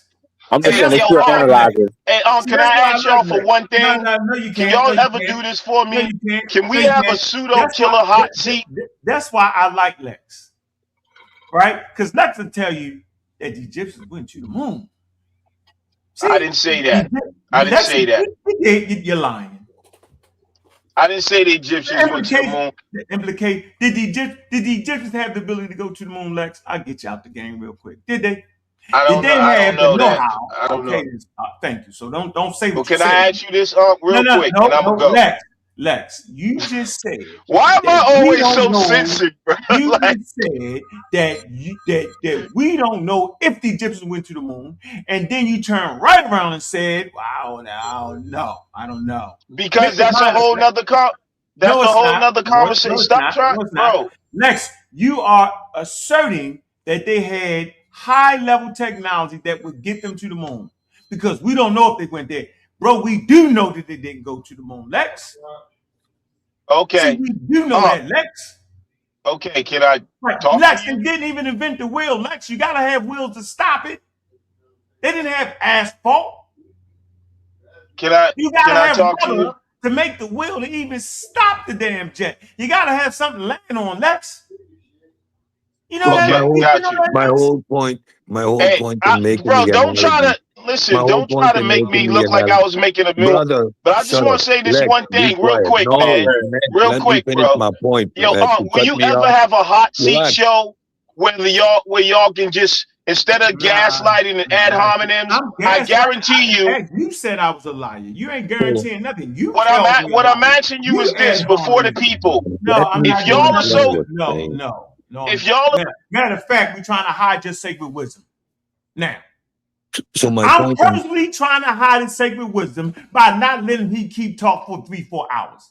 And I'm doing it on purpose because he got the sacred wisdom and knowledge. Now, and I'm hiding that from y'all, that the Egyptians went to the moon. They not only went to the moon, they went to goddamn Mars. And they not only went to Mars, they did all of that without science. There we go. My whole point in bringing that up is to talk about priorities and incentives. In our modern context, we have no necessity for reproducing a symbol or a structure like that. That's a waste of resources in a modern context, right? We are no longer in the Stone Age. We built erect buildings that are fully functional and utilitarian. That's a monument. No country, no population would allocate their resources to such an endeavor in the 21st century. We are putting our resources in things like space station, James Webb Telescope. These are international funded projects to take So can I ask you something, Cedric? Man, he in the middle of talking. Don't ask him something in the middle of talking. He teaching. So when we bring up ancient civilizations and their achievements, and again we do this anachronistic analogy, right? You have to take in consideration all these factors. This is resources that are being used, and these resources come from your population. In our modern context, we have no necessity for these type of monuments. All right. Do you believe in UAPs and all this other stuff that the Congress is bringing out? Do you believe in that, Cedric? No. So you don't? Okay. So you don't think these aerial phenomena are real? An unidentified flying object or aerial phenomena is exactly that, unidentified.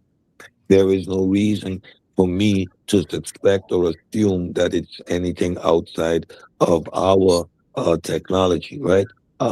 Unidentified means I don't know who produced it, which country produced it, what is their intention of being in my environment.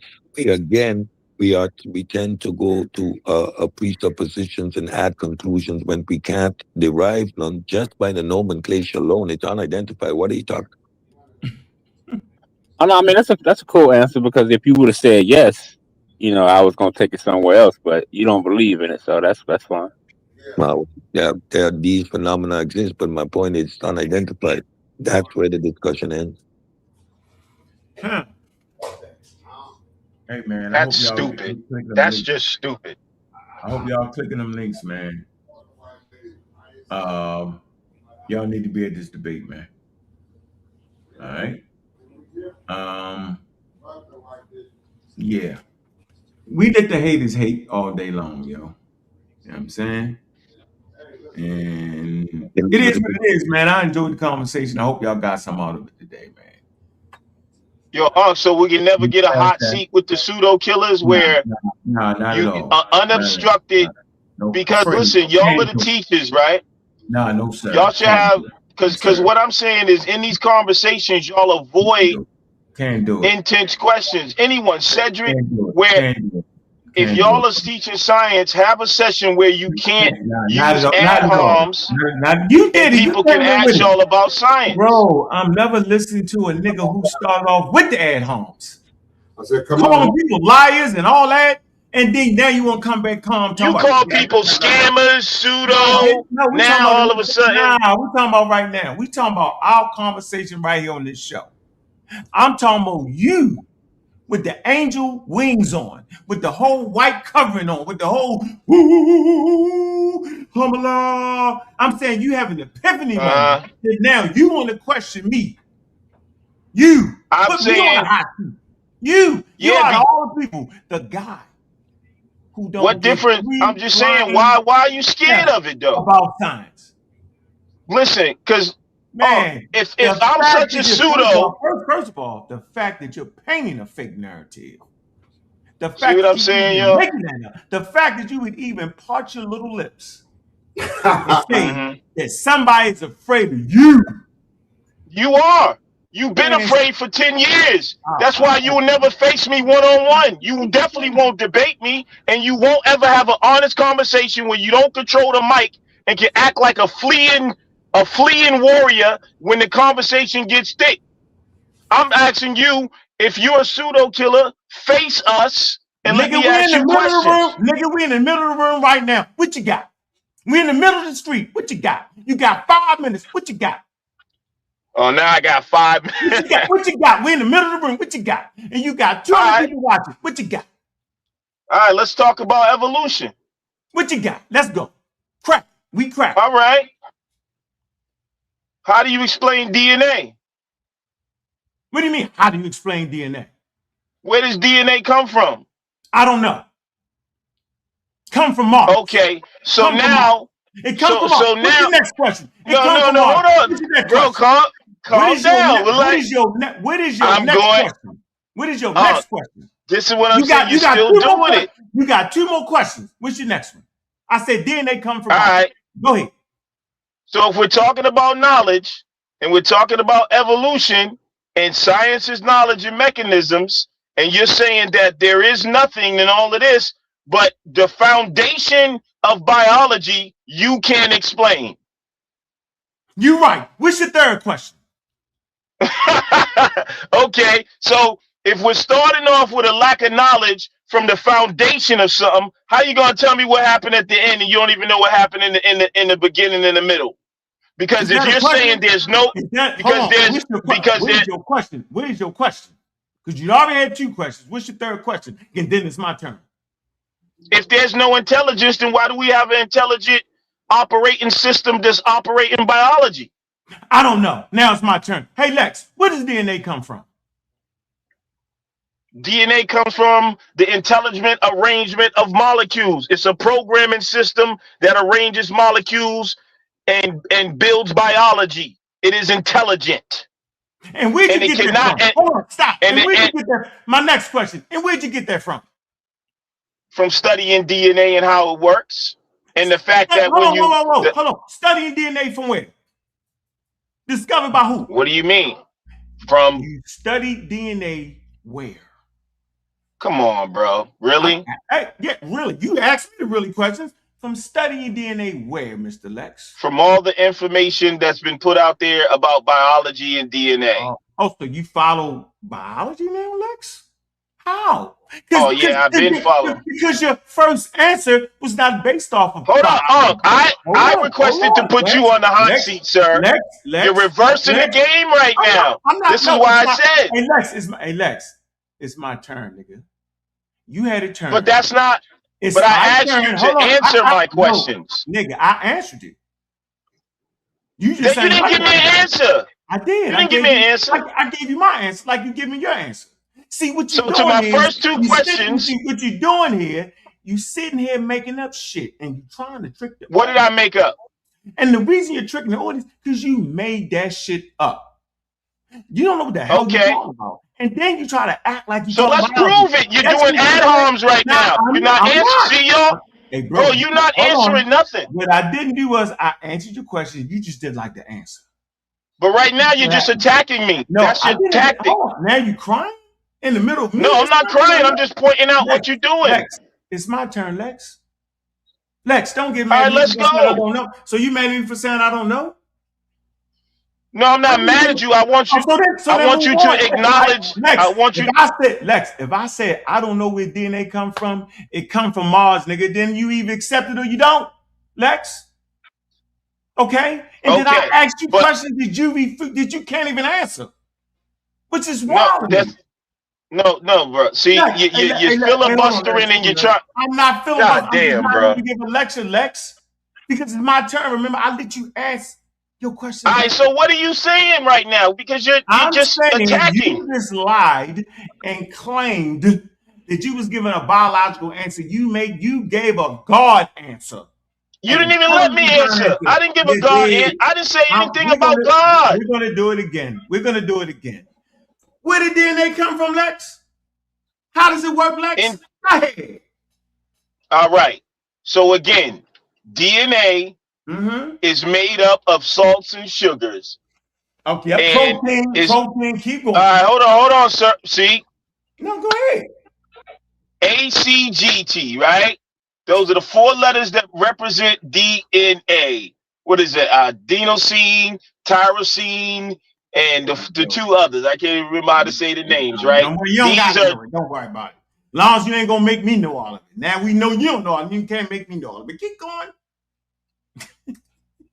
Go ahead, bro. You know what ACGT is, bro? No, explain it to us. Help us out. You're educating today. Good job. What is it? Explain it. Yeah, those are the 4 substances that make up DNA. Keep going.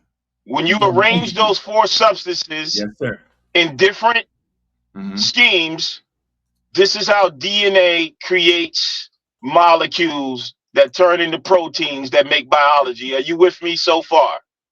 Yeah, I'm with you. Those substances. All right. Is salt intelligent? No. On its own? No. Is the chemical tyrosine intelligent? No. I'm saying none of it is intelligent. All right. But what happens is these things that you say are not intelligent make up biology. And in order to make up biology, they speak a language in DNA through chemicals. The arrangement of those chemicals have to be arranged in a precise and a certain way to make the most complex technology known on earth, which is the human body, which is a technology in itself. This body works just like any other technology. That's what I'm saying. You're trying to say, hold on for a minute. Hold on, brother. No, Lex, stop. Now, give us a source for that. We would like to read it with you, sir. You want a source for what? So you don't understand how proteins. I don't say no. Hold on. No. It's not a hold on. Now we appreciate. See, y'all, this is why I'm telling he'll never have a straight up conversation with me, y'all. I'm saying, hold on, Lex. If you don't know basic biology, we can't have a conversation. Lex, you don't know basic biology. Lex, you I just gave you basic biology and you asked me for a source. Lex, no, you didn't. Go get the source to say what you just said. Look, Lex, where's it at? I got you. Where's it at? What, that? Go ahead, Lex. That's what I'm saying. You got to get somebody who, because if I got to go there and Lex, I'm not getting nobody. I'm asking for a damn source. Because just like everybody else, they make up shit. And they sound intelligent. But what they can't do tell me where I'm wrong. If you know basic biology, man, this nigga right tell me where I'm wrong if you know basic biology. It's the arrangement. Let me do this for you. If Lex could complement his explanation with a source, then it would effectively run him off the damn conversation. You see, he does not agree with modern biology. And we know he does not agree with modern biology because he talks about an intelligent designer. Not in biology. But he'll play this game and mention words and throw it out there. I simply ask him for a source. He would not do that. I understand that life is chemical. And I understand there's different arrangements, right, that they don't quite understand. But just because they don't quite understand, Lex wants to fill in the gaps. This is what I'm guarding against right now. I'm not going to sit up here and run around with this man. At a certain point, I'm saying, Lex, hey, bro, you don't believe what you're saying. You just talking that talk. So I'm going to ask you again, Lex. Now, before he goes in, let me just yeah, man, state this clearly. At some point, bro, you go. Lex. Go ahead. Let me talk. DNA.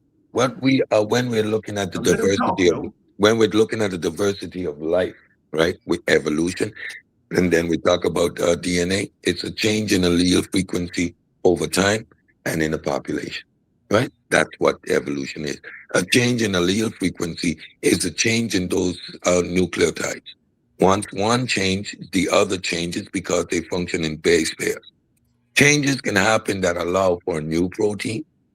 To allow for new protein, it can create two proteins. It can have no change in the protein, or it can become a canceling agent, whereby nullifying a protein. But in terms of DNA, a change in allele frequency over time is how DNA is responsible for the diversity of life you see on this planet. It's an easy explanation. You know what I don't like? Hold on. You know what I don't like, though, Cedric? I don't like the fact that this man came on here with the foolery, right? Because if you're going to talk about DNA, right, and where it comes from, the first thing that man should have said out of his mouth was RNA. You see, he didn't. He should have said RNA. But let's talk about it. And then he came with a whole wild, exquisite conversation. This is how they've been tricking y'all for years. That shit you still won't talk to me directly. I said, yo, go get a source. He does this with everything. Hey, said, you ever hear him try to tweak the wild consciousness conversation, yo? Yeah. He does it all the time. That Cedric ran from the debate on? As if there's a solid grounding in internet information and science, because it's actually not. He's flim-flamming, and he's doing the quantum woo, and he thinks. But why when I bring it up, y'all get angry and don't want to have the discussion? It's because you don't know what you're talking about. It's a retarded conversation, and it's just. How is it retarded? All right, so I'm not giving you any credibility. So now let me continue. Is there information? He begins the conversation about DNA. See, this is what I'm saying. Right? And then he brings it around evolution. Right. So what he's actually asking is, let us discuss what the evidence is for abiogenesis, where we look at the emergence of polymerized chains, which produce long chains, which eventually start to recombine themselves, producing RNA. I didn't get that deep. Hold on. The truth is, do y'all realize this man say, let's talk about evolution, and he immediately ran the DNA? Life. That's not evolution. Like, what are you doing, bro? It is not. It is not. It is. It is not. Evolution is not trying to explain the damn origin of life, bro. You keep saying it is. Hold on. I'm not holding on nothing. So I'm gonna ask you a question. Is evolution trying? You're doing the opposite of what I asked you for. Evolution trying to explain the origin of life, Lex? Yes or no? You gonna let me answer, bro? Yes or no? It's not a yes or no question. Oh man, this is hard. This is what. Do y'all notice they get so perturbed just for the conversation? I'm not perturbed. I'm perturbed. Well, calm down and let me answer you. No, answer the question. Is evolution trying to explain the origin of life, yo? All right. So, audience, listen up. I'm gonna show you. Let me show you how they misinform you and play games. Hold on. You got 30 Now, seconds. what they will say is... Hold on. No. Hold on. Wait. I'm going to start the clock. Wait a minute. Hold on, bro. You got 30 seconds to answer my question. My question is very simple. My question is evolution... Here you go. My question is evolution trying to explain the origin of life? And you got 30 seconds. Go. All right. So what happened was, now they changed it, and they'll say evolution doesn't explore the origin of life. You know why? Because the abiogenesis theory failed.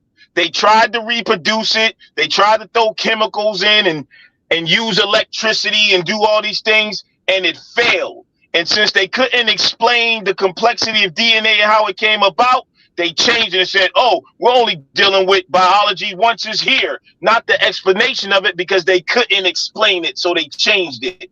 That is the politics of science. Thank you, sir.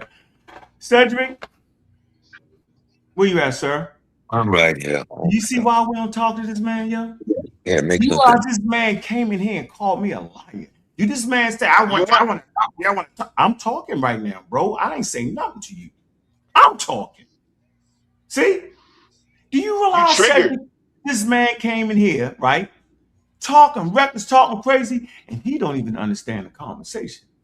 So until he learns that evolution ain't trying to explain the origin of life, and he made up some cockamamie story behind why it ain't trying to explain the origin of life, I'm not ever talking to you again until you prove that you can handle. I know you ain't, because then you'll be safe in front of your audience.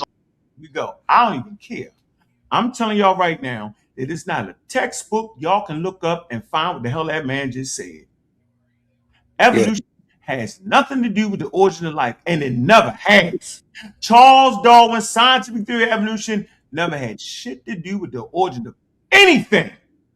He made it up, and he lying about it, and he playing his wild game. And here's the trick. That's why I like Lex. Lex actually teaches you how the drifter does do. The drifter will talk terms and make you think they know what you're talking about. And you know what you do? You do like you just did. You go ahead, you separate everybody, and you let them talk. And you just wait. And they make that fatal mistake.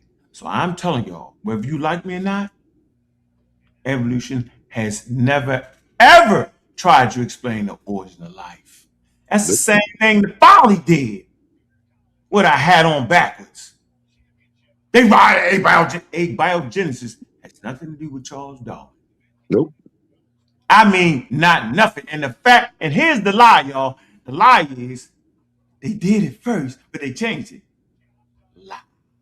He can't find it on a piece of paper nowhere. That's why I'm not talking to you, Lex. Lex, go trick somebody else. Go get somebody else in a wild, stupid conversation for 3 hours. A man that lies through his teeth comes on the platform and accuses people of being a liar. While lying through his teeth. Hey, the Hawk, you right. Instead of sitting up here listening to a wild liar, I got to get him out of here. Got to. Because y'all can't handle it. Y'all really think that we talking about makes some sense. If I'd have turned on the ChatGPT, and let that man talk, it would have cussed him out. I'm power tripping. I'm power tripping. Man, I ain't sitting there listening to this man. Yeah, and I ain't really kick you out, Lex. I just can't take it no more. Yeah. So the reason why they say that. I ask you one more time, Lex. Has evolution ever? But you reversing my request. I'm gonna ask you again, Lex. Has Charles Darwin ever tried to explain the origin of life in his scientific theory about evolution, Lex?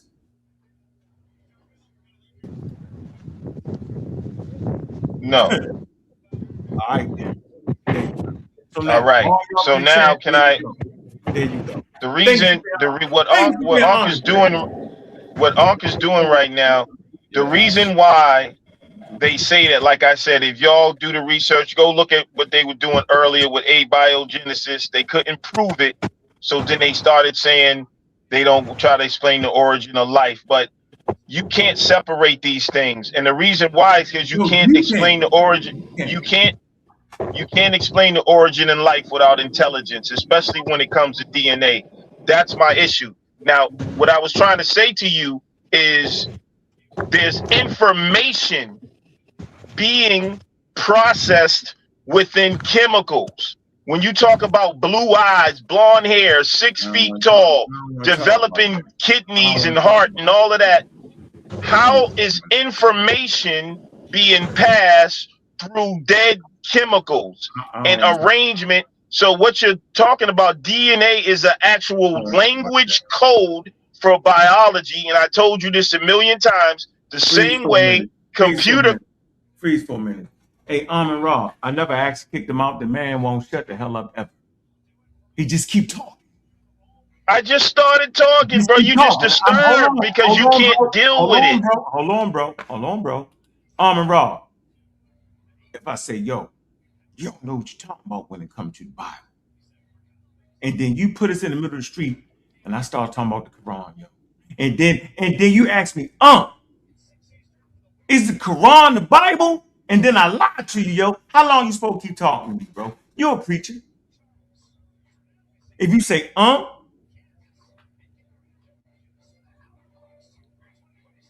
Does the Bible have anything to do with the damn Quran? And I lie and say, yeah, it's the origin of the damn Bible. Yo, how long you supposed to talk to me on the road? How long are you supposed to allow me to keep running my damn mouth? And then after you get me in the corner, I say, no, it don't. Just to get you off. Think about that, bro. This man literally called me a liar. When I say, bro, evolution don't got nothing to do with the origin of life. He actually called me a liar, but in truth, this nigga was lying. On purpose, Ra. That ain't no competition for me. Me trying to tell you that the Quran, I'm saying, you wouldn't have a Bible if they didn't write the damn Quran. Ain't no competition for you, Ra. That's called complete disingenuousness and tomfoolery, bro. He just want to get his thing off, yo. He ain't can. This man argue about God daggone how wild science don't work, and then argue for the ancients having it. He's incoherent, bro. He want to make the whole thing about him, and he has effectively did that. I don't want to talk to him. It's not about me, at all. It's about you, bro. It's always about you next. Notice whenever we had these conversations, you always try to dig into Lex's character and not in what he's saying. I'm not in your character. I'm an actual again, Lex. Does abiogenesis have anything to do with human evolution, bro? Yes. See? Now I explained why. You said it didn't, though. So but you just said it didn't. You back in line. Damn. No, you said Charles Darwin theory explains the origin of life, and Charles Darwin was trying to explain the origin of life, bro. I'm talking about Charles Darwin's scientific theory. Does it have anything to do with the origin of life, Lex? Yeah, evolution is went beyond Charles Darwin. I can't do it. See? Hold on. What do you mean you can't do it, bro? What is Hey, bro, why won't you ever just can't do it, yo, bro? Yo, you McCarthy. You need to debate me that the Quran made the Bible. Can we debate that? If we can hold on. Man, let's debate. Man, can I say something, bro? Man, I'm not even listening to you. Let me get this. Let me get the sun child. Watch he make it. Man, what, bro? How can you be talking about evolution? I'm not talking to you. I want to talk to the next guest. I thought you just said it was me and you right here, and you put me on the big screen, and then when it got hot, no, the nigga lied. See, that's the move. I'm not ready for you yet because I'm power tripping. So since I'm power tripping, watch me power. I'm gonna show you how you power trip. Watch this. This is how you power trip. I'm never arguing with none of y'all in the middle of the street, and you immediately start lying. Because at that point, it's not a fair fight. It's a lying, deceiving, wild way of handling business. I'm not doing it. Call it what you may do. Ra, I want to debate you that the Quran made the Bible. And you lying for saying it didn't. You'd be ridiculous to take that. Now go ahead, Sunchild. Add to the confusion. We're listening, sir. Yeah, peace to everyone. Peace to our brother Zion. We got brother Zion. I'm sorry, I'm messing up your name, brother. But yeah, I wanted to say, with regards to Darwin and whether he mentioned the origin of life, Darwin did mention that humanity started in Africa, and then they went out after that to prove him right.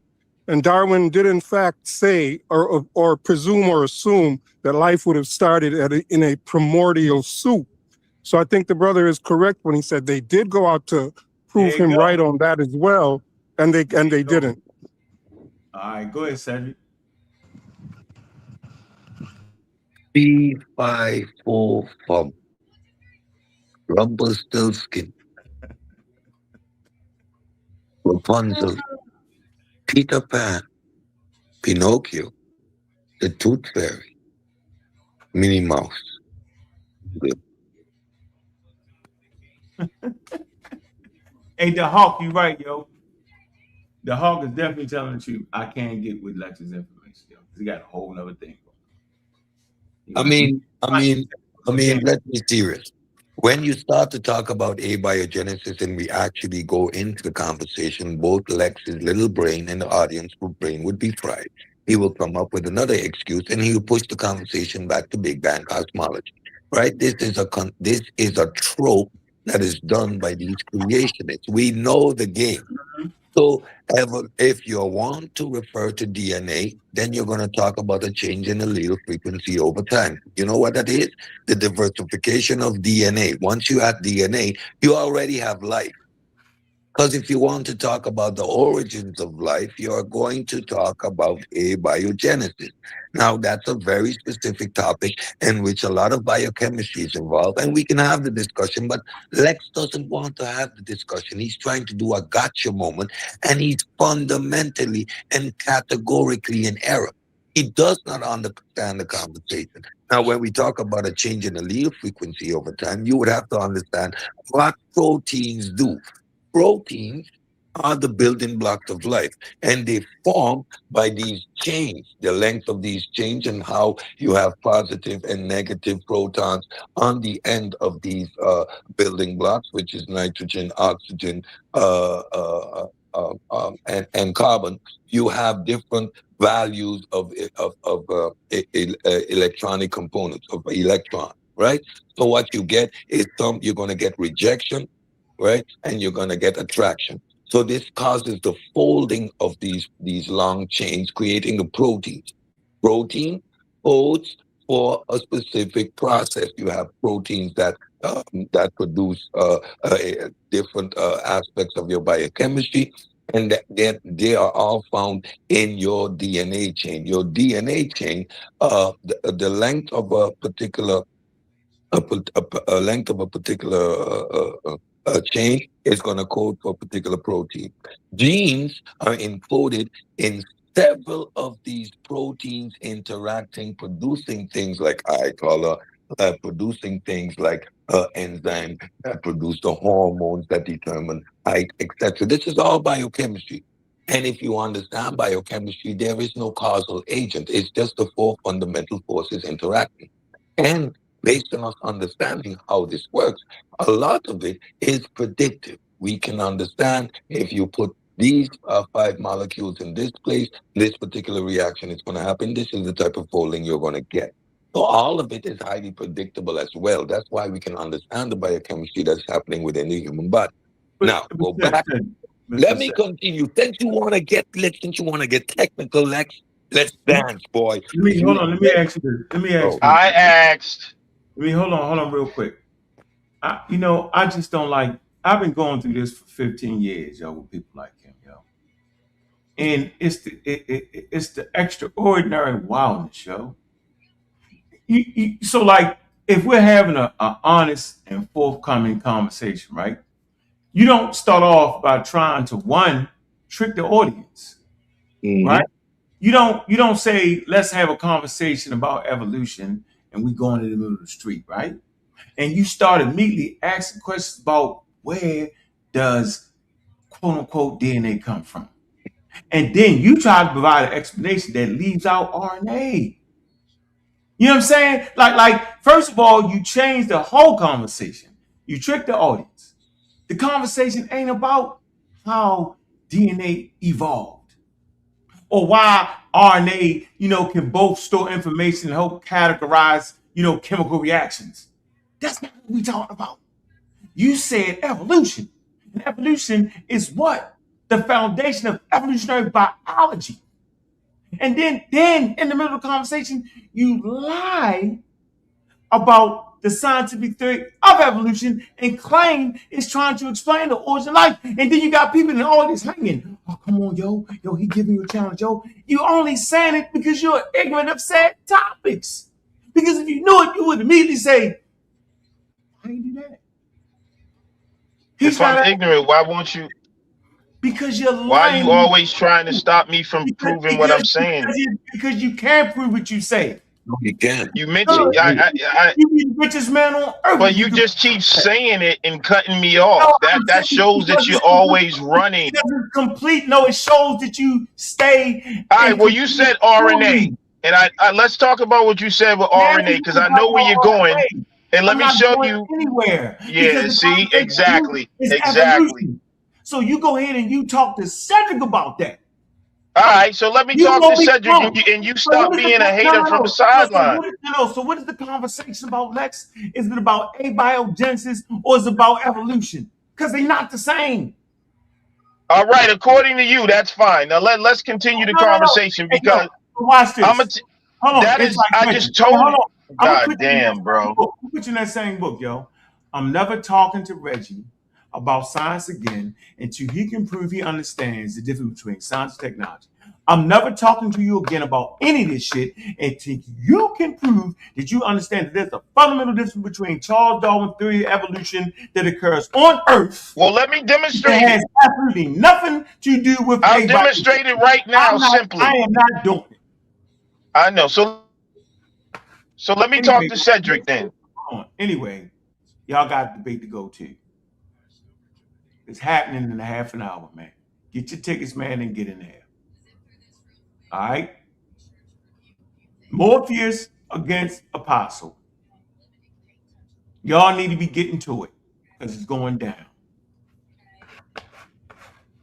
Yeah, and I'm never listening to the religious people because they the silliest of them all. They wouldn't know the difference between abiogenesis and evolution because they don't agree with it. So why even talk about it? They just trying all kind of ways to disprove it with all the questions in the world, but don't got questions about their own daggone book, which is wild. It's crazy, Cedric, sitting up here talking about evolution, then start talking about DNA and the origin of it. Origins of DNA in a conversation about evolution. And because you can't have evolution without DNA. If you want to talk about, you can't have. So if you want to talk in about order for life. If you want to talk about evolution from a DNA perspective, can I respond to Ankh, brother? It's a change in allele frequency over time, eventually leading to the change in population. So good. That's you DNA. Can't get alleles without DNA. When you get the first single cell, it is fully functional, structured DNA. And even if when you talk about evolution, DNA has to evolve first before you hold on. This is why they cowards, y'all. Cowards. Do you want to have a discussion about abiogenesis? Listen, now you calling somebody coward. DNA is already fully functional when it comes to Earth. You nitwit. Since I'm a coward, you a nitwit. It's already there, yo. Trust me, yo. Listen, man, however life came to Earth, because they don't actually know. Right? Hear my words. Life came to Earth and it evolved in the environment called Earth. Y'all get that? So the conversation about how DNA predate the Earth, obviously, if life had to come to Earth. This is mad, yo. This is madness, Cedric. I don't know what conversation you want to have, bro. If you want to have a conversation about evolution, you're talking about established DNA, a change in allele frequency. If you want to talk about abiogenesis, the first cells didn't have DNA. You had RNA and you had early lipid formation. That is a process. Even the first cells, right, didn't contain, right, mitochondria. Mitochondria is in the bacterial world that got caught up and fused into what later became the modern cell. So at the time you're talking about the modern cell, that's a whole evolutionary process of millions of years. Lex, what are you talking about? No, you're lying. So check it out. And then you'll have damn evolution without DNA. No shit. Bro. No shit. And hold on. In any place of organization at the highest levels, evolution. Y'all listen to all type of people who don't know what they're talking about, but it's only with Lex. Bro, Lex, I'm talking right now. You'll get your chance. I'm talking. I'm actually talking. It's not about you all the time, Lex. All right, Captain. You're the god. Thank you. No, I'm power tripping. You egotistical maniac. Right. I'm an egotistical maniac and I'm power tripping. So watch me use my power. So any conversation around evolution absolutely has to include quote unquote DNA. But it doesn't include the origin of DNA. It's only worrying about life once it gets to Earth. That's the explanation, not the origin of DNA. Got you. That's a creation wow argument. Now, you just said DNA doesn't come from Earth, that it existed before the Earth got here. We got a problem, Houston. So now you're saying, because DNA has a purpose, and that purpose is to program biological life. So now you're saying that where did DNA didn't come from Earth? So that means you're saying is that if their DNA didn't come from Earth, then what was the purpose? That means there has to be life somewhere else that's using DNA to program biology. So now you're saying DNA doesn't even originate from Earth, but all the chemicals that make it happen in the waters, so-called in the oceans. Those chemicals. Amino acids were found on asteroids. We have one from the latest Japan, the 2 asteroids that Japan sampled. We found the basic. So now you're admitting to intelligent life. Man, why don't you outside of Earth? You dudes don't even know the stuff y'all be saying, bro. And that's why you don't like to let me talk. Mute his mic. You're interrupting rudely, but go ahead. Interrupting you. Wato. You're flim-flamming. So this man said DNA don't come from Earth. I'm saying DNA evolves on Earth. Let me say it that way. Yeah. So hold on. Now he's gonna switch it. Hold on. See the difference between me. I can correct myself. Yeah. See what he. I'm saying I can correct myself. That's not an issue. Yeah, and that's why we're here. Yeah, you do. I don't have a problem. So now it evolves on Earth. Yes, it does, because the amino acids, the building block, those amino. Hold on, does it come from Earth? Shut up. Your phone is going out, Lex. Come on, yo. I know y'all mad. Does it come from Earth or not? The amino acids that form the building blocks of RNA and eventually DNA have been discovered outside of our planet, which is not a major phenomenon because carbon, hydrogen, nitrogen, and oxygen are common compounds in the universe, right? They're produced by stars. Yeah, but they don't just randomly form a goddamn biological programming code just because the elements exist in the universe. If you can't explain to me how they formed on Earth, now you done took us into outer space. No, and now you're saying back to the theory of evolution, yo. It's not hold on, because you backtracked. I'm not backtracking. Listen, all right, so let me talk. Listen, you hold on. You said it didn't come from Earth. Now you're saying it evolved on Earth. How is that? You're the same person that said that evolution had something to do with the origin. Hold on, is that true or not? Hold on. No, I made my correction, Lex. We can have. Hold on, that's a big ass correction. How do you jump from it ain't from Earth? Yelling at me, nigga. Did you get confused with them? No, I didn't, yo. We in a wild conversation, Lex. I can change it. You the only one that can't never be wrong. You the only one that never can't be wrong. Hold on, Lex. You the only one. But that's a big. That's not just wrong. That's crazy. So what, Lex? I misspoke. But that shows you. No, it shows I can misspeak. You did. So you misspoke. But you did. So what did you mean by it didn't come from Earth? You did the building. I'm clipping this. I'm clipping this. Building blocks come from outside of Earth, bro. Yeah, the amino acids. That's what I was trying to say. I just misspoke. It's okay. I don't give a damn if you clip me. Who cares? It's better that I get it right than stand up here and stay on something that I got wrong. I know what I'm saying. Amino acids are programmed by DNA, sir. What, bro? Amino acid is a complex molecule. It's not building blocks of RNA and DNA. Clearly, chemical elements. And by the way, the RNA conversation, you need to do the latest research. RNA is no longer a precursor to DNA. So basically, you can't actually have this conversation. Bro, I'm having it. You wrong and you're triggered because you said some wild stuff. We basically can't have a conversation, yo. Yeah. Why? Because you said some wild stuff? Bro. Yo, the debate is coming up in a half an hour, man. All right, we gotta shut it down. In a half an hour, the debate is on. For those of y'all who have not been in there to witness this powerful debate, do not come in the after party because you have nothing to say.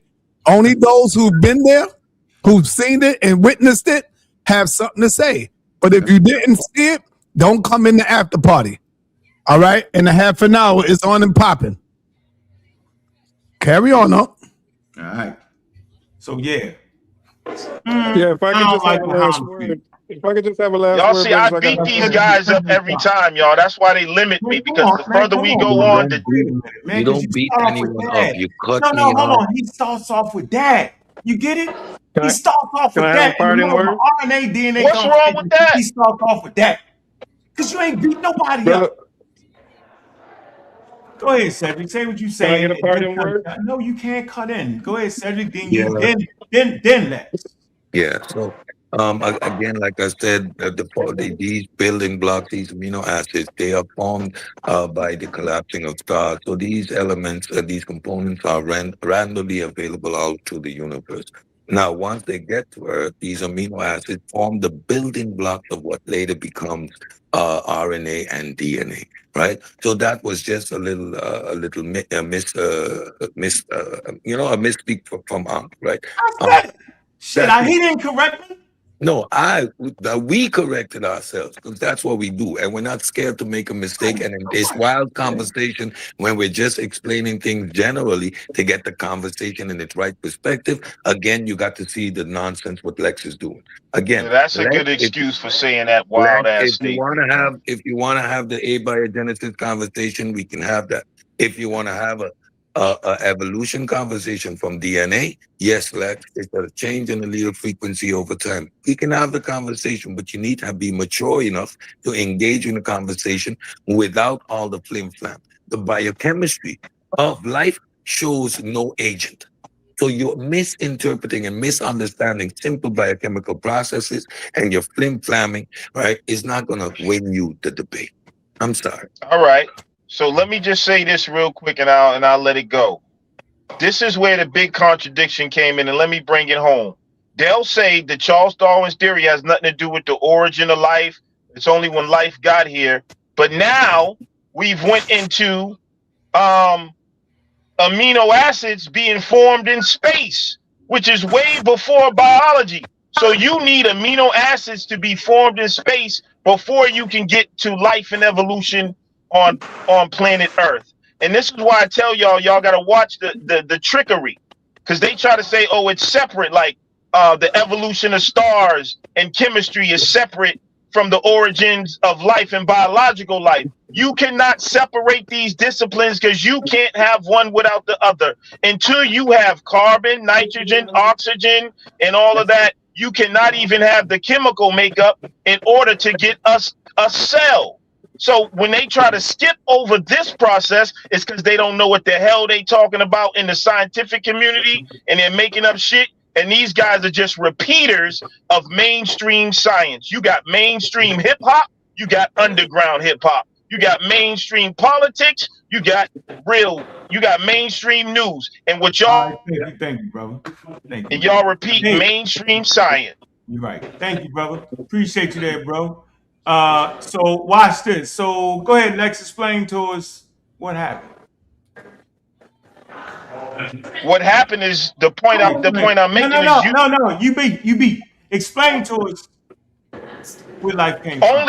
Only intelligence can arrange chemicals and put in. No, I'm telling you what happened. No. Where did the chemicals come from? What? Where does the chemicals come from that need to be arranged? Go ahead. Well, according to science, it came from. No, we're not using science. Remember, you just disproved it, my man.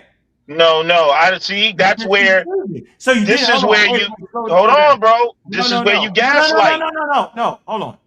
I thought you just disproved mainstream science. So if you just disproved, not all science together. No. But I thought you said So you saying mainstream science got things right? Is that what you're saying? Yeah. And you're the one to discern what it got right, what it got wrong. No, I'm not. Not only me. No, I'm you no, too. If you, I'm telling you. So then, what part they got right? Explain. Explain the part they got right about amino acids and all that. Go ahead, Lex. We listening. well, as far as part the nucleosynthesis, we can actually repeat that by diffusing. Hold on, brother, because you're gonna learn today, my nigga. Don't play with me. Hold on, I'm gonna explain, bro. You asked me a question. I don't need this man to explain nuclear synthesis to me. Okay? We're talking about the creation of elements, nuclear synthesis. I don't need him to play this wild game.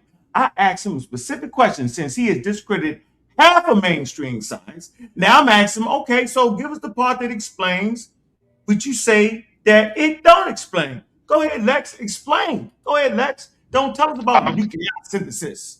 We know what the hell it is. Explain to us about the cells and about the RNA and the DNA. Go ahead and explain it. No, you asked me what did they got right in terms of how elements were formed. And what I'm telling you is today. About elements, bro. Yeah, that's what I said. Evolution. Yes, I did. Remember, I said earlier. You said that, but evolution has nothing to do with the origin of life and all that. And I said we cannot separate these disciplines. No, I got very specific. I said Charles Darwin's theory of evolution. That's what I said. Remember? Oh, what he got right? Oh, things change over time. Mutations happen. That's a fact. So we don't got to argue about that. I said Charles Darwin's theory of evolution has nothing to do with the origin of life. That's what I said, bro. No, that's not what our whole conversation's been about, bro. You said, and I already said that Charles Darwin's theory of evolution has been expounded upon. So it consists of more things and there's added things to it. And now there's a greater knowledge on it. So now we're having an expanded conversation about evolution. And in terms of, in order to get DNA, you need elements. You need the periodic table, which according to science came about through nucleosynthesis. And what I'm saying about that is we can reproduce that today because you can merge the nucleus of two different elements and form a new element. So I can say, well, yeah, that makes sense in terms of how elements form because they can reproduce that and do that today. Once you have those elements, now we have to deal with how do some elements that you say have no intelligence, why do we have such thing as chemical affinity, chemical bonds? Why do they fit like a puzzle in a certain structure in order to not only just structure, but when they form together in chemical bonds, they create geometry, actual shapes that you don't see in nature, like a octagon or whatever. If you ever looked at the carbon element, it looks like a 6-pointed star. We're talking geometry. Those are signs of intelligence. Man, we have chemical bonds because of the law of energy. Come on, man. No, you have chemical bonds because you got to have a certain amount of electrons that's evolved. Bro, you don't know what you're talking about. Wait a minute, we do have chemical bonds, bro. You saying why? I know, but those chemical bonds, they happen because they fit just like a puzzle. In order to have a chemical bond, the electrons have to match the number on this side and that side like a puzzle. And when they come together, they form a perfectly new molecule, bro. That's why we have something called H2O. It's a chemical bond, bro. No, and it forms geometry. No, Where do you get and then you get geometry? Stop. You know why you get things like electron and like you get charge? Because it doesn't fit like a glove. Because two electrons are taken away by an agent that I'm is gonna have strong. to read to them what a chemical bond is, y'all. Bro, hold on, give me a second. What a chemical bond is, it exists because the atoms reach a certain type of lower energy, bro, and that's why chemical bonds exist.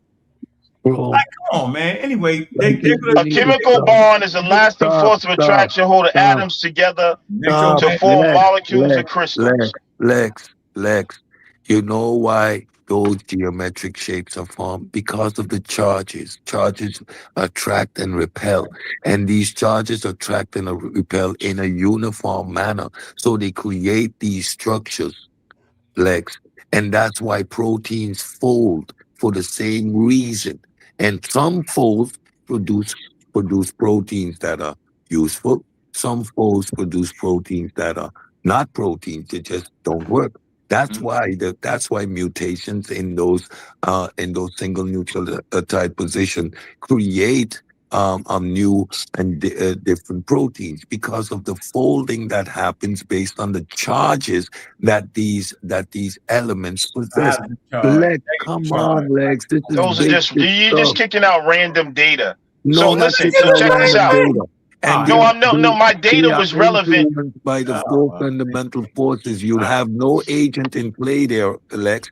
This is simply how these things Okay. will interact based on All right, Cedric, let me ask you this, Cedric. biochemistry. Don't Let me ask ask me you this, anything. I'm Cedric. teaching right now. So these You're not structures teaching that are nothing. created, these structures that are created are not random, but they are based on the charges and attraction and repelling of these forces. So that's And how they're these structures created. are created. Yeah, and those structures are structures that are not innate in nature. You will never find those six. All right, man. Hey, man, look, that debate about to go down, bro.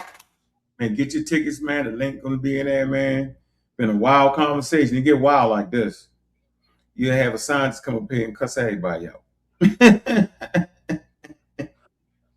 We would have to talk about electromagnetism. Like, come on, bro. I don't know how we got. Can I get that hot seat, Can I get that hot seat with y'all? No, until you admit that Charles Darwin theory ain't had nothing to do with the origin of life. Yeah, okay. Gotta admit that first. I need Cedric to explain ribosomes. Ribosomes, man, ribosomes. Ribosomes. Okay, is that really? Is that the official way of saying it? I don't know. Ribosomes. Ribosomes. And what they do? Ribosomes read the message, don't it? Exactly. Yeah. Exactly. Yeah, so let me ask Cedric. Cedric, is DNA compressed inside the nucleus? Yep. DNA is compressed inside the nucleus, right? Yeah, I'm saying it. This is a form of data compression. Also, when the DNA unfolds, the ribosomes have to interpret it. Right? The ribosome is a translator. Yes, sir. All right. The mRNA how can it unfold and translate and read the message if ribosomes once didn't exist? How could DNA evolve and work without ribosomes? Ribosomes are enzymes, right? How can DNA Ribosome work? is an enzyme, right? In order, so here's my point. In order for DNA, hold on, bro, because I want the people to get my point. Because you're trying to filibuster. Hold on, man. Let me explain. This is what y'all do every time. You're cut already, right? You're cut already. So now, do you understand that? You want to looking ass Star Wars head ass nigga. Just let me finish explaining, bro. What's wrong with you, Lex? Looking like War 2 from Lex bugging out, man. He lost his mind on that one, yo. You got out of here on that. You joked us off the screen, yo. That nigga crazy. Hey, Cedric. All I have to say was enzyme. See how easy it is to deal with these fools? We're ending this now. Man, y'all gotta get at this. Y'all gotta that nigga nuts. Come on, Lex, you nutted it up on us at the end. Klingons. What did he say? We do like Klingons. What did he say? He said Star Wars. Get this now. Kids listening, man. Yeah, I mean, nah, man. Come on, Lex. You do better, man. Good job. Just because I agree with a point that's legit and real, I'm kissing ass. I'm talking about a source. Stop cussing, yo. Oh, no. Right, that's nuts. Hey, Cedric. Yes, sir. Did man say that we throwing out random data? I don't know how I got from Charles Darwin to the creation molecule structures of DNA, molecule structures, bonding. Huh? Ribosome, enzymes. That's why I didn't want to do it. I say, man, don't do it. But I want to keep everybody there into the debate, right? This man got us on what? Where we at? And then he said he don't believe none of that. He said mainstream science got it wrong. And then we trying to figure out what part they got right. Then we got to leave him on that part. The parts he like. Peace, y'all. I'm out. Yeah, we got long way to the debate. Hey man, y'all gotta hit that debate, man. That nigga nuts, man. Man, we done went rob or something. I don't believe he said that. What's the robber song? Man, just throwing random words out there. Read the message. Come on, let's do better, baby. If you listen and do better, man. Hey, yo, that's a mumble. Hey, I gotta give it to you, bro. You memorized all that, all incoherently, and we throwing out random data. Man, go to that debate, man. Suntan, get in the back, Suntan. All right. Where you at? I'm in the debate. That was sa.neter. I'm finna move to the back. All right, y'all. All right. Let me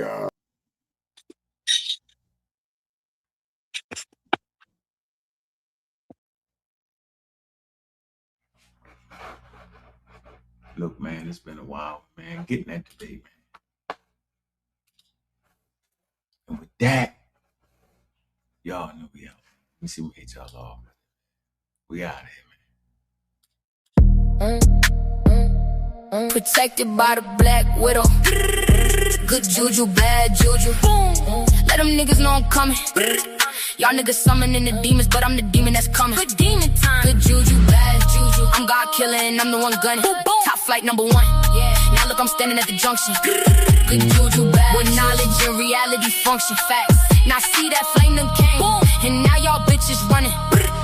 Let them niggas know I'm coming. Let them niggas know I'm coming. Y'all niggas summon the demons, but I'm the demon that's coming. I'm God killer, and I'm the one gunning. Top flight #1. Yeah. Now see that flame done came.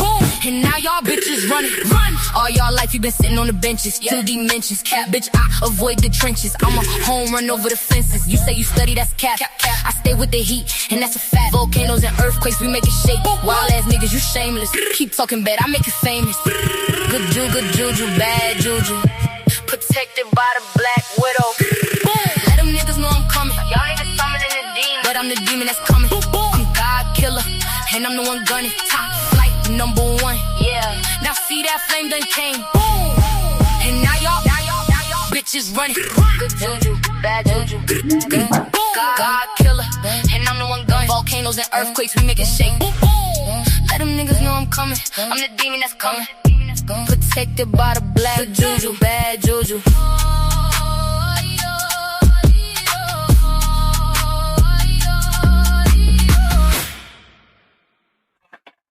Man, y'all wanted it. This what you get.